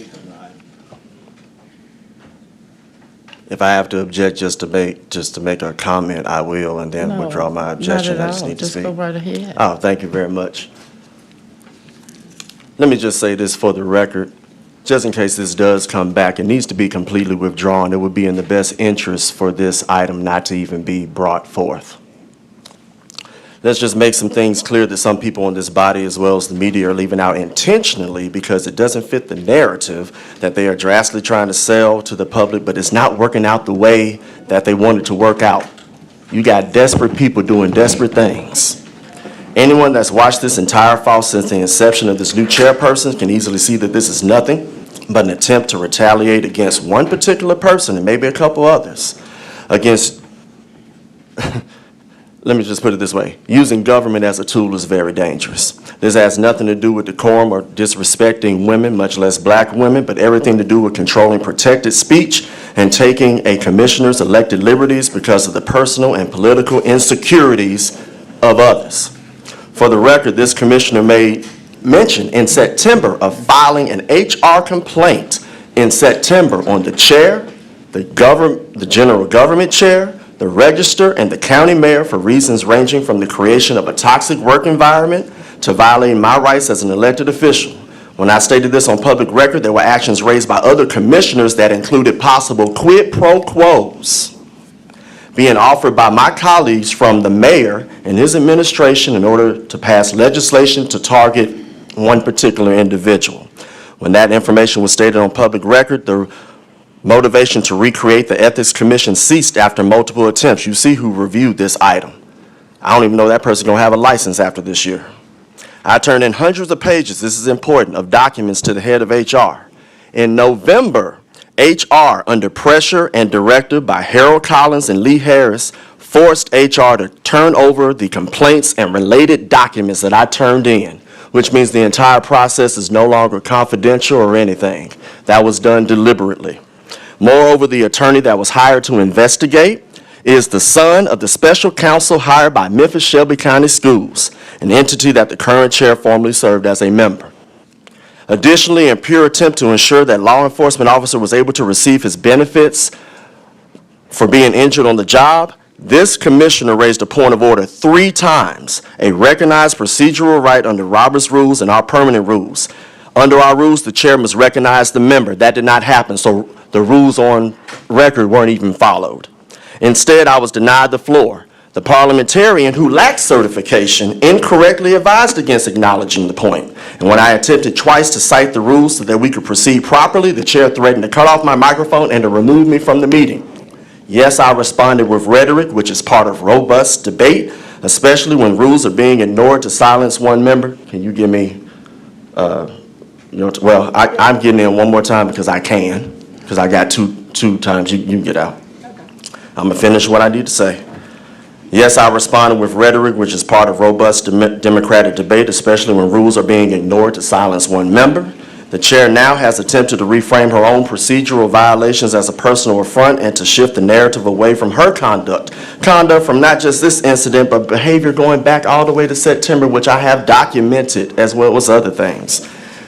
Lastly, I can show years of records where other elected officials who are serving right now, including but not limited to the sitting general government chair, who would behave similarly or worse. But were they given punishment or threatened with rule changes? Absolutely not.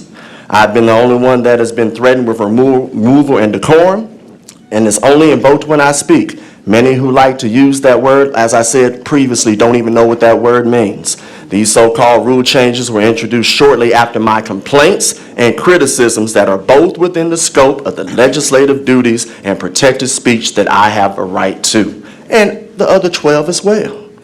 Do not let these people convince you that new rules are needed to tackle decorum and to reinstitute the flow of business, because mostly all my commentary has been within the 3-minute period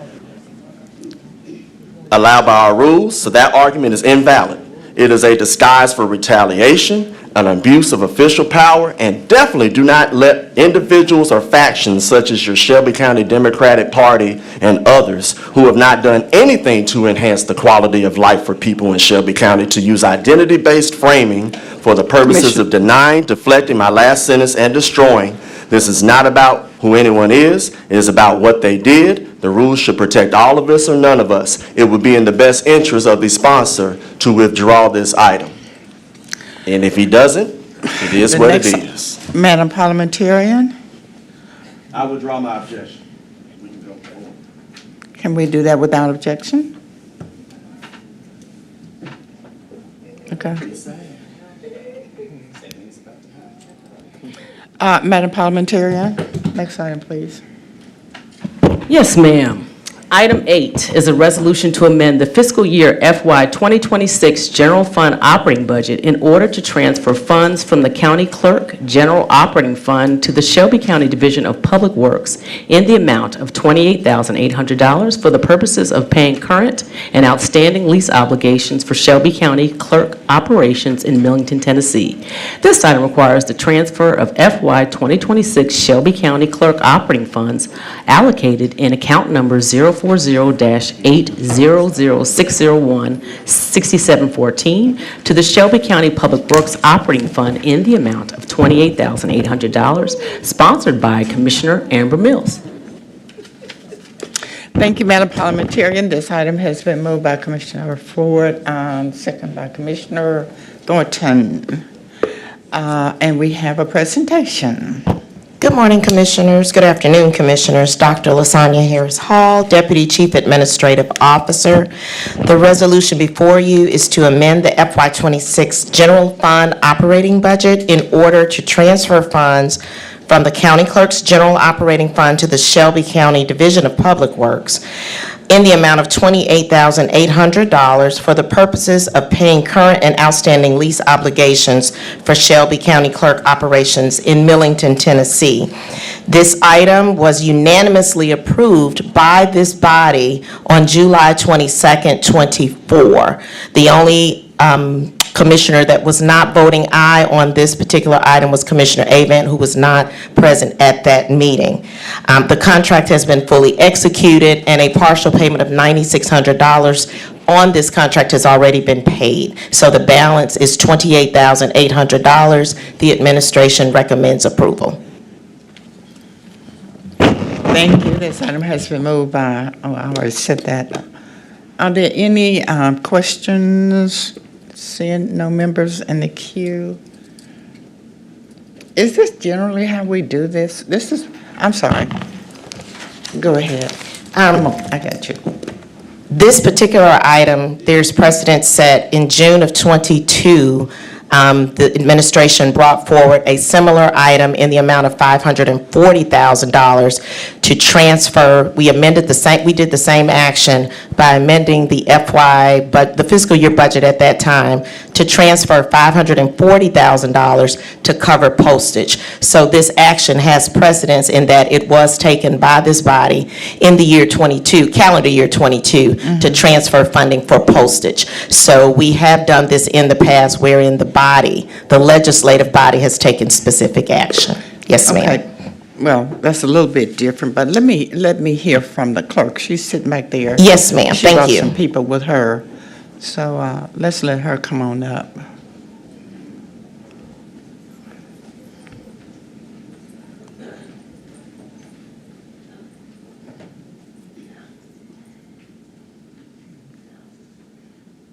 Did you all put anything in Granicus, or is that it? Yes, ma'am. You got something in the system as well? Okay, this is your own handout. Okay. I'm just.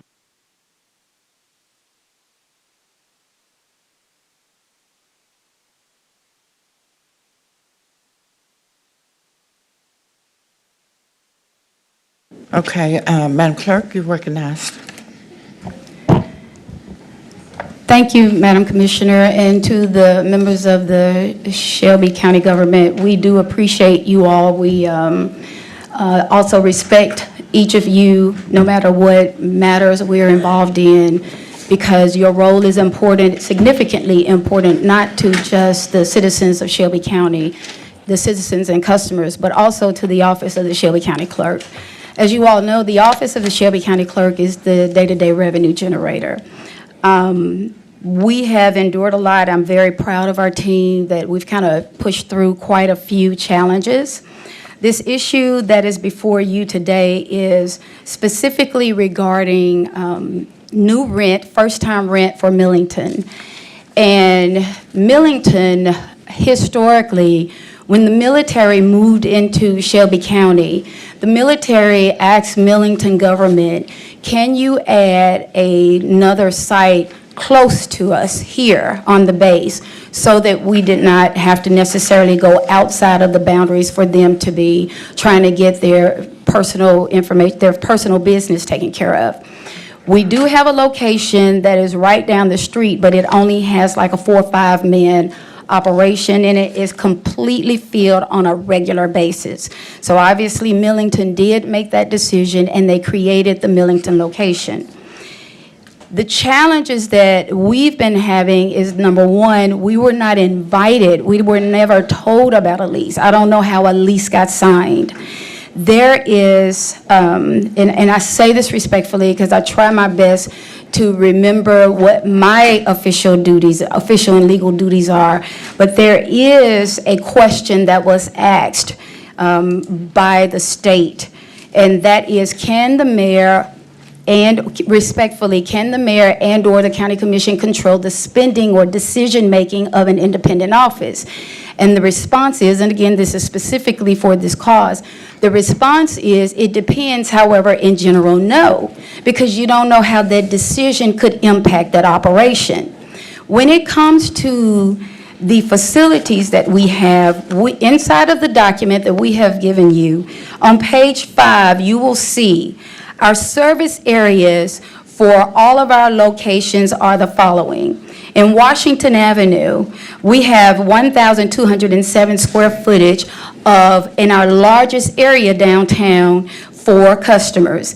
And according to the record, to the official books, that means we can only allow 12 to 13 customers in there at a time. On any given day, you can see a line outside of the door, outside of the building, or wrapped around the building. Mullen Station, 560 square feet. That means you divide that by 100. You're talking about 5, 6 customers at a time. Mullen Station, if you look at the video footage right now, the live video, there's probably a line wrapped around the floor. And so you see the rest of them, again, but 150 Washington is our largest facility. And we are legally only allowed to have 12, 13 customers in there at a time. Now, getting back to Millington. When the last mayor was there, the word got back to me that the mayor's administration, some kind of way a lease has been paid for Millington. I was not in those meetings. I was not invited. I was not there. And I started receiving calls about my rent due. And I'm telling them, we do not have rent at Millington. It was created specifically for the military. That is what we've historically been told and what we saw in the office. However,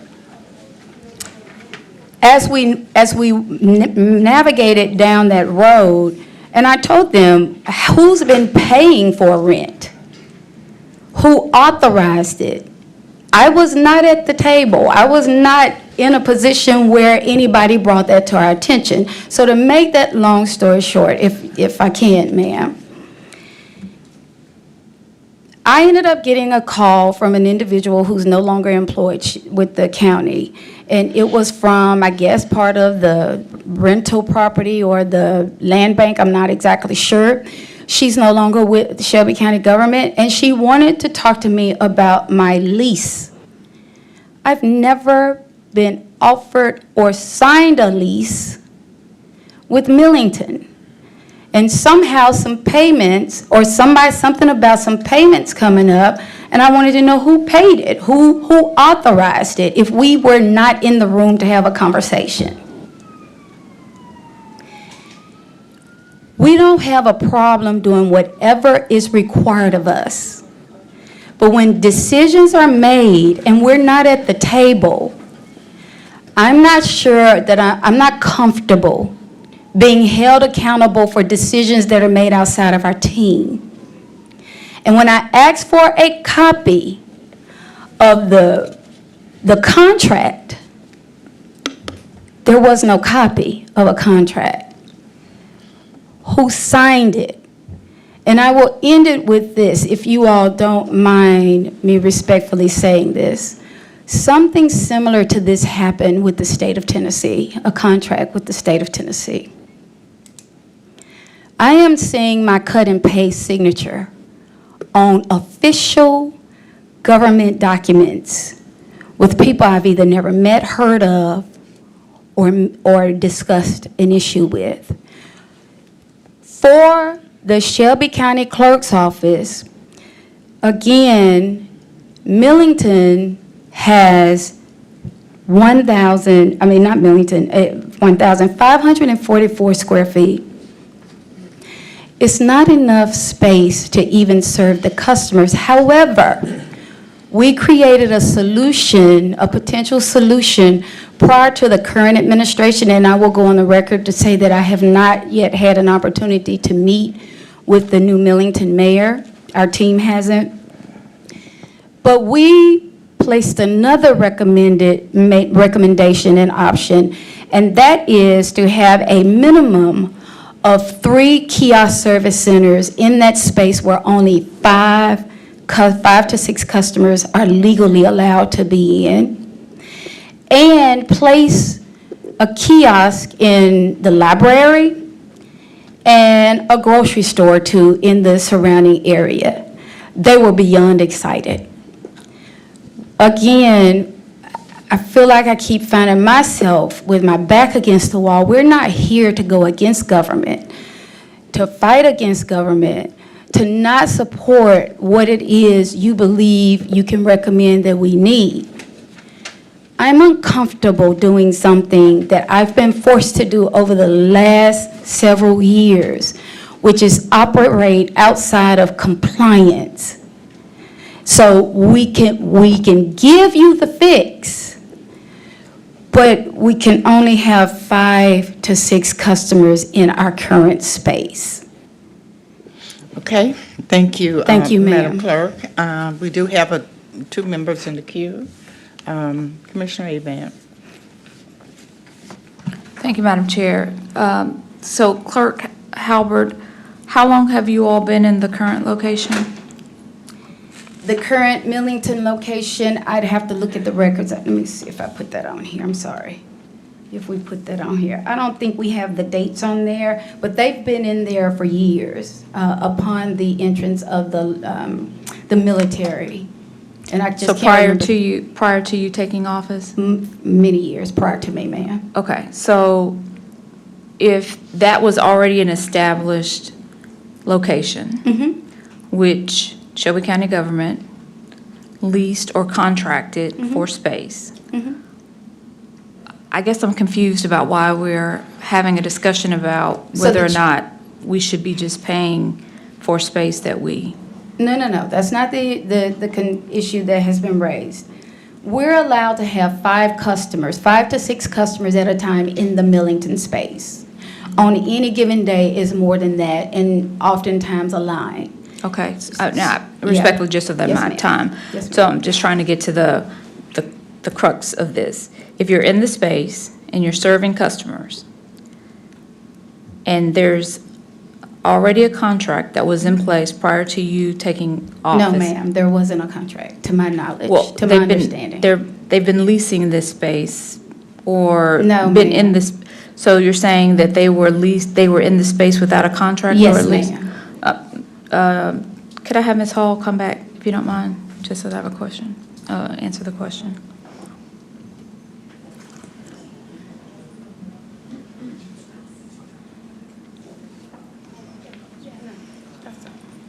Oh, no. She can.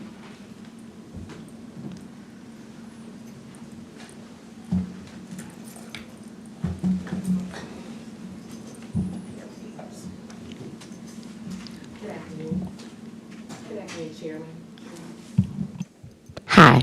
Good afternoon, Dr. Lasagna Harris Hall, Deputy Chief Administrative Officer. This lease has been created in the past 3 years, 22, and I have Frankie Dakin here from Millington who can speak to the specific dates. So if the lease was established, and I guess just to understand how county government, support services usually negotiates these spaces and places, correct? That's not usually the role of the actual clerks, different appointed offices? That is correct, Dr. Lasagna Hall, Deputy Chief Administrative Officer, yes. Okay, so if that's the normal practice of creating contracts or finding spaces, the county, Shelby County government is the contracting agent, correct? I'm sorry, Chairwoman, I didn't hear the question, I'm sorry. So Shelby County government and support services is usually who establishes these contracts and finds space? Yes. Okay, so since that's already been done and we are serving customers, I understand the clerk may have ideas and I'll get back in the queue, Madam Chair, but I understand the clerk may have ideas about how she wants to either change or expand, and I think working with county government in Millington to do that, but currently the item before us is not about space. This is about just money owed for a contract that was already in place. That is correct. Okay, I'll get back in queue. Commissioner Caswell. Thank you, Madam Chair. And that's kind of going down the same line that I am. Madam Clerk, you had something to respond to that because you may answer my question if you respond. Go ahead. Thank you, sir. Again, and if I did not make this, understandable for any of you, let me apologize in advance for that. The office of the Shelby County Clerk has historically never had a contract for lease or otherwise in Millington.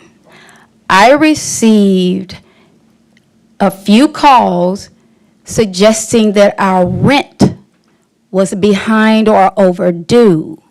And we have all of the documentation inside of the document that we have passed out to you. So no, we were not invited. We didn't know it happened. Thank you, Madam Clerk. And to that point, I just want to be clear. So I know it just stated on record 3 years, but they was already in operation before that you came. Let me ask you this, Madam Clerk. With Raleigh and all of the other, who hold the lease to those? The lease belongs to, we are responsible for paying them, and it depends on who is leasing the property. Like, there's more of a more sophisticated process with Whitehaven because of the contract that was signed whenever that was. Yeah. But at the end of the day, no decision was ever made upon me entering into this office. And 3-4 years after I've been there, somehow a rent presented itself. Yeah. And I got a call telling me my rent was due. Yeah, respectfully. Yes, sir. I know that this may have been thrown upon you in that capacity. I was just wanted to know. Yes, sir.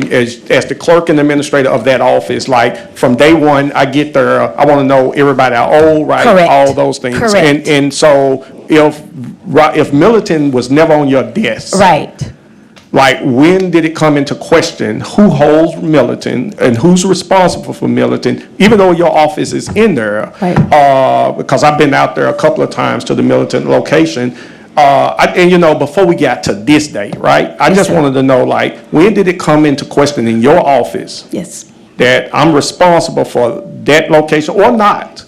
And then why is it that we're just hearing this, just like you, I hear you saying you're just hearing this, but somebody should have been carrying that torch on every one of the offices that you're in and making sure those offices was taken care of, right? To hear you as the clerk to say, here I am, and I didn't know about this, and this going in year 7, right? Yes, sir. Something is not right about that, And if I may, to respond to your question, your inquiry, you are correct. I'm here years, and I didn't get a call saying that Millington wanted a lease. As a matter of fact, we met with the mayor at the time and his administration, and they didn't want one.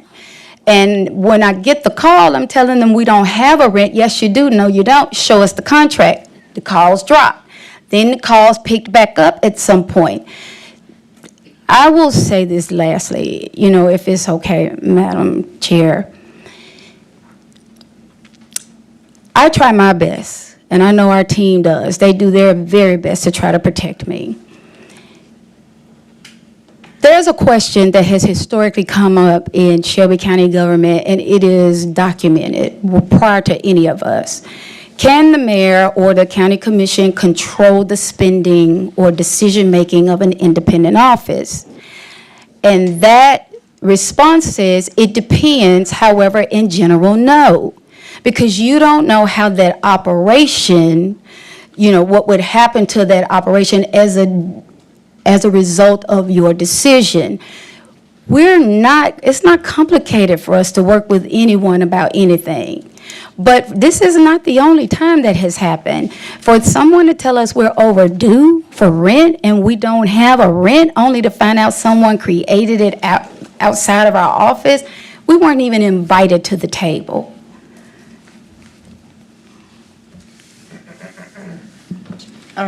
Commissioner Thornton. Thank you, Chair, and thank you, Madam Clerk. It seems to be multiple issues that you're addressing here. I think that your points about the encroachment on your office as a duly elected official is something to be addressed, particularly if it's true that your signature is being used without your knowledge. I'm wanting to kind of parse out the two issues here, just to figure out, what can we do to figure out how to settle up Millington and then address the separate issue separately. So just a couple questions about your budget. For your fiscal year 25, how much unspent dollars did you have?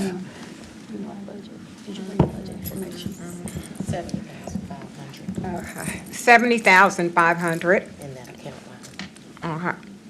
For fiscal year 25? In that account, if we're speaking, this is Lasagna Hall, Dr. Lasagna Hall, Deputy Chief Administrative Officer. If we're speaking specifically to this item, the budgeted amount for this particular account line that's outlined in your resolution, 040-800-601-6714 is $70,500. If you subtract this $28,800 expenditure, it still leaves sufficient budget for this account line for the remainder of the year. And you're talking about fiscal year 26, correct? Yes, ma'am. My question to Madam Clerk is from fiscal year 25, because it's my understanding that if we're paying for outstanding payments that we didn't pay for in fiscal year 25, how much was left over in the clerk's budget from fiscal year 25? That year's closed. So we just don't know the information today? Is that the reason why we? They're saying that year is closed and it would have to be pulled. But I think to just kind of touch on just a second of what you just you asked, again, I'm having a difficult time getting past a meeting, a discussion, and a decision to create a lease for an independent office that was not invited to the table. And the time that we heard about it, someone had been paying them and wanted us to take up the duty to pay. We don't have a problem doing whatever we need to do. However, if someone goes outside of this organization and makes a different decision and does not include us, I'm not sure how I'm supposed to clean that up because we were not there. So if we want to talk about moving forward, but I'm not sure how to clean that up because I can't respond to any of it. And thank you. I have a question for, Well, if I can, okay, you have give my 30 time seconds. back. Go ahead. Okay. So, Time's up. I have a question for the attorney. Could I answer your question? you have to address the chair. Okay. Madam Chair, could I answer the question? So, Chair Brooks, is it okay for Commissioner Thornton to finish out her time? Absolutely, go ahead. Yes, so I think Commissioner Thornton had probably about 10 to 15 seconds on the clock so that she could finish her thought. And then I think respectfully, if it would be okay for Mr. Williams to answer. Okay. I'm really just taken aback by the level of disrespect, like, on our body. I'll just get back in queue. Thank you.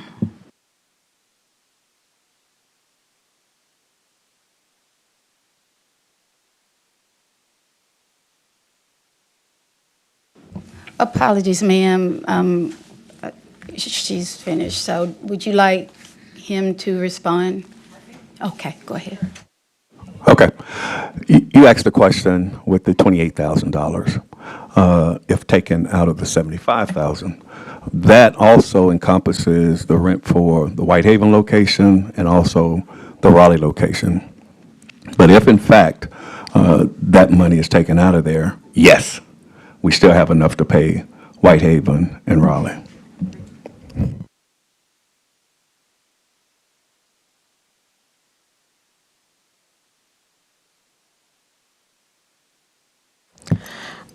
Dr. Lasagna Hall, Deputy Chief Administrative Officer. I just wanted to provide a bit of clarification on the process. As cited in your resolution, the City of Millington reached out to the County Clerk's office. That's stated in the resolution. There have been discussions with the Land Bank, the City of Millington, and the Clerk's office. That's historical. As it relates to the process, the Land Bank works with all elected officials, so I'd like to, for the purposes of being generic, take the clerks out of this. The Land Bank works with every institution throughout the county. That is the process of the county. After an agreement is determined, that information is brought before this body. This body was presented with a lease agreement for the $38,400, and at the time, all commissioners, which you are, not the mayor, you hold the purse strings to the county. So you, as the legislative body, made the decision to proceed with the lease agreement. Once that is agreed upon and approved in full commission, then the contract that is attached to the resolution for which you approved on July 22nd, 2024, and only then is it then circulated and routed through the contracts administration office up to the CAO's office to the mayor's office. The mayor is the sole contracting authority for the entire county. So even Sheriff Bonner, if he decides to lease, even if Trustee Newman decides to lease, the mayor and the mayor only is the only and sole contracting authority. And so that person's name would be the one that signs the contract or a lease agreement in this case. And that is the standard procedure throughout the county. So I don't want it to be left that there was maybe any kind of forgery or an inappropriate person's signature on the agreement. By our laws and the way we follow them, the mayor is the sole contracting authority for the entire county. Whenever you are. I may, when you finish, Madam when you're Clerk, ready. go ahead. Thank you, ma'am, Madam Chairwoman. No one in this organization is suggesting that anyone committed forgery or anything else. However, it is a matter of fact, the office of the Shelby County Clerk was not invited to a meeting to discuss a lease at Millington. Even if we had discussed it at that time, one of the first things that was significantly important was the legality of our space, the protection of the citizens, and the protection of our team. There is no way we would have been able to sign a contract that was out, with all of these customers sitting in there. We would have been required to limit that, reduce that down to 5, 6 customers at a time. And we're not trying to challenge at all the decision that was made or is being made. The concern is we have multiple ways that we can let those 5 to 6 people be in there. At the same time, we have kiosks inside of the facility and/or the library and/or grocery stores. That would be up to, we would have to talk with the leadership in Millington about those recommendations, which have been historically on the table. So I just want to make sure that everyone understands, Madam Chair, we're not saying no, but we cannot be held accountable for private discussions that have been had, meetings, and we're not involved, we're not included. But now, we're supposed to do some back pay and pay for some other things. Okay. Thank you, Mayor. So what I'd like to do, I'd like to just move to the attorney and just ask her, what is our legal posture here? Because this sounds to me like somebody needs to go to mediation and talk about mediating this little issue regarding contract, lease, all of that. It's kind of jumbled up, kind of muddied up. So, Madam Attorney, what is our legal position here? We can't vote on this. It's too many moving parts and unknown stuff. If there's I'm sorry. No, you're fine. Go ahead. Megan Smith, County Attorney's Office. This item is approved as to form and legality for your consideration today in this committee and on Monday. The reality is, in 2021, a landlord let us know that they expected to negotiate rent for a property that Shelby County government does not own. Those discussions took a couple of years to come to some measure of fruition. This body voted to approve a rental agreement with the city of Millington for a monthly rent amount. It was approved and it has never been paid. So the item today is ultimately to see those back-owed rents paid because we also did not remove ourselves from that facility. We maintained a presence after that vote. So again, this item is approved by the County Attorney's Office and recommended for your consideration today. Just one more legal question, ma'am. Do we have, as a body, do we have the authority to require or to go into contract for another elected official without their knowledge? Megan Smith. Without their signature? Megan Smith, County Attorney's Office. This contract, again, as Dr. Hall had mentioned, was negotiated by the Land Bank on behalf of a governmental agency that was occupying a space that was not the government's, which is why it was brought to the County Commission for approval in terms of budgetary process. That is within the purview of this body, and again, is being asked of you today. Okay, thank you very much. Commissioner Evans. Thank you, Madam Chair. So I think at this point, respectfully, I do understand the plight of Clerk Calvert. I understand that you felt slighted in not being a part of this discussion, but it sounds like procedurally, this is how most leases are negotiated and contracts are signed within the county. So I would just ask, Dr. Hall and Mayor Harris, say I'm sorry, and let's move on and pay what is owed from the county. Like, apologize that as the clerk, she wasn't considered in this decision, and she may have made some different decisions. However, we're still occupying this space and serving customers. Is that correct? That is correct. Okay. So I think if you all just do that, and Clerk Calvert, I'm sorry that, in your role and responsibility that you weren't consulted. Maybe there's a different way for us to do this, but I don't think we should be spending 1 hour of our time talking about $28,000 that we owe, and legally, our county attorney has said that we should be paying. And so, if they don't say it, I'm sorry that happened, but I do think that we should, there's so much more for us to spend time on that is really important, and again, not to minimize this, but if you're still occupying the space and you're serving customers, the county has a responsibility to pay their debt. And so I would just ask that we move forward in paying the $28,000 that is owed. Madam Clerk, you can respond. If I may, thank you. Again, I just want to remind you all that had we been approached about it and had an opportunity to talk, we could have massaged what that outcome would have looked like.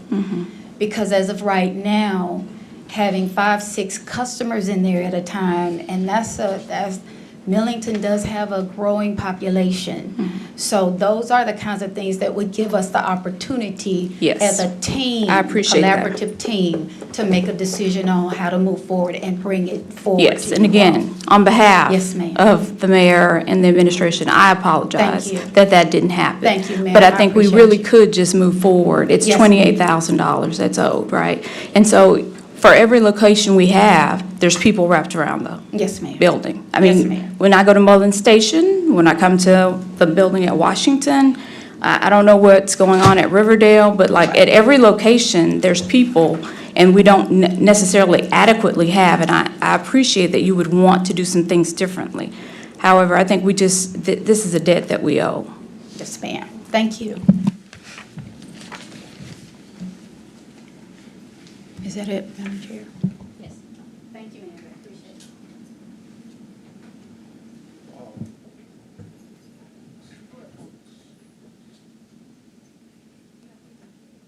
Oh, I thought she was running the committee. I thought she was running. It's not Okay. showing on her screen. Clerk Halbert, there were other commissioners in view. It was just the end of my comments. Chair Brooks is going to finish us out. Apologies. Apologies, I didn't see that. Commissioner It was Commissioner Thornton. Thornton?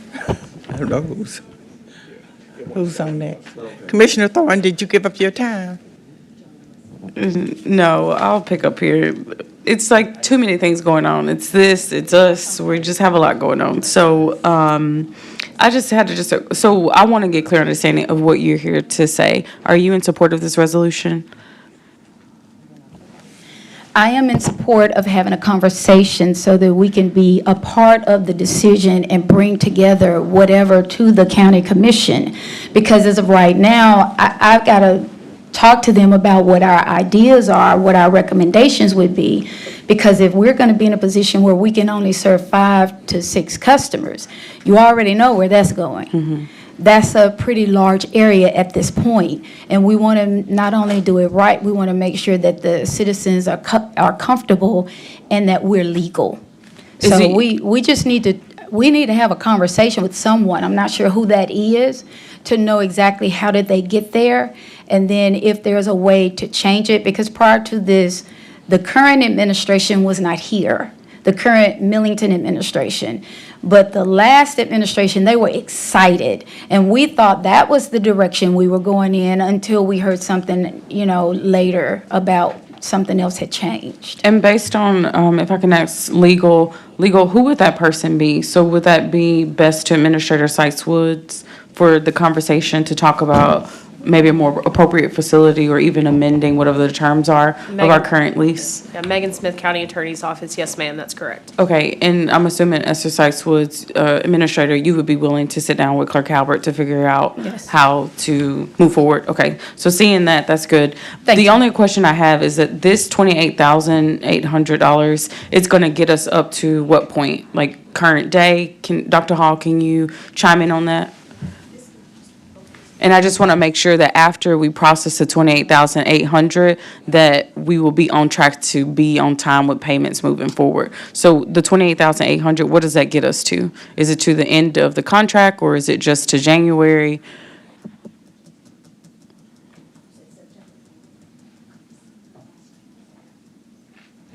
Dr. Hall, Dr. Lasagna Hall, Deputy CAO, I am consulting with our land bank administrator, and she says that only gets us to December of 2025. So being in January, can we get a commitment that we will be on the same page about future payments? Because we, as a commission, we're getting caught in the crossfires, and we just want to make sure that the payments are going to be made. So that suggests that a regular invoice will then come from Millington to the county clerk's office. We're making up for the arrears. So now is that correct? Yes, okay, so I'm making sure I'm not misspeaking on the record. So that means as of January 2026, new bills will come and will be required to be paid. And just from the clerk's office today, are y'all willing and planning to pay the January invoices moving forward? We are more than willing to do whatever is necessary. That's a part of whatever we are supposed to do. But we do need an opportunity to look at the numbers in our office because we do not necessarily directly pay all bills, particularly for facilities. That comes through a process inside of Shelby County. That's why not being at the table was a little challenge because a lot of those decisions are made differently.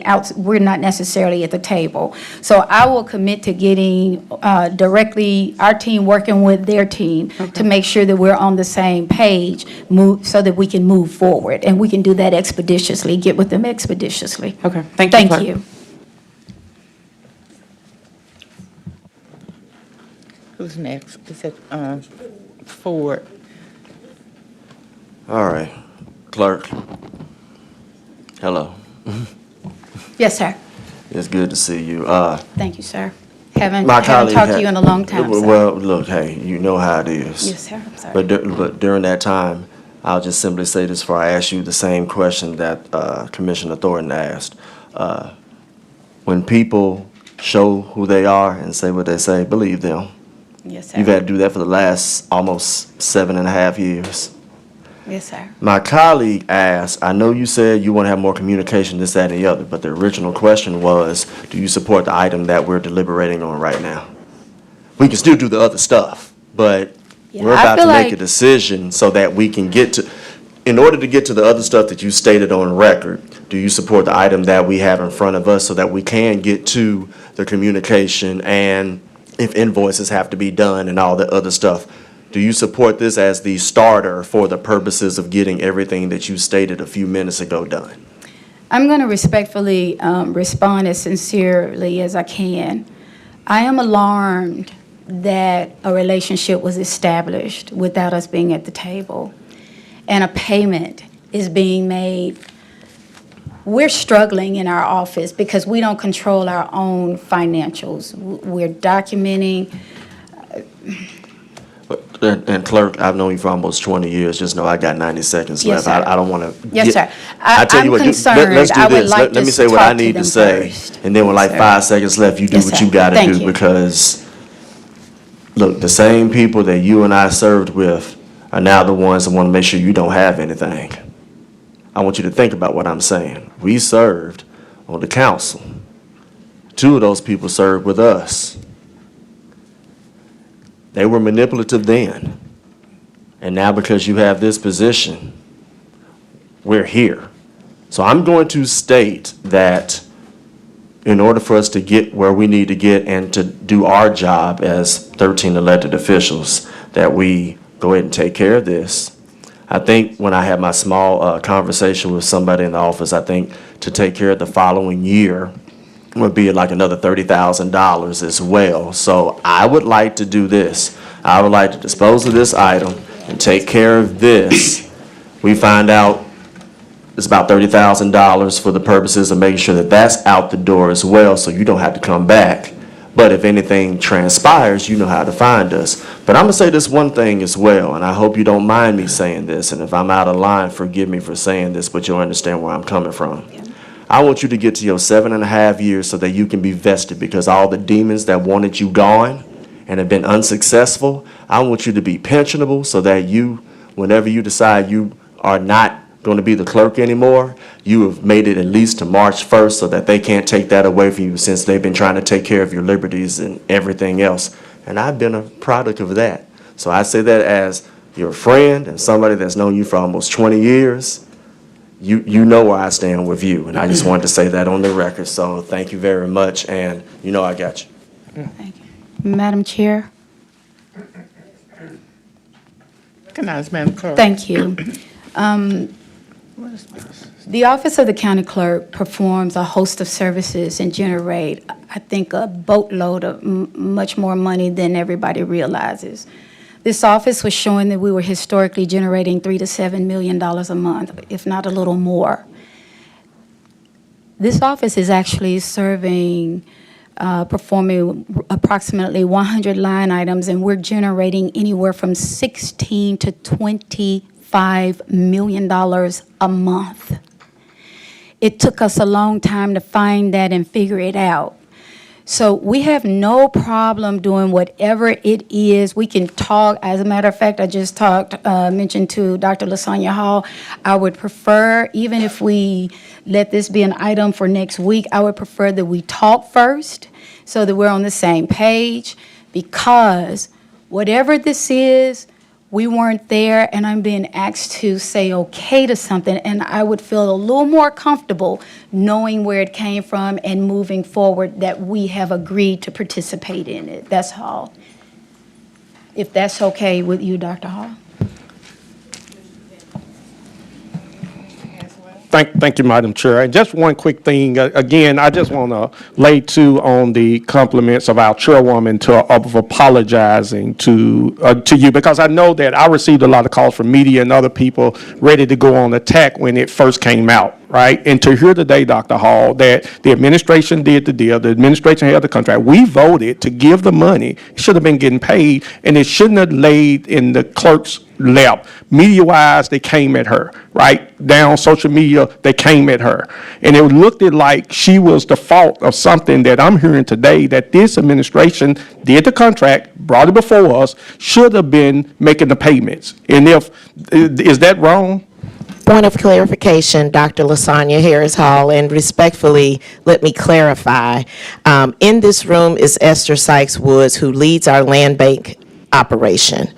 There have been multiple discussions. There is a timeline, it's documented meetings that has occurred. So I just want to, as a point of clarification, not leave it that the administration in some way undermined the process. We followed the process. Ms. Sykes-Woods does a phenomenal job of managing our land bank operation. And so the same procedures that she takes with all other elected officials was the same procedure that she took with the county clerk's office. There can be and occasionally will be breakdowns in communication, so I will apologize as the Deputy Chief Administrative Officer for a breakdown or a perceived breakdown in communication. But our operations across the county is to work with our county elected officials and the vendors and/or landlords for which we do business. Deputy County Attorney's Office, Megan Smith, has just outlined that in this case, we are occupying space for which we don't own, and we now owe. Okay, thank you. Commissioner Thornton. Thank you, Commissioner Caswell. Forgive me, Chair, I'm not in queue. Okay, great. Seeing no other members in the queue, did you want to add something, one last word, Mr. Williams? Mike Williams, CEO, Shelby County Clerk's Office. I just want to make sure that everybody understands Dr. Ford was right. Whatever decision is made, there's going to need to be additional funding. Because the $28,000 is going to cover us for Millington through December. But we still have the Millington, the Whitehaven lease and the Raleigh lease that also has to come out of that $75,000 for this year. So I don't know exactly what the numbers are that is going to be needed additionally, but hopefully if we get time before Monday, we can get back with you and let you know approximately what that would be also.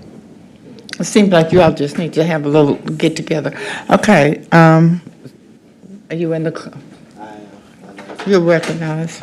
Thank you. So with that being said, with 5 days until we meet on Monday, is there a possibility, and I'm glad CEO Williams said what I was thinking, is there a possibility that this number, which is 28,800, in order to just knock this out, have the 5 days of discussion, if that number needs to be modified on Monday to take care of the 24, 25 going into 26 so that this can be completely disposed, can we consider modifying that on the floor on Monday to add that other 30 or whatever that number is so that we can knock out everything in one lick so you won't have to come back, Madam Madam Clerk. I would love to see that through the chair. Is that a possibility? Thank you, Commissioner, and that's why I put it on the table for us to have a discussion prior to coming to you all one final time, because it's kind of awkward being in a position where you have to say yes or no with things that you weren't a part of. So we need to make sure that we're taking care of our needs at the county clerk's office as well as our citizens and customers. Because So I'll thank make the you. amendment myself if need be on Monday. If there's nobody else in the queue and it looks like we still got unfinished business, if there's nobody else in, I'd like to move for this item to go down without a recommendation to allow the 5 days of conversation to happen with the possibility of us modifying that number to take care of everything. That's my motion. It's been moved by Commissioner Ford and second by Commissioner Caswell that this item goes down without recommendation. Can we do that without objection? So moved. What do I need to vote on that? I need to vote on it.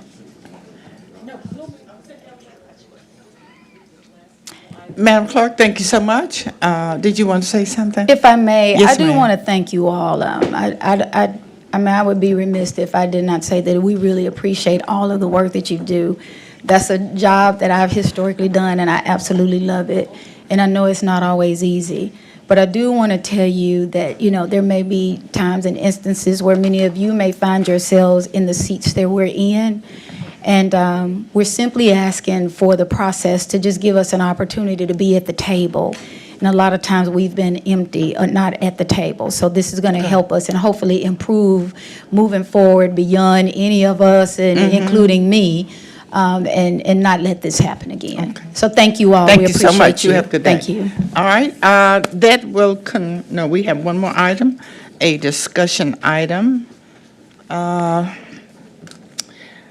Air Pollution Control Board. Is there someone here representing the Air Pollution Control Board?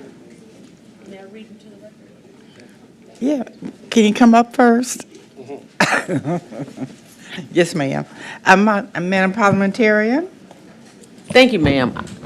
The last final item on the agenda is item number 9, discussion item to last approximately 10 minutes, Air Pollution Control Board, with Randall Womack presenting. Thank you so much, and good afternoon, Mr. Womack. What I'd like to start off with, just let you tell us, what do you all do? How do you do it? Who do you do it to? And when do you do it? Let me kind of give you a brief overview. Did you push your little button? I'm sorry. Which button with the person? The blue? Yeah, the one with the profile. Is that? There you go. Thank you. Let me give you an overview of what, at least my appreciation as being a member of the board for a number of years. The Air Code provides generally about 5 different decision-making points for the board. And one of them the health department is authorized apparently by law to take emergency actions whenever there's an imminent threat to human health or safety.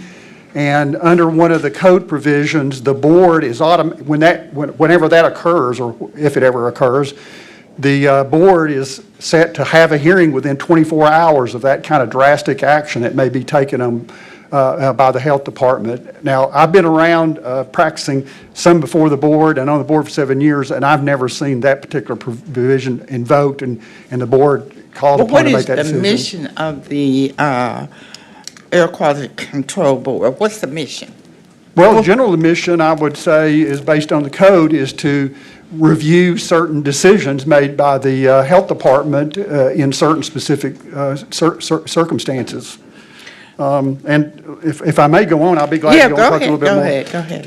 Another provision provides that sometimes businesses who are applying for permits will submit technical information and business confidential information, and the board is sometimes, or is authorized to handle disputes about whether or not certain information is confidential, and that's not something that, as far as I've been on the board, have never had that issue come up yet. But the other three things are more important and more the day-to-day or meeting-to-meeting type of situations that we incur on the board, and one of them is whenever there's a decision made by the health department, and the most common one we'll have would be somebody who's issued a civil penalty assessment for maybe violating the notification requirements associated with demolition or renovation activities, and they haven't done their due diligence to make sure there's not asbestos in the building. So that's typical, we'll see those kind of decisions on a periodic basis. Wait a minute, okay, back up. So you said, you started off saying decision by the health department, so let's just kind of diagram this sentence, okay? Yes, ma'am. So you talk about, so what part of this is the health department's responsibility that you're talking about, Well, that you need to come in and check? Yeah, they have, as my appreciation is they'll have a segment that deals of their department or their section there that oversees the notification requirements associated with construction activities or renovation or demolition activities. And if they see violations in there, then under the code, is my appreciation, the health department would be entitled to assess, if they determine a violation exists, they can also assess penalties under the provision. And so it's not a very common appeal we get in front of the board are those kind of decisions made on whether there was a violation occurred and how much a civil penalty was associated with that and whether or not that's justified or not. And that's the main thing, that's a general provision in terms of looking at certain decisions made by the health department under their air pollution control program. Two other things that are pretty important too is that another provision of the code places the board to look at what's called variances requests. And that is when you have sometimes you get, because my appreciation of air regulation is that you have federal regulations that comply, and then you have state, and then now to some degree local regulations, that sometimes those things get out of whack because, for example, that at the federal level, they may change the way some sort of an air emissions unit is monitored. And the state may be very well slow in adopting a change to make it consistent with federal law. And so sometimes the board is looked at also under this provision of the code to say that can we issue a variance maybe from a requirement that may be flowing down locally from the state regulations because it may be inconsistent with the federal regulations. That's kind of the best example I can give you right now. So we look at those variances, and we're only allowed to grant them for a one-year period of time and under very limited circumstances. And one of those circumstances being when you need a variance because there's this the different regulatory levels have got to kind of catch up with each other and become consistent with each other.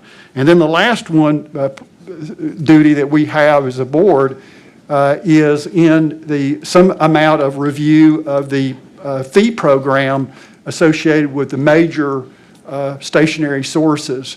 And that's something that you all may remember this, or I'm assuming it's happened several times, is that the health department has a program dealing with, they call it Title V, but it's the major stationary sources. And that is a program that pays for itself. You have fees that are charged for considering applications. There's fees charged on the emission sources based upon their amount of emissions they have in their business. And that program, occasionally it's got to be reviewed in terms of making sure it pays for itself. And so one of the other duties of the board, and it happens usually about every other year or so, is that we review recommendations on the part of the air pollution control section on their fee program and whether or not their fee's adequate to cover that program. And then we approve that, I think, at some point in time by the board, and then eventually it becomes before this commission and approving, I think the final approving on those the Title V program fees.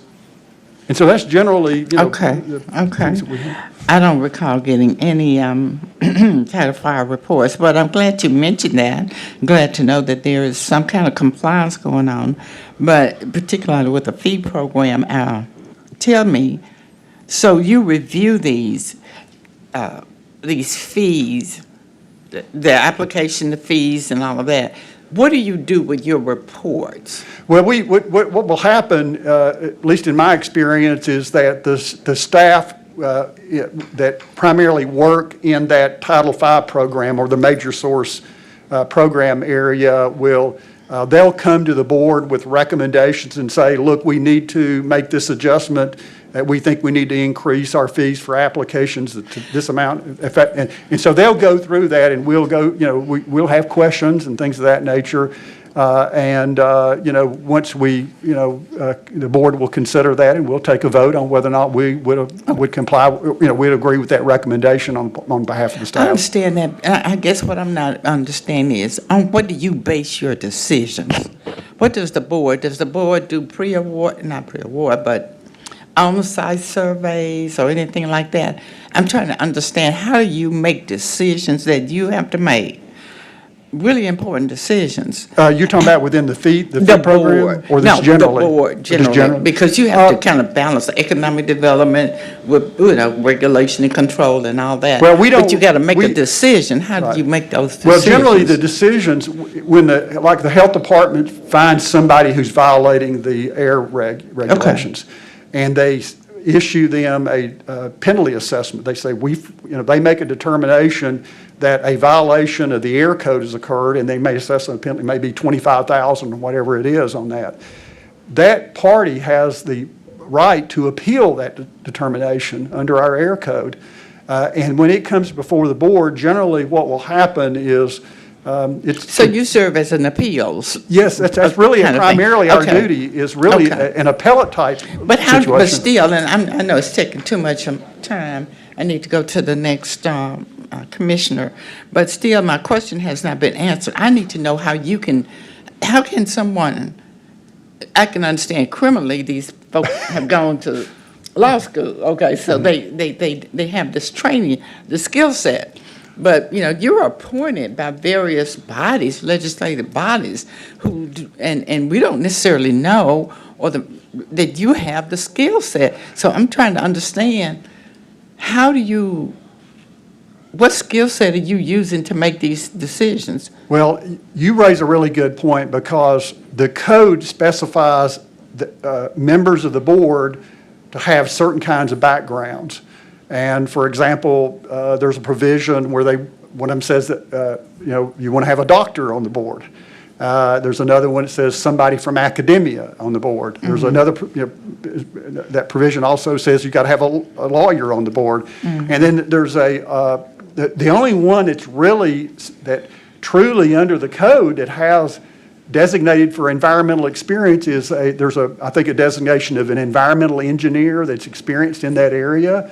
Otherwise, you have there's common folks who are on that board. So you raise an interesting point about sometimes these appeals can be very challenging for us, because any given time there'll only be one lawyer on the board, and that could be challenging even for the lawyers too in that. But generally, what will happen is if we have an appeal, the parties will do submittals. The health department will have their submittal. Generally, this is the way it works.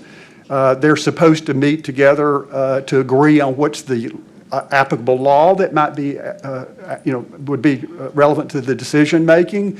And then people would come in, we conduct a hearing. There could be oral testimony. It may be affidavits that people bring in. And so based upon the information we're given, the legal principles we're given, we will have, decision-making and at that point, on whether or not we would, in the example I've given you, we uphold a violation, determination that a violation did occur, and, whether or not the penalty that was assessed we would agree or disagree with it's appropriate. Okay, just one last question. Does the board, the requirements include a citizen community member? Yes, ma'am. It does. It Do you does. have one? Yes, I can't remember who it is right now. No, I just need to know if you have one. Yeah, there's right. I left out that category. There may be two that are designated citizen members Okay. under the code. Okay, okay. I have a bunch more questions, but Commissioner Sugarman. Thank you so much. And so, as you know, I'm a very strong advocate for protecting our aquifers, our land, as well as our air. And so I have a couple of questions concerning the regulations around air. When was the last time the regulations for air updated? Well, you'd have to, that's something I frankly do not know, because it's complicated in the sense that the way the Clean Air Act particularly works, the laws, you have laws that are obviously passed by Congress in that area, and then you have the EPA out there, which is not only a enforcement body, but it makes regulations as well. And then you have the same thing that occurs at the state level too as well, in terms of the State Department of Environment and Conservation. But as far as the local levels, I'm really concerned about that because at the federal level, as we know, there have been many, many cuts. And so I'm really Yep. focused on the local level. When was the last time, and if you don't have this information, I would like for you to not only to email me executive report and how we stand as far as Shelby County, our air is concerned, but also when the last time our regulations have been updated, because that is a huge concern of not only me, but my constituents and people of Shelby County. And then what things do you see that we need to do to improve our regulations, if any? If you could send that to me in an email, I appreciate that. And I'm going to, I also want to get your information as well, so we can have a conversation off record. Thank you. Sure.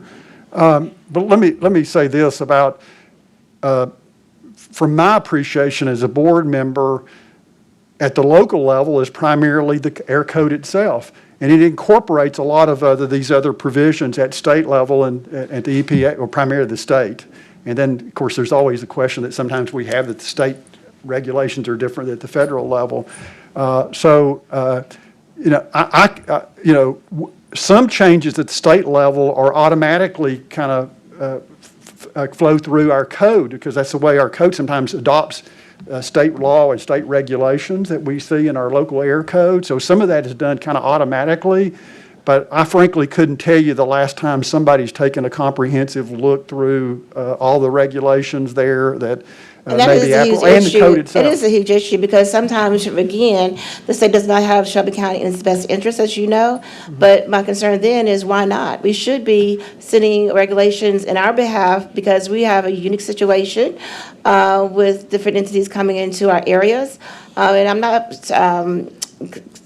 just point out any particular industry, but I'm just saying, we have a unique situation here on the Delta, et cetera, et cetera. So maybe we should start writing those codes and regulations and send them up to the state as opposed to top down all the time.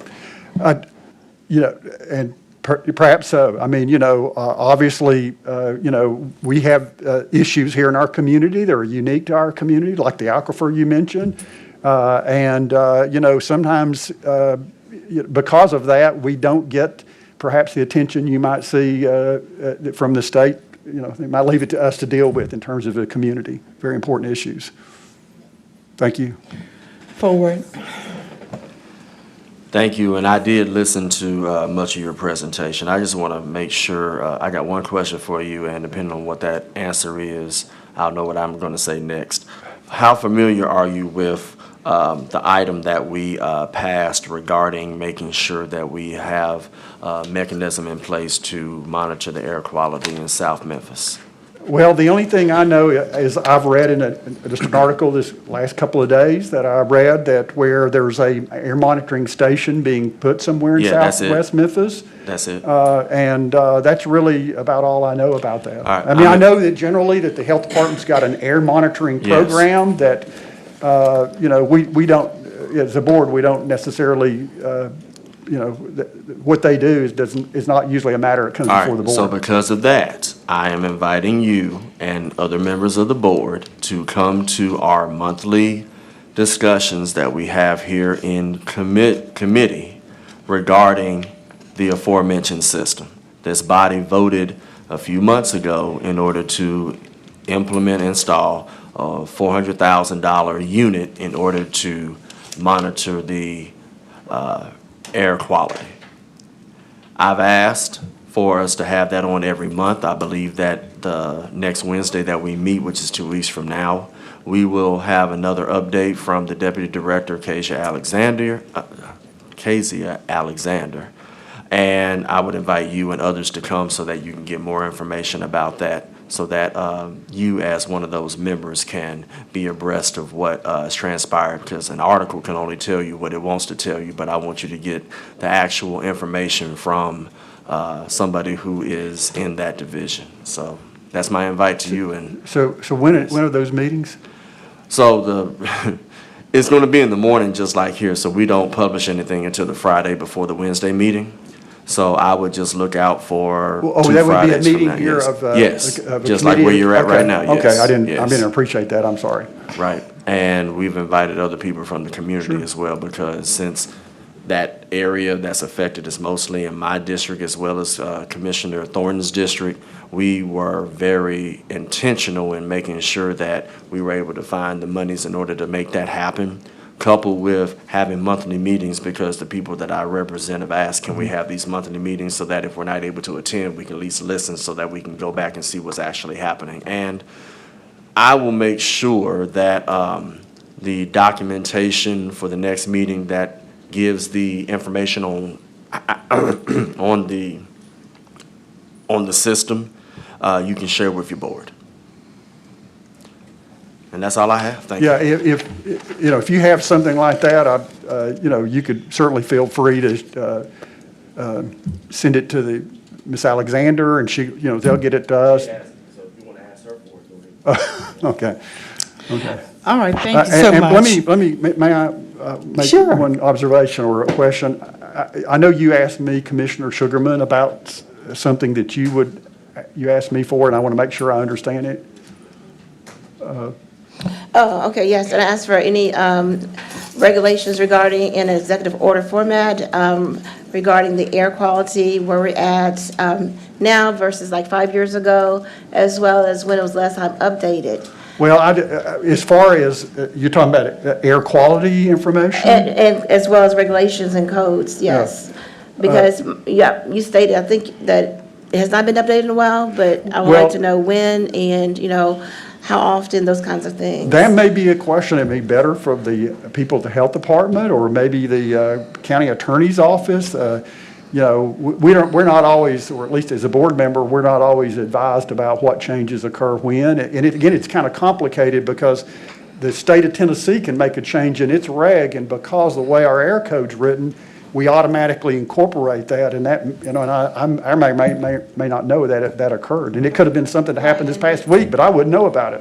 Right, and that is a concern, is that, again, as I stated before, we're very uniquely situated, and maybe we need to start, writing some regs and taking them up to the state. Let me add to that, maybe to answer part of your question, Commissioner. This is Craig Barnes, the Shelby County Attorney's Office. What I'm looking at and what governs this, he mentioned that the board itself is governed, like most boards, or at least that by the bylaws. The bylaws reference county code, Memphis City Code. And what I'm looking at here is the Shelby County Air Code, Section 3.35. This code was adopted from the city code, and according to the footnotes here, it was last amendment as a Shelby County Ordinance number 276 in December 16th, 2003. Yes, ma'am. Well, thank you for that. There are so many questions I have, and again, I go back to my question. How do you all stay updated regarding the latest science and technology? Well, that's really a challenge for a board made up of just, regular folks here that live in the county. The answer is that a particular decision that we're asked to be made, it may or may not be that complicated. But we would have to rely upon the parties. If it involves some complicated technical or science issue, that would always be a challenge by any decision maker to do, just like you all struggle, I'm sure, with it sometimes about hearing conflicting scientific information and things of that nature. Well, I don't, because I do my research. Well, But, I mean, they might. No, Just kidding. Yeah, we try, we all try to do that in our daily lives or whatever our, mission may be or whatever situation we find ourselves in. But, so that's always going to be a challenge, particularly when you don't have a board made up of people that are technical experts in that area. Okay. All right. Seeing no other members in the queue, we are going to bring this discussion to a close, and we want to thank you so very much for coming down. And what I'm going to do is send you a list of questions, and I'd like to, for you to answer, and I'll spread those to my colleagues once I get those back. How about that? All right. Thank you so much. I hope if I can answer them with, I'll try to do that if I can. Well, you have a board, and you all are sitting on a responsible board. Don't say that, please. You make me nervous. Okay, thank you. Thank you. Have a good day. You too. Bye. Thank you. All right. Seeing no other items on the agenda, that concludes general government. Was that general government? And now we are done. It's adjourned, and we are going to convene Black Caucus. Is Sugarman leave? Okay. No, she went that way. Sugarman. Would you look at? Yeah.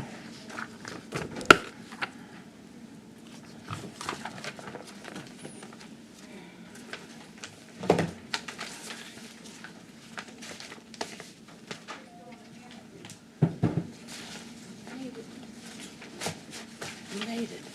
Just barely.